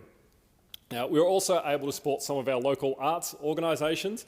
We've got the Warrandyte Arts and Mechanics Institute located in the northern part of my electorate, and they took me for a tour of their pottery studio, which is located in the old Warrandyte Firehouse. Now, this was one of the visits that really illustrated how much need there was in the community for local investments. The firehouse, the back of it is made of wood and had been eaten by termites, so there were holes in the walls, and as I was walking around with them, there were holes in the floor, so I was a little bit afraid that my leg would go through, and that made a pretty good argument for being able to make an investment in this space. Now they use the front of the old firehouse, a beautiful heritage-listed stone building. They use that as their pottery studio, and I was lucky enough to visit there recently with Minister for Infrastructure, Catherine King, and see the pottery group in action. They made some beautiful pieces that were drying in the kiln, and obviously it also, as importantly as providing a creative outlet, provided an opportunity for people to get together, talk about any issues they may be having in their life, reduce social isolation, but also feel part of the wonderful Warrandyte arts community, which is very active. They hold regular plays, but also hold all kinds of activities. They hold life drawing classes. They've been trying to twist my arm into being a life drawing model for a little bit, but I've been refusing it. It may not be the best move for a political career, but they're wonderful, active members of the community. And I'd like to acknowledge all the hard work of people like Grant Purdy, Bruce Tanner, Marion Cooper, and Andrea McMahon for their work with Warrandyte Arts and the important advocacy they had in securing an investment of over $187,000 to upgrade the old Warrandyte Firehouse. Now, another electoral commitment that we've been able to make is to the Five Ways intersection in Warrandyte, which borders my good friend, the member for Deacon's electorate. Now, that is a $25 million commitment for planning and early works. For anyone who's been around to that intersection, it's one of the most dangerous intersections in the electorate. It had a pretty high speed limit, blind corners around school drop-off and pickup, or around peak hour. It gets pretty congested and people take some pretty dicey turns when the road is really busy. So this is a much needed and overdue investment. Consultation in collaboration with the Victorian State Government is now complete, with the local community being really invested in the outcome of this project. And many residents have shared their safety concerns about this notorious intersection. Already one of the positive outcomes from this is that the speed limit in the area has been lowered to 60 k's an hour. Excuse me. And we'll continue to work with the Victorian Government to deliver on this important commitment. Now, one of the local commitments that I'm most proud of is the Box Hill Medicare Mental Health Hub. We know that the mental health system has a lot of gaps in it. I'd like to get to a stage, as I've said before, where mental health is treated the same as physical health, and especially when we speak to young people in our electorate, I hear a lot that mental health is one of the highest priorities for them. There's a missing middle in the mental health system for people whose conditions aren't so severe that they may need to go to hospital as an inpatient, but can't be managed. But as well as that, we hear about long waiting lists to be able to see a counsellor. As you may know, Deputy Speaker, there are times when people won't kind of put their hand up to go and see a counsellor or put their hand up to go and see a psychologist until it's reached quite a severe stage of their mental health, and so that delay of a few weeks or even months of being able to access help, let alone any cost barriers, means that some people may not get the help they need when they need it. So a Medicare mental health hub will mean that there is free, walk-in, accessible mental health supports when people need it. I was really proud to be able to announce that with Assistant Minister McBride. So work is now underway to establish that hub. I was out door knocking on the weekend, letting people know about it, and that's an investment in the local community that people have really welcomed. And it's expected to be open by the community in late this year. I was also proud, excuse me, to support some of our local community festivals with a $200,000 commitment, and those festivals have now been delivered. So just last month, I had the privilege of welcoming Minister Ali, the Minister for Multicultural Affairs, to the Manningham Chinese New Year Festival. This was the inaugural version of the festival held in Jackson Court in Doncaster East, a wonderful local shopping strip and a great venue for our latest Chinese New Year Festival. I live quite close to that area, and as someone who's grown up in the area, we always used to go into the city in order to be able to celebrate Chinese New Year. So the fact that we can do this in our suburbs now really does mean a lot to me. And it's good to see people being able to celebrate Chinese culture, but also share that culture with the wider community. Very grateful for the Jackson Court Traders Association and the President Con, who I saw on the day of the festival. And people commented that they hadn't seen Jackson Court so alive. There were lion dances, there were stalls, the colour red was everywhere, the opportunity to do calligraphy, traditional Chinese musical instruments, and a lot of different ways that the local community could experience Chinese culture, including, and I think that's something that a lot of people enjoy, enjoying some delicious local food. Very proud to be able to deliver that. And as well, we saw the Box Hill Chinese New Year Festival delivered. Now, that's been running for a long time and it's become a real staple of the Cultural Festival, a cultural calendar. So not just locally, but on a much broader scale. I think the best Chinese New Year Festival, or one of the best Chinese New Year festivals that we now have in Melbourne. Over 100,000 people get through there. It recognises not just Chinese culture, but there's also Korean culture and Vietnamese culture.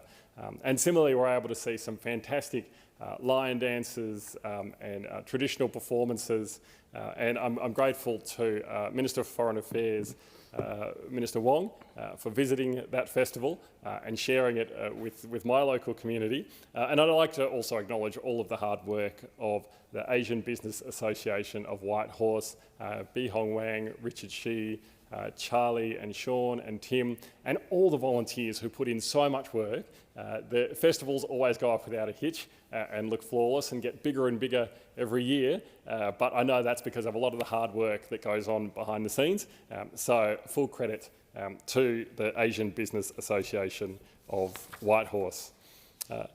Now, as well as that, we're also providing things at a national scale, which are delivering for people in my electorate of Menzies. And of course, we went to the election promising that we would increase bulk billing rates, making the biggest investment ever in Medicare in its 40-year history. And this is one of the areas that we've been able to deliver most in terms of healthcare.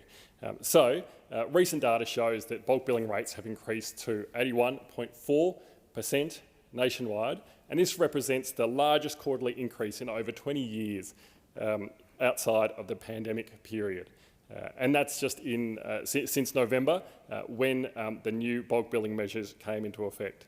There are now more than 3,400 bulk billing practices across Australia, and more than 96% of Australians live within a 20-minute drive of a bulk billing clinic. We know that primary health care is the most efficient form of healthcare, the most affordable and the cheapest form of healthcare, because if we address health issues sooner, then we know that they won't go worse and they won't cause a bigger cost in terms of the healthcare system, but also in terms of making sure that people are able to keep working, keep being productive members of the community. And so this is an investment not just in health, but in all Australian workers and all Australian families being able to access the healthcare they need when they need it. In my electorate, that's already yielded huge results in the last 3 months. There's 10 new bulk billing clinics that have opened in Menzies. This brings the total to 26, which is an increase of 67%. Affordable healthcare when people need it.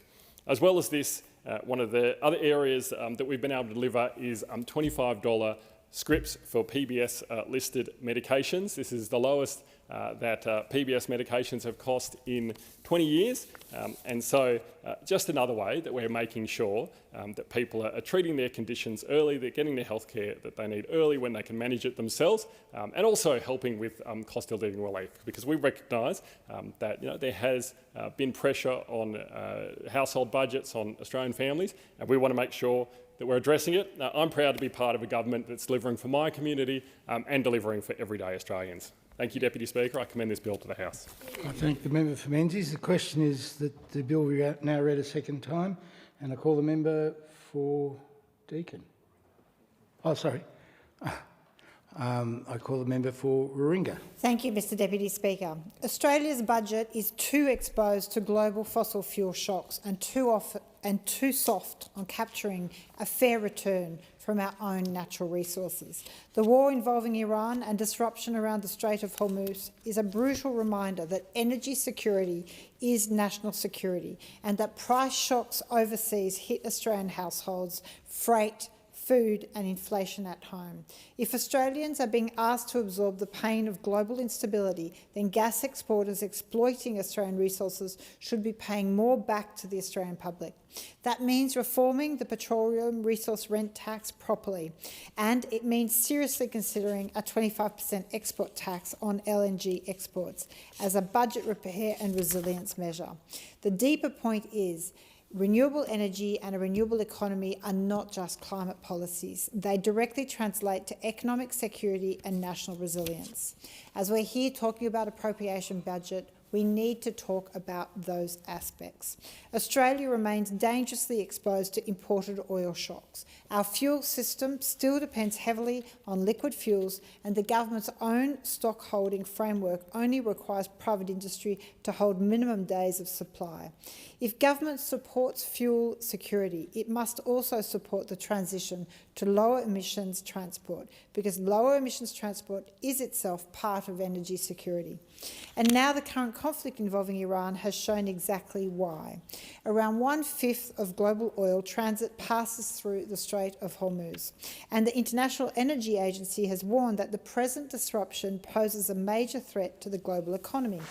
Petrol and diesel spikes do not stay at the bowser. They ripple through freight, groceries, construction, business cost and inflation.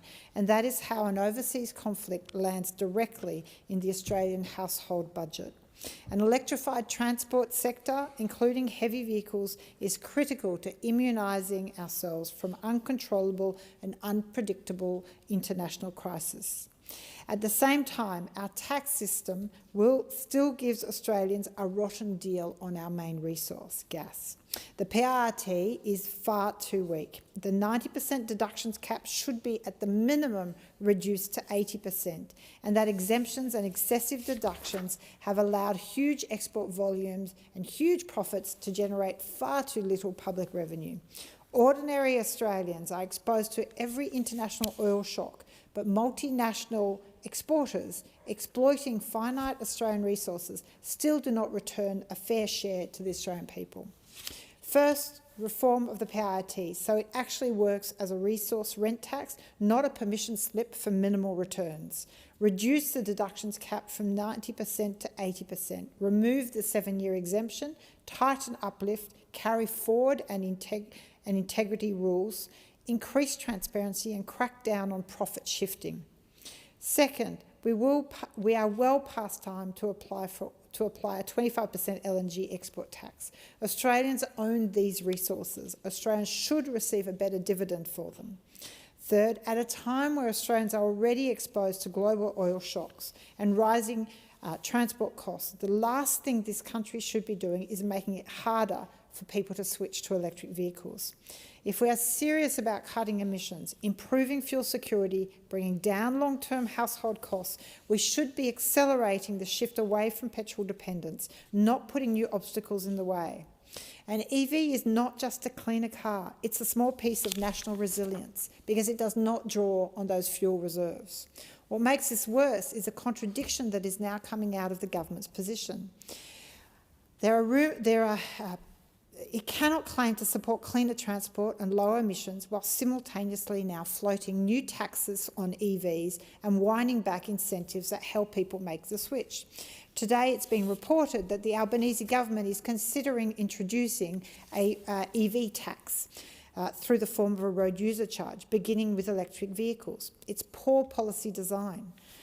At a time when Australia's emissions are not declining quickly enough and households are already under pressure from fuel price volatility, introducing a new EV tax that only targets electric vehicles sends a wrong signal, and it risks slowing down that uptake, undermining efforts to reduce transport emissions, whilst completely leaving off the hook those high-polluting, high-fuel use cars.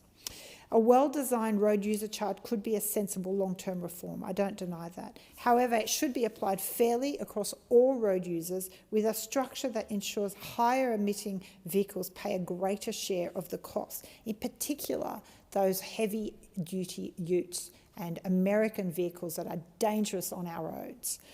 If Australia wants genuine resilience in the face of global instability, transport reform must make sense from end to end, and that means stronger EV incentives, better charging infrastructure, keep fringe benefit tax incentives for EVs, consider exempting EVs from the luxury car tax, and a clear recognition that renewable-powered transport is not just a climate policy, it is economic security policy too.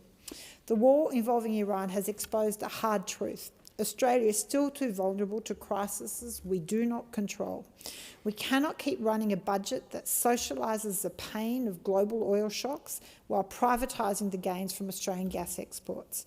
Budget repair, fuel security, climate action should not be treated as separate debates. They are the same debate, because in the end, the strongest shield against global fossil fuels chaos is this: a renewable energy system, a renewable economy, and an Australia less dependent on the volatility of other countries' wars. It's very clear, wind and sun cannot be stopped by geopolitical oil shocks. They cannot be stopped by wars. And yet, we're not hearing anything from the opposition in this debate in terms of their sensible policy of how we actually can maximise that fuel use. We're hearing a lot in this place about concerns of shortages, not much when the opportunities are there to actually prioritise where those fuel supplies should be going. If we facilitate and accelerate a transition of passenger car transport away from fuel use to renewable and to EVs, we do then prioritise that precious commodity of fuel that we import to be used for those industries that still require it, for farming, for those areas of industry that have no choice. We import 90% of our fuel to Australia. A vast majority of that is coming from refineries offshore. We are highly vulnerable. And so it is incredibly concerning that what is coming out at the moment and anticipated ahead of the budget from this government is a mixed message. And so I urge the government, if we are looking at budget repair, we're looking at appropriation, that we have to be really clear about what is in Australia's long-term interest and making sure that policies match that. I thank the member for Warringah. The question is the bill be now read a second time, and I call the member for Deakin. Thank you, Deputy Speaker. I rise to speak on the Appropriation Bill number 3, 2025 to 2026, and related bills. Like every appropriation bill, it is about priorities, the choices we're making as a government to tackle the big challenges and seize the opportunities before us as a country. But it also means changes and opportunities at a local level as well. So I'll begin by talking about things happening locally in my electorate of Deakin, and then I'll go to some of the broader economic initiatives seen in these documents. So locally in Deakin, I'm proud to say we've now got the Croydon Primary School gym, which I discussed here only a couple of weeks ago. That's now open. We're working on the Croydon Main Street revitalisation, which is now underway. That's supported by a $7.5 million investment from the Albanese Labor government. And to give you a bit of a picture outer suburban area, very mid-century kind of infrastructure and design, pavements that aren't exactly what you'd call even when you're trying to use wheels around them. So this is really updating and revitalising a fantastic community with the facilities they deserve, and so people who are using walkers and things like that don't need to trip over. So very practical, but also great visual changes for a growing part of our electorate with that beautiful revitalisation, which is also complementing the Croydon Community Wellbeing Precinct, which is just a short walk from there as part of a very open, walkable experience where we'll have new performance and event spaces, meeting spaces, a new library, and then also fantastic facilities for local community groups. That also backed by a separate $5 million investment by the Albanese Labor government. That's part of a new multi-purpose hub, which is space for sports clubs, community groups, backed by a $7.5 million grant from the Albanese government. So really heavy investment by the Albanese Labor government in this really fantastic community out there in Croydon, getting the updated facilities they very much deserve and have needed for a long while.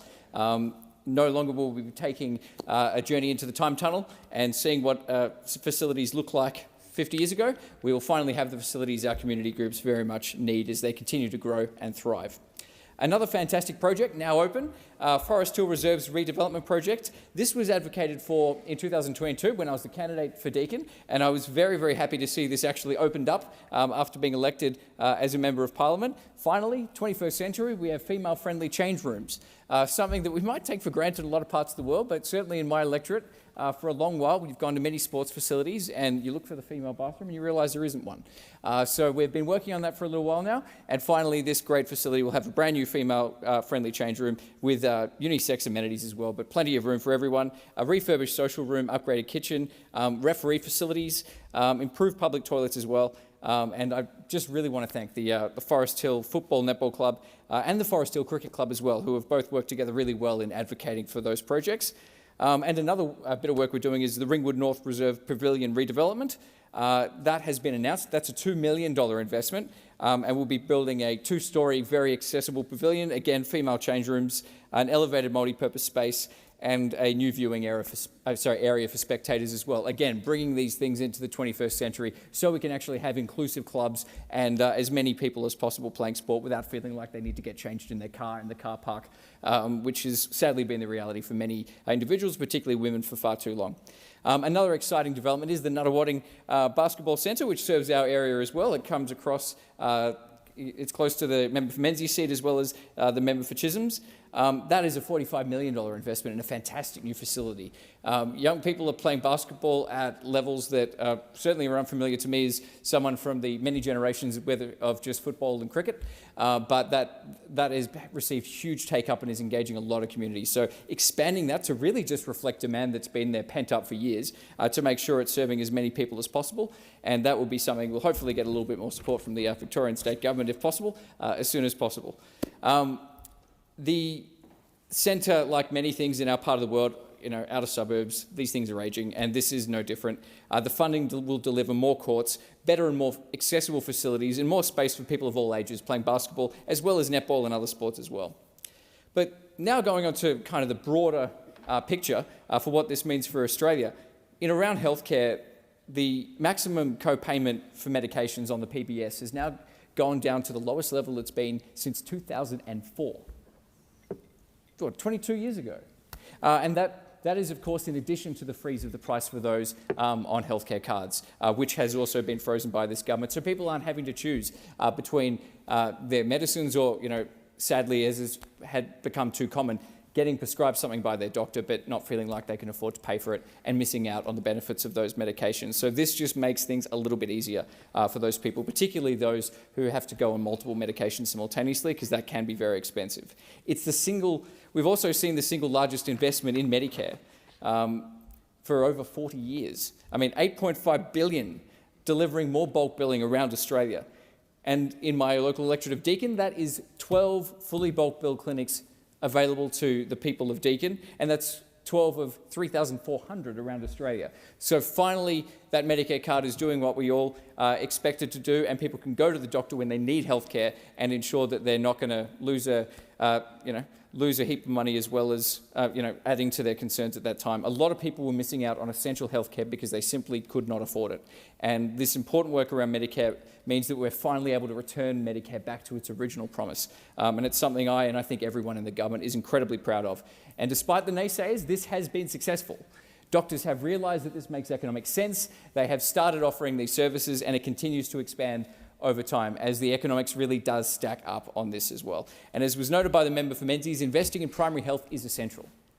We see hospital waiting lists, we see full emergency rooms and things like that. Investing in primary health is a fantastic investment.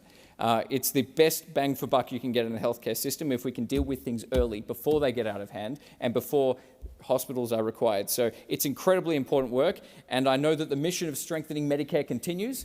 And we've got a health minister who is absolutely dedicated to making sure that Medicare continues to fulfil its promise and benefit Australians around the country. But that record funding is in addition to record funding in hospitals. We've got a new hospitals deal, providing an additional $25 billion in Commonwealth funds to support hospitals in Australia, which is going to make a huge difference. That deal with the states has been a long time coming, but it's something we can all be incredibly proud of, to make sure that the hospitals continue to serve patients at with the quality of care that they deserve. Another exciting aspect of the agenda reflected in these appropriation bills is housing. After years of neglect from governments, federal and state, traditionally housing was not part of the federal government's role, but we've now got a problem 40 years in the making that has reached such a scale that it can only be dealt with by a Commonwealth government, and this Commonwealth government has stepped into the game, where we are seeing investments from a $45 billion plan focused on three things: building more homes, making it easier to buy a home, and making it better for renters. More than 570,000 homes have been built since Labor was elected. Now, there's more to do. There's an ambitious target of 1.2 million, a fantastic aspiration, and we continue to work for it. Even as challenges around Iran and supply chain issues come up, the focus on making sure supply is there is really addressing the root cause of the problem. Demand versus supply. We need more and more supply. We need to continue on that relentless mission to ensure that we actually have enough houses for the people in Australia, and we can also deal with the very significant issue of price. But this has been a supply and demand imbalance decades in the making, and it's finally something that is being dealt with at a Commonwealth level, and it really is going to be something that addresses one of the great intergenerational inequities that we're seeing. That ability to be able to get your own home and have that sense of security is something that is invaluable to people, and something that young people my generation, felt elusive. So these investments are incredibly significant and actually make that dream possible. Not to mention the work around the 5% deposit scheme. Again, 5% is still a significant bit of savings. You cannot be non-financially disciplined and save 5% of the current price of a house. 5% of $800,000, 5% of $1 million is still a lot of money to save. So it is highlighting the financial prudence, that very reason we have deposits, as well as giving people a shot, actually making that dream possible. Because if you're saving for years and years for a deposit, that's time where you're going to struggle to rent, or it's extra time you're going to have to stay at home. But saving that huge deposit is proven impossible for so many people, and not just people on the lower income scale. People who are on a pretty good wicket, understandably, will struggle to save a 20% deposit for a home with contemporary prices, which have continued to really, in my part of the world, double every decade. So it's something that has been an important initiative, and it's been taken up by many people in my community. About 907 people in my electorate of Deakin have taken advantage of the 5% deposit scheme. That is life-changing stuff, and that is something they're incredibly grateful for, but it's also a really important piece of reform to make sure that we're addressing that intergenerational issue of housing. After a decade, we saw really, I think the Commonwealth Government built about 373 houses, something that does not at all reflect the scale of the problem. When I hear debates in some state parliaments about do we build here or there, really the answer is both. We need to build a lot of homes. The scale of the problem is huge. So we need to be considering all ideas of how we go about it. Rezoning, building in activity centres in the suburbs, building in the cities, they're not mutually exclusive. We have to have a solution that reflects the scale of the problem. And so build, baby, build would be my approach to this. And finally, governments are seeing the light on this. They realise that this is going to be key to fairness. It is going to be key for social mobility. It's going to be key for health. The roof over your head is one of the most foundational needs for human beings. And finally, we are addressing these priority issues, and it's fantastic to see the work being done by the Australian government making a real difference to people's lives, not only in my community of Deakin, but around Australia. Jobs and wages, another area, and again, this all connects with cost of living. 1.2 million jobs have been created since the election of the Albanese Labor government. That is an incredible record. Our reforms have got the enterprise bargaining system working again. Now, about 2.65 million Australians are covered by an enterprise agreement. That's an arrangement negotiated between workers and their employers. Terms and conditions that suit the parties involved rather than a generic award. This is something that is suitable not only for the industry but for the individual employer. So when we can get rid of disputation and actually come to agreement and an accord between workers and those who employ them, we know that that gets better outcomes for both. It is the best model to ensure that fairness for workers at the same time as we're able to address opportunities for productivity as well. Because we know that really the workforce and the economy doesn't work well when industrial policy is defined by a race to the bottom on wages. No one wins from that. It's actually anti the productivity we very much need. If it's all too easy to get a competitive advantage just by shortchanging your employees, you're not innovating, you're not coming up with new ideas, you're not changing what you're doing to do things better. You're simply going, well, I can make more profit if I spend less on this input, that input being a human being who's doing the work. So it's really important to see the enterprise agreement system working as intended, and I'm pleased to see that the changes made continue to support that model. We're also seeing a government that is actually dedicated to increasing wages of those on the lowest amounts, a government that is willing to support increases to those on the minimum wage, people who we know are doing it tough, people who are really facing the brunt of this cost of living challenge that so many of us are facing. And so a government that actually wants to see workers doing better. It's not a deliberate design feature of our economic architecture to see wages go down. We want workers to share in the prosperity that we are going to be building together. We also want to support business in increasing productivity, and that doesn't mean lowballing wages. It means doing things better. It means innovating. It means investing in research and development. So we are focusing on what will build productivity, not the shortcut, not the short changing. We need to be focused on what is going to make our economy work and tick for the decades to come. And that's also connected with the initiatives we're doing around superannuation. Boosting the low-income superannuation offset, or LISTO, as almost no one knows it as, from $310 to $810, and raising the eligibility threshold from $37,000 to $45,000 from the 1st of January 2027. In layman's terms, it simply means that the taxation of superannuation isn't antiquated, so you're paying more for having money in super than not. Would make no sense. So it's keeping up with the reality of our tax system and also ensuring that the benefit of tax cuts for particularly low and middle income people are being fully enjoyed. This is going to benefit around 1.3 million people and it could mean a benefit of around $15,000 to a lot of individuals. Of course, that depends on their income over their career. The payday super reforms as well are going to make a huge difference. For an average 25-year-old worker, their retirement balance, the compound interest alone, and that compound interest being the magic underwriting superannuation, they're going to see an extra $6,000 or equivalent to that in their accounts by the time they go to retire. It also clamps down on unpaid superannuation, which the ATO estimates to be around $6.25 billion in the most recent financial year data. So it's addressing a very real problem. Earned wages, money that has been earned by workers not being paid to them. This is recovering lost, money that's really been taken from workers for no fault of their own. And sometimes not deliberately, but certainly in a way that is incredibly significant and needed to be addressed. So those are incredibly important reforms. In education, the Albanese Labor government has wiped 20% off the HECS debts of thousands of Australians, including 24,000 in Deakin, and over 3.2 million around the country are now better off under those reforms. And we've also got new schools agreement, which is going to see the Better and Fairer Schools Agreement increasing money to public schools by a huge amount. That's worth about $16.5 billion over the next 10 years. So in all areas of public policy, the Albanese Labor government is focused on cost of living, ensuring that we're increasing the social mobility of our community and making sure that tomorrow continues to be better than yesterday. Thank you very much, Deputy Speaker. I thank the member for Deakin. The question is that this bill be now read a second time. All those in favour say aye. Aye. Opposed say no. The ayes have it. I call the cry. Second reading, a bill for an act to appropriate additional money out of the Consolidated Revenue Fund for the ordinary annual services of the government and for related purposes. Thank the clerk. Now we have to do the other two. Is leave granted for third reading? Call the Minister. Deputy Speaker, I move that this bill be now read a third time. The question is the bill be read a third time. All those in favour say aye. Aye. Opposed say no. The ayes have it. Call the clerk. Third reading, a bill for an act to appropriate additional money out of the Consolidated Revenue Fund for the ordinary annual services of the government and for related purposes. The question is that this bill be now read as... Sorry? Okay, sorry. Call the clerk. Government business. Order of the day number 2, Appropriation Bill number 4, 2025-2026, resumption of debate on the second reading. The question is this bill be now read a second time. All those in favour say aye. Aye. Opposed say no. The ayes have it.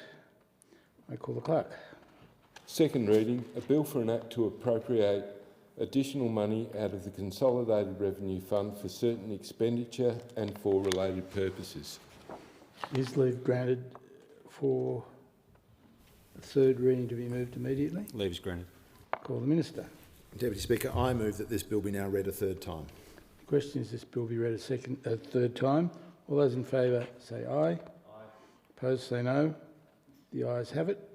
I call the clerk.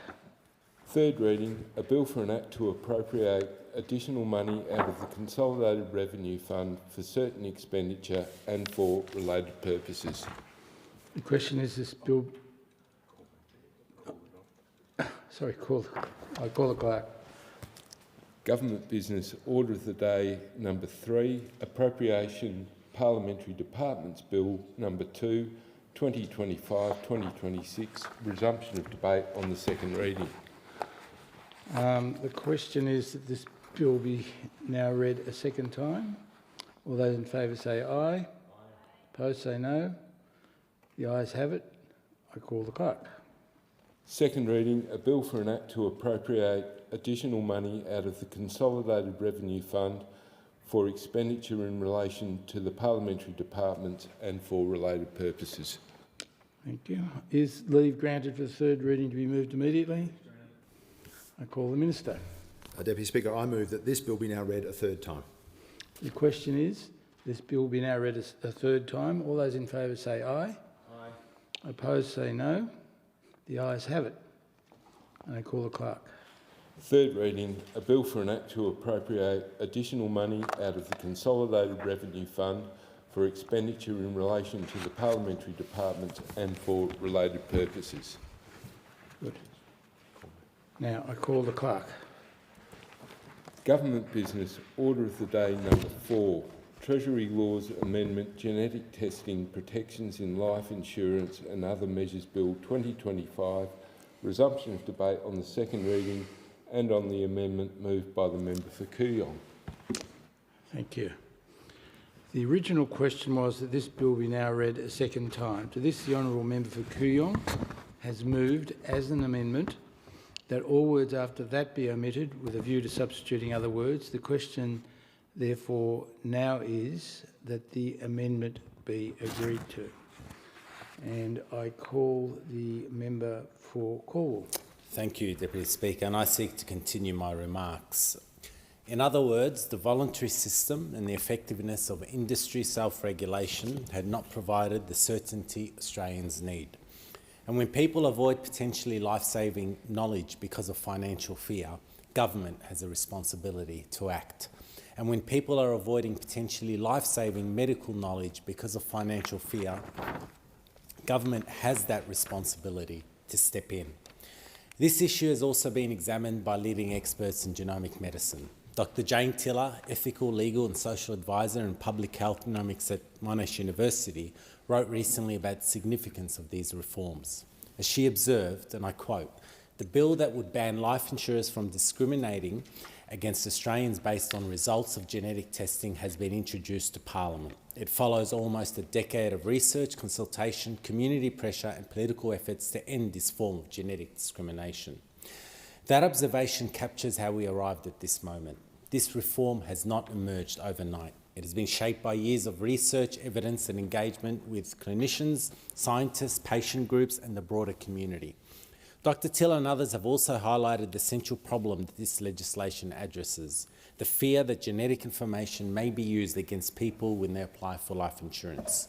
Research has shown that fear of genetic discrimination has been discouraging some Australians from undertaking genetic testing altogether, even when those tests could identify preventable disease or allow early treatment. It's a deeply troubling outcome, Deputy Speaker, because genetic testing has the potential to save lives. Tests that identify inherited risks, such as variants in genes which significantly increase the risk of breast, ovarian and prostate cancer, can enable prevention, early intervention and significantly improved outcomes. Genetic testing can change the future for people at risk of preventable disease. And yet, without proper protections, the very knowledge that could protect the person's health could also become their financial liability. That is precisely the situation this legislation seeks to resolve. It is also worth noting that Australia is not entering new territory with this reform. Several comparable countries have already recognised the risks of genetic discrimination in insurance and taken steps to prevent it. In Canada, federal legislation passed in 2017 makes it illegal for insurers to require individuals to undergo genetic testing or the use of the results of those tests when providing services such as insurance. In the United Kingdom, a long-standing agreement between government and the insurance industry prevents insurers from using predictive genetic test results for most types of insurance. Across Europe, many countries have also implemented restrictions on the use of genetic data in insurance underwriting, recognising the unique ethical issues associated with genetic information. These reforms reflect the shared understanding across advanced economies. Genetic information is fundamentally different from many other forms of medical data. It is predictive rather than diagnostic. It often relates to probabilities rather than certainty, and it can reveal information not only about an individual, but about their family members as well. For those reasons, many countries have concluded that genetic data requires special protections. Australia is now taking an important step to align with those international standards. This bill amends the Insurance Contracts Act 1984 to prohibit life insurers from using the results of genetic testing or information about these tests when deciding whether to offer life insurance cover or determining the terms and conditions of that cover. Importantly, this legislation strikes a careful balance. It does not prevent life insurers from assessing risk entirely. Insurers will still be able to consider information such as diagnosed conditions, symptoms and family medical history when underwriting policies. Those factors have long been part of the insurance system and will remain so. What the legislation does is draw a clear line around predictive genetic test results, because genetic information raises unique ethical and social issues. A person may carry a genetic variant associated with a disease and yet live their entire life without ever developing that condition. To penalise someone financially for knowledge of a possibility rather than evidence of illness is something many Australians instinctively recognise as unfair. This reform ensures that this does not happen, and it does so with strong safeguards. The legislation establishes strict liability and civil penalty provisions for breaches of the ban and gives the Australian Securities and Investments Commission responsibility for monitoring and enforcing compliance. In other words, these protections will not just simply exist on paper. They will be backed by real regulatory oversight. While Schedule 1 represents essential reform in this bill, the legislation also contains several additional measures designed to modernise Australia's financial regulatory framework.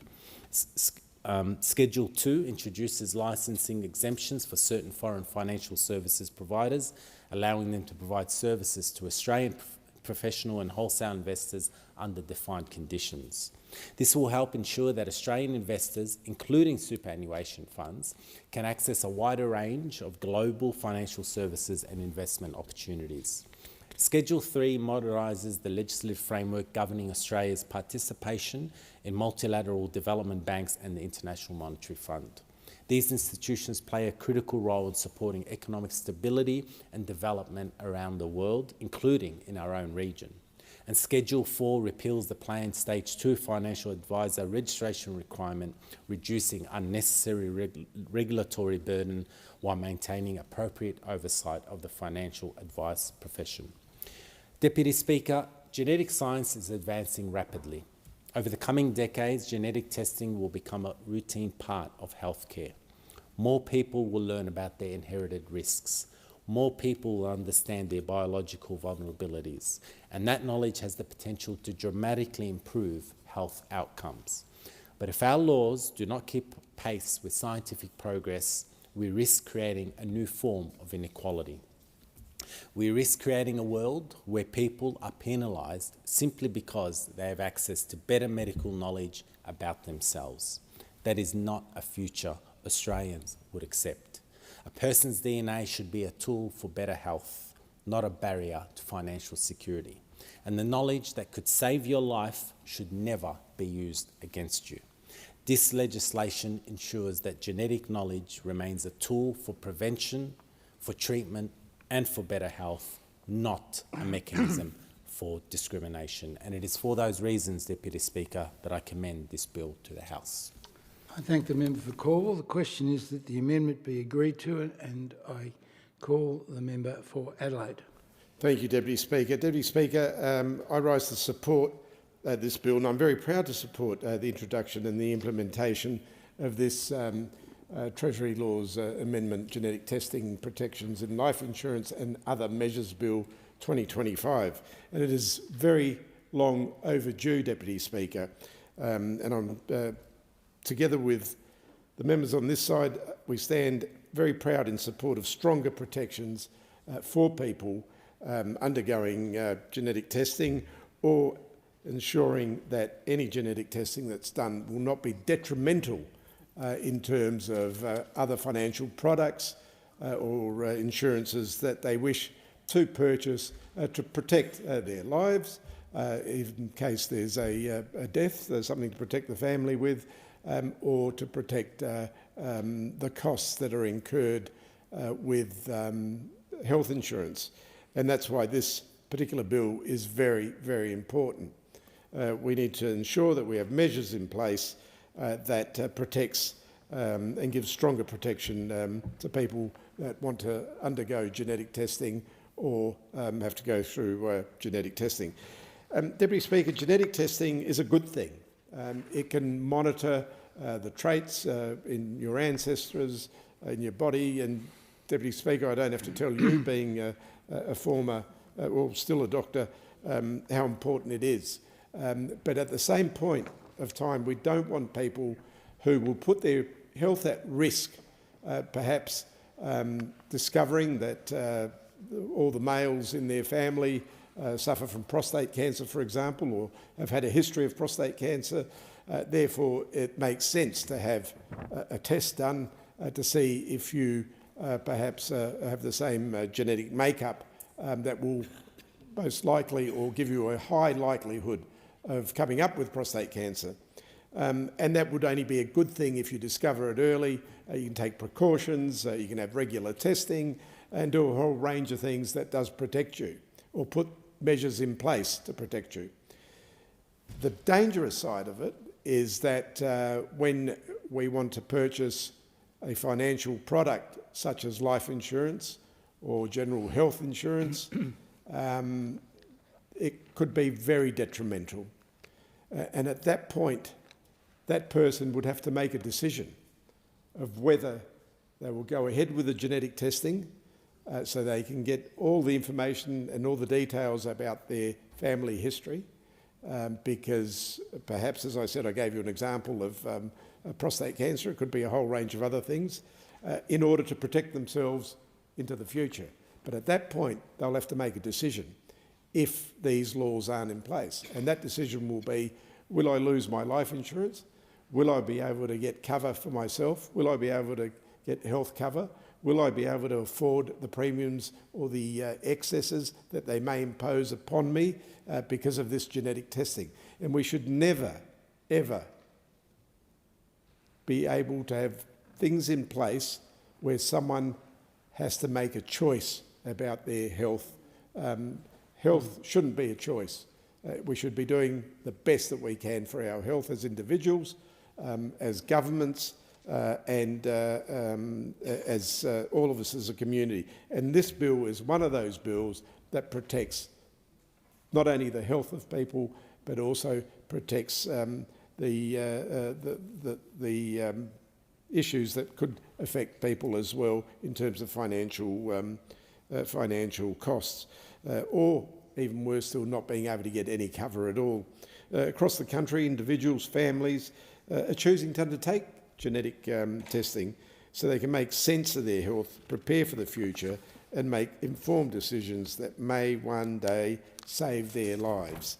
Deputy Speaker, these tests give people knowledge, and with knowledge comes clarity to map out the future for a better health.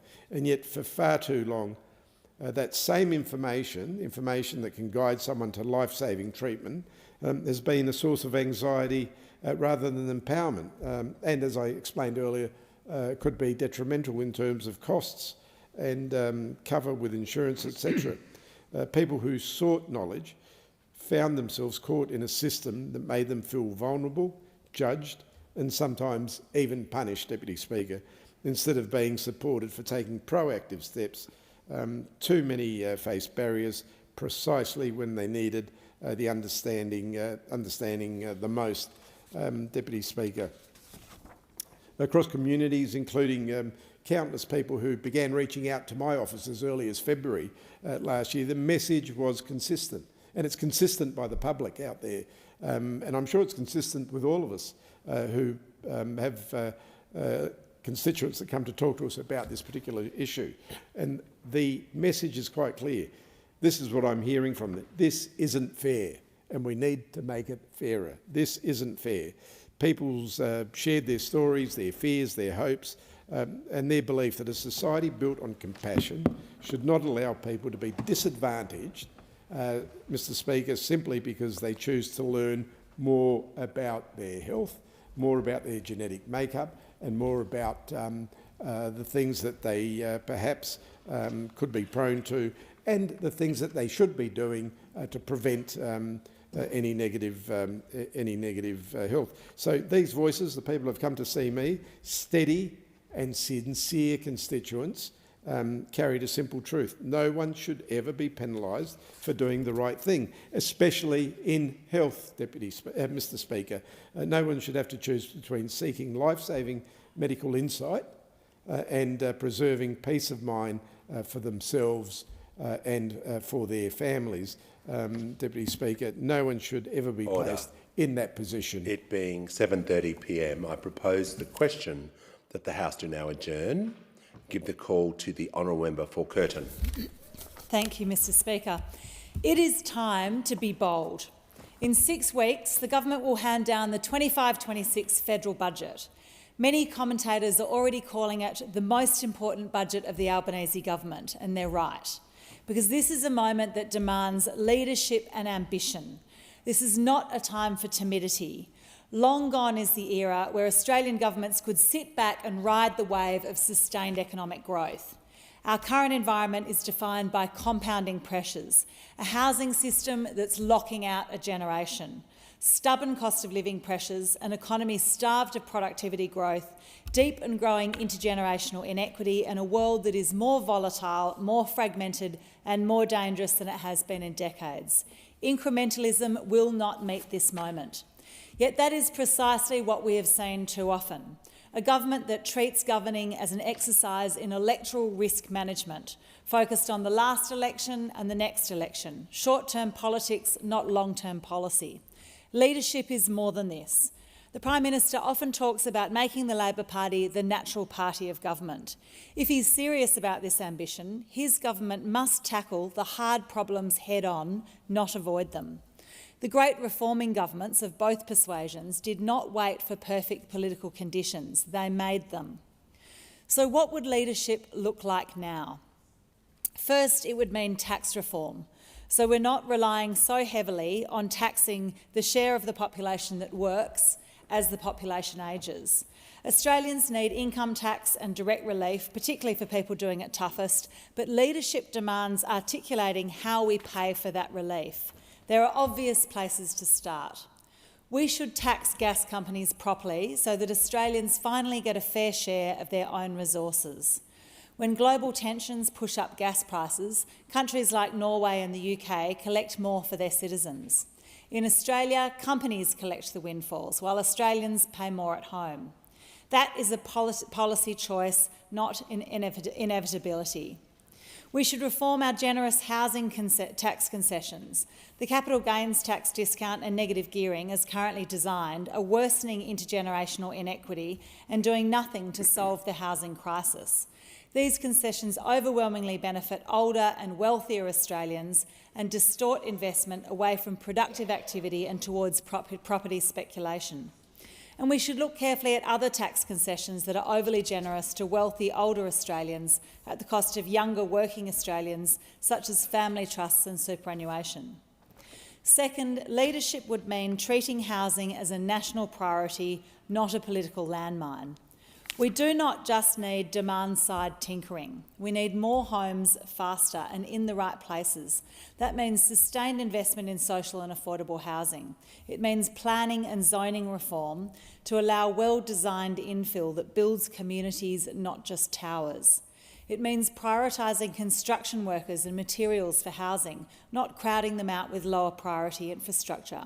And the property taxes I've already mentioned. None of this is easy, but leadership is not about easy decisions. Third, leadership would mean preparing Australians for the productivity challenge of the next decade. Low productivity is the quiet crisis eating away at real wages and living standards. Structural tax reform is required, and we must capture the opportunities of artificial intelligence. Leadership here means investing in an AI-ready workforce, backing AI-supercharged research and innovation, while managing real risks like scams and disinformation, and ensuring the gains from AI are shared across the economy, not monopolised by a handful of global firms. The government's hands-off approach to AI is just another example of its timidity. If not now, when? The government has a strong majority in the House, a crossbench calling for action, an opposition at its weakest in a generation, an energy shock creating windfall profits for gas companies while Australians do it tough, a housing crisis that's locking out young Australians in real time. There has never been a better moment for bold reform in my lifetime. Many of us on the crossbench are here because Australians are tired of political game playing, of incrementalism and short-term thinking, and that is what they have seen from the major parties. I call on the Prime Minister to prove us wrong, prove that you can put Australians first. This budget is a test, not of accounting, not of messaging, but of courage. Be bold. The question is the House to now adjourn and give the call to Member for Richmond. Thank you, Mr Speaker, and I rise to highlight tonight the really positive difference that the Albanese Labor government is making right throughout the country and indeed in my electorate on the far north coast of New South Wales. Our government is building Australia's future, and we have a whole range of plans specifically to address cost of living concerns, and that is the #1 concern of people in my electorate. And since our government was elected in 2022, our main focus has been on addressing cost of living issues through a whole range of different policies. And many of those actions have made a huge difference to people in my area. So some of those plans and actions include, of course, the tax cuts for every taxpayer, including the 71,000 taxpayers on the North Coast, with an average tax cut of around $1,500, and we're also delivering another cut in July this year. Pay rises for all minimum and award wage workers, taking the total increase under Labor to over $9,000. This has had a massive impact on the people that live in my region. We expanded paid parental leave to 24 weeks, and superannuation is now paid on all the government-paid parental leave. Of course, cutting student debt by 20%. And of course, in my area, that's nearly 20,000 people that have benefited with that, with an average saving of over $5,500. This is a major initiative that people in my region absolutely supported. Of course, we made free TAFE permanent. Again, what a difference that makes. And that's helped more than 5,000 students on the North Coast save thousands in fees. A lot of particularly young people who would not have been able to access TAFE without our fee without our free TAFE that we put in place. Of course, the home battery scheme. We've had over 2,700 installed on the North Coast to help permanently cut power bills. And of course, we've expanded the 5% deposits to first home buyers since we came into government, and 566 people in my region have got their first home with a 5% deposit. We've brought in paid pracs for nursing, teaching, social work and midwifery students, and we're putting all public schools in Australia on a path to full and fair funding. So we've had these changes right across the board that have had a huge impact. Of course, we delivered another pay rise to aged care nurses, and when it comes to childcare, cheaper childcare and capping childcare fees. And of course, taking the next steps to building a universal early education and childcare system with 3 days of childcare subsidy guaranteed per week. And when it comes to healthcare, without a doubt, the difference that is made in my electorate is absolutely massive. First of all, expanding bulk billing. So in my electorate at the moment, there are 26 GP practices now bulk billing. That's double the number before our changes came into effect on the 1st of November 2025. And prior to that, in the years before, it was really difficult for people to access healthcare at all. But now they can with our massive investment when it comes to bulk billing. Of course, we've got 1-800 Medicare, a free nationwide 24/7 health advice line and after-hours GP health service, all backed by Medicare. And we've made it so much easier in my area for locals to get the urgent treatment they need with the Tweed Heads Medicare Urgent Care Clinic, and what a difference that has made. They are seeing massive presentations there, taking the pressure off our local hospitals, and all you need is your Medicare card to get in there. And of course, as I've spoken about in the House before, another major difference that we did change too was a classification for the town of Murwillumbah under the modified Monash model, and classifications of how towns are deemed in terms of what they may receive for bulk billing in terms of their rating. Under the previous government, Murwillumbah was classified as a city. Now, Mr Speaker, I don't know if anyone in this chamber has been to Murwillumbah. It's not a city. It is indeed a regional town, and we changed that classification so it meant that there was more bulk billing in Murwillumbah because there was none under the previous government's classification. And of course, we boosted Medicare with $1.8 billion in extra hospital funding as well. And of course, from the 1st of January, we delivered the biggest cut to the cost of medicines in the history of the PBS. And all PBS medicines are $25 or less. And this has made medicines the cheapest they've been in over 2 decades. So it's only Labor that invests in our regions, that makes a real difference to the lives of people in regional and rural Australia. And of course, all of our cost of living measures were opposed by the Liberal and National parties. And I can tell you, people in my electorate know that. They know how devastating it is when the Liberals and Nationals are in power and what it means for people in country Australia. And it's always us that is making those investments. And of course, on top of all of that, I did have my election commitments as well, which was wonderful in terms of making a difference locally. The $2 million for Byron Bay Wildlife Hospital, as I mentioned, the Tweed Heads Urgent Care Clinic as well, and my North Coast Crime Prevention Plan. As a former police officer, I was very proud to be delivering on my $3 million election commitment, $1 million for each of the 3 councils, and they can then get CCTV, lighting, bollards, whatever's needed for community safety in their region. It's only Labor that delivers for regional and rural Australia, Mr Speaker. The question is the House to now adjourn. I give the call to member for Mallee. Thank you, Speaker. Well, Labor thought they were very clever today. The factual gymnastics were all on display in question time, claiming that the European Union and Australia Free Trade Agreement was a good deal for farmers. I can assure you, Speaker, that I don't know one farmer who thinks it is a good deal, and the farming sector have come out fighting today, standing up for their sector, saying this is a very bad deal for farmers and we will wear it into the future.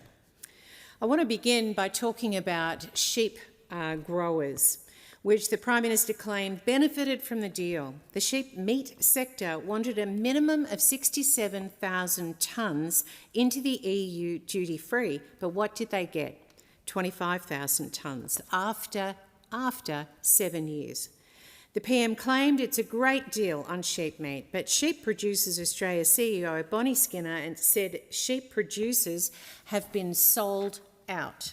Australian EU Red Meat Market Access Task Force Chair Andrew McDonald said Australia's 25,000 tonnes, and I quote, stands in stark contrast to New Zealand's access of 163,000 tonnes, which is an outrageous discrepancy. In my electorate of Mallee, Thomas Foods International in Stawell is processing around 2.3 million sheep and lambs annually, contributing to Victoria's 314,000 tonnes per annum of sheep meat, almost half of Australia's total sheep meat output. I note at least 2/3 of Australia's sheep meat is exported, but to date very little has gone to the European Union, around 1 to 2%. To say Mallee sheep producers are disappointed with this EU deal is an understatement. Mallee grain and livestock producer Andrew Wiedemann said, and I quote, that the deal is exactly what I thought might happen. It's trading away our right to farm, and we as grain growers and livestock producers will just be taxed more to meet the green economy. This is a joke, he says, and when the EU brings in the Annexure 9 legislation to stop using edible crops in fuel, no market either. What a mess. Farmers are intelligent, Speaker. They are switched on and they are watching the Albanese Labor government very closely. Time after time, Labor has thrown Mallee farmers under the bus for political expediency on transmission lines, wind turbines, solar panel installations and mining projects.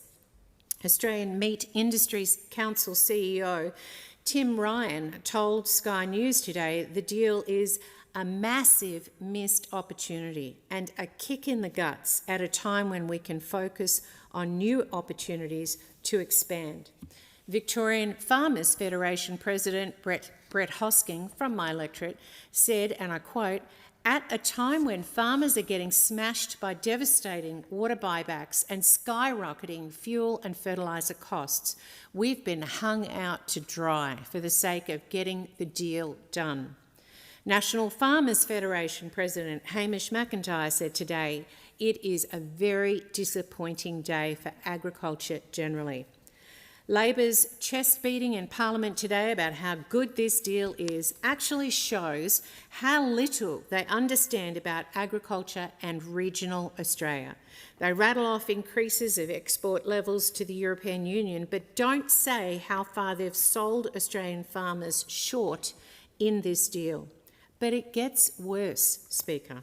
Australian Forest Products Association Chief Executive Officer Diana Hallam said, and I quote, "We echo the concerns raised by many other agriculture peak bodies today about the lack of opportunities rising from the deal for Australia's forest industries. Australia's domestic timber production is already under extreme pressure, including from surging timber imports, a stagnant housing market and rising domestic costs such as energy, insurance, labour, transport and fuel. And this trade deal will further undermine the competitiveness of Australian timber. This trade deal is very political. It sets up the current and future government to be dragged through the mud by the European Union." The question is the House to now adjourn and give the call to the honourable member for Aston.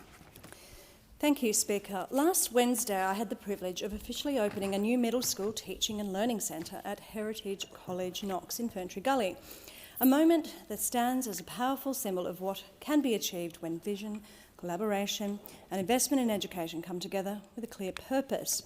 This new facility represents far more than just bricks and mortar. Backed by $1,765,800 in federal government funding through the Capital Grants program, it is a tangible commitment to the future of young Australians. The centre itself is a testament to contemporary educational design. With modern general learning areas and flexible breakout spaces, it has been carefully crafted to support the diverse needs of today's learners and teachers. These are spaces that encourage collaboration, adaptability and creative skills that are essential in a rapidly changing world. Here, learning is not confined to rows of desks. It can be indoors, but also adapt to include the outdoors. It is dynamic, interactive and student-centred. Importantly, the impact of this investment extends well beyond the students who will walk through its doors this year. It will benefit generations of learners to come, young people who will carry forward the knowledge, skills and confidence nurtured within these walls. In that sense, this project is not just about today, it is about shaping the future. I want to take a moment to acknowledge the dedication of the Principal, Ms Maureen Theobald, teachers, staff and leadership at Heritage College Knox. Facilities like this are only as powerful as the people who bring them to life. It is their passion, expertise and unwavering commitment to their students that truly define the strength of this school community.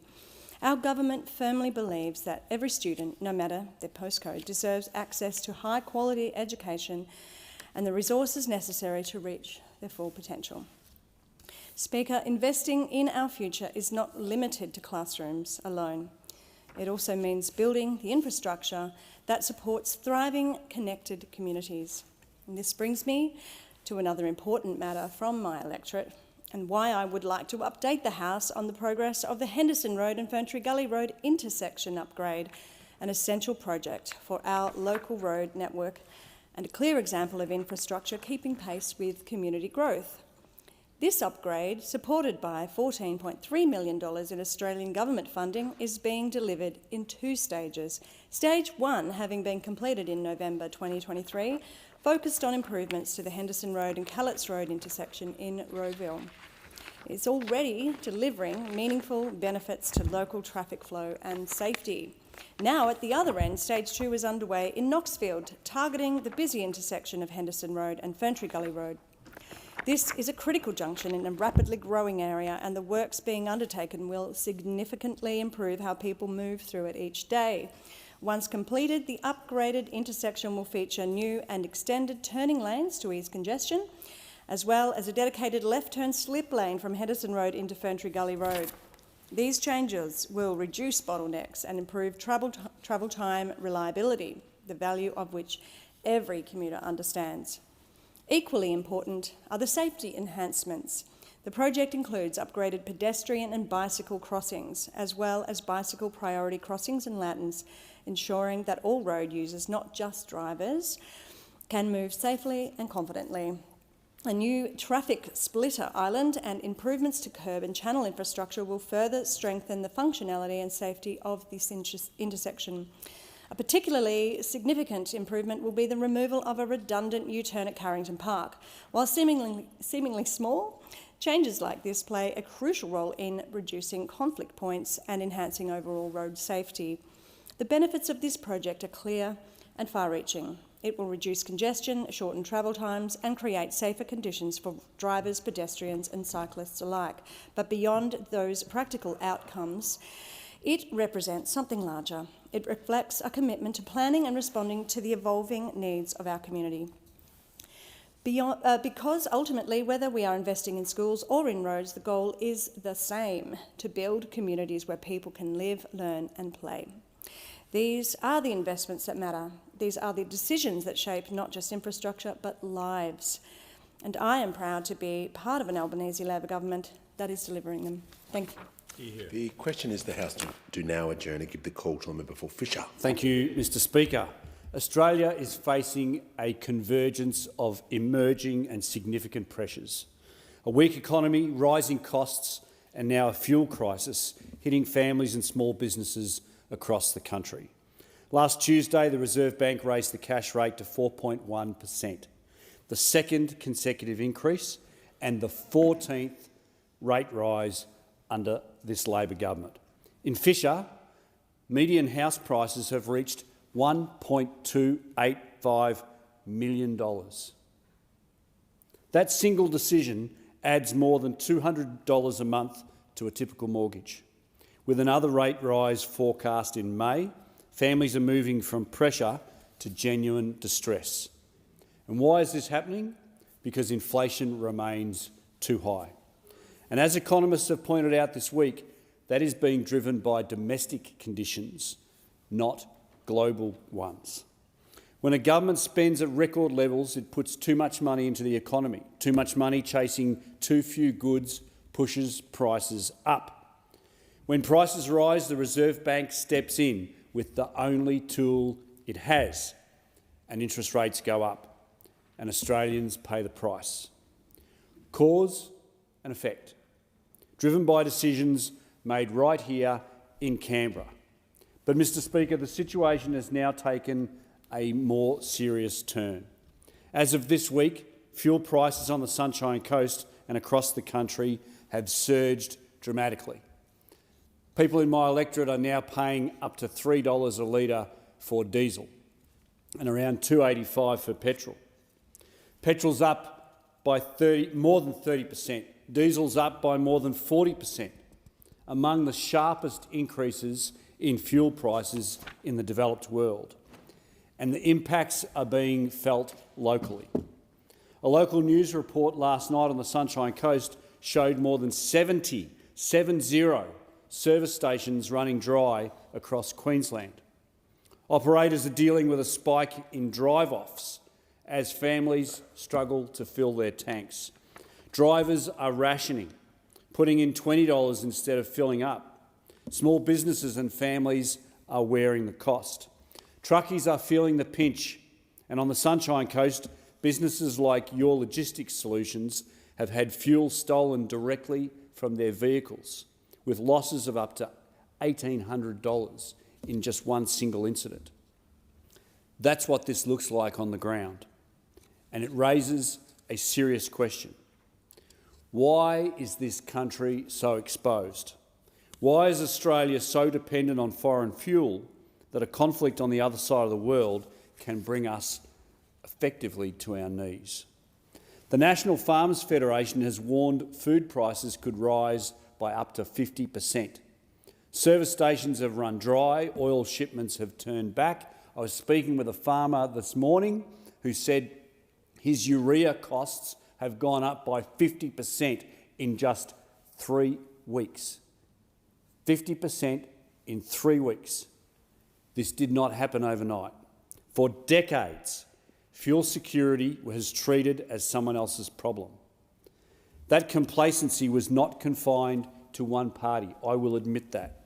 But when Angus Taylor was Energy Minister, he acted. He legislated the Fuel Security Act. He invested $200 million in offshore diesel storage. He saved both the Ampol Lytton refinery in Queensland and the Viva Energy refinery in Geelong from closure. Serious measures made by someone who understands the risks. Labor inherited that framework in 2022. They had the benefit of warning signs. They had global shocks unfolding in real time, but they did not build the storage. They did not close the gap. They did not act with urgency, and now Australians are paying the price. And when the message shifts from "there's no problem here" to "well, actually, this is a national crisis," in the space of days, this is not leadership. This is gaslighting Australians. Australians have not been panicking. They were responding to what they could see with their own eyes. Mr Speaker, the Reserve Bank meets again in May. Inflation data lands on the 29th of April. Australians filling up their cars this week will soon feel it again in their mortgages, their groceries and their bills. Australians deserve better, Mr Speaker. That is what this government, this coalition is doing in opposition in holding this government to account. The question is the House to now adjourn. I give the call to a member for ITAX. Thank you, Mr Speaker. Australia is a remarkable country, and I've seen that in the community that I represent. I've stood in school halls and classrooms and community celebrations across my electorate of Isaacs and watched children and families from many different countries call Australia home and mean it. Across our vast continent, first cared for by Aboriginal and Torres Strait Islander peoples, we've built a nation shaped by care, respect, a fair go and shared values. Our history is far older and deeper than the Commonwealth itself, and our national life has been enriched by people drawn from every part of the world. To understand Australia, we must understand how our history has shaped our national story.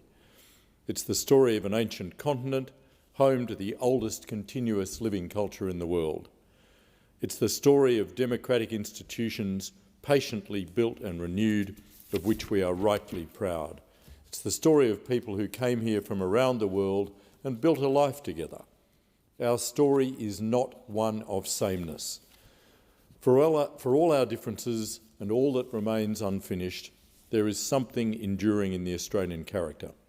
We're a people who value the freedom to live without fear or intimidation. We are a people who know that freedom is built over time and it depends on institutions and laws that protect it. And we are a people who believe that respect is the foundation of the country we want to be. In a nation shaped by many histories, those principles are particularly important. Too often, diversity is spoken of as though it weakens our national unity and values. It does not. Australia is an inclusive nation built on trust, integrity and fairness. We are the land of the fair go. And that work of building our nation is never finished. That work of building our nation has strengthened our national life and made us more open to the world, more capable and confident as a nation, and more generous towards one another. A maturing nation does not ask its citizens to be the same. It asks for something better. A maturing nation asks that we understand that however different our backgrounds, our faiths, our memories or our political opinions, we belong to the same country, a country shaped by many histories and traditions and strengthened by its diversity. And from that sense of common purpose comes a commitment to the national good. Speaker, I say all of this because I've seen what happens when these things are tested. We live in a world in which events far beyond our shores reach into our communities and are often deeply felt by many Australians. I've seen how this can make every disagreement appear absolute, every difference of opinion irreconcilable, and judgment give way to reaction rather than reason. We must not let emotionally charged and often hate-fuelled online content shape the way we see one another or the kind of community we become. Too often we see fear turned into politics, difference turned into suspicion, and prejudice turned into a strategy. And yet there is something deeply unconvincing about this kind of politics. Those who advance division and hate depend on the very institutions and services, the hospitals, the schools, the social safety net that Australians have built together. They benefit immensely from the hard work and sacrifice of earlier generations, many of whom came to Australia from other parts of the world and built the institutions, services and communities they now seek to weaken. Speaker, dividing Australians is not leadership. It is a failure of leadership, a failure of decency and respect. We must not give up on shaping something steadier and better than that. We can do this by the way we treat one another, by the care we show in our words, and by refusing to let hatred set Australians against Australians. Because hatred always does the same thing. It asks us to see less in one another, less humanity, less generosity, less kindness. It asks us to look at our neighbours, at kids in schools, at families in the park, even at those of us in this place, and see only difference. We are a better country when we refuse to let that in. That is the task before us. It's the same task Australians have always taken on, to look out for one another, to show up for one another, and to build a country where everyone has a fair go and feels that they belong. It being 8 p.m, the House stands adjourned until 9 a.m. tomorrow.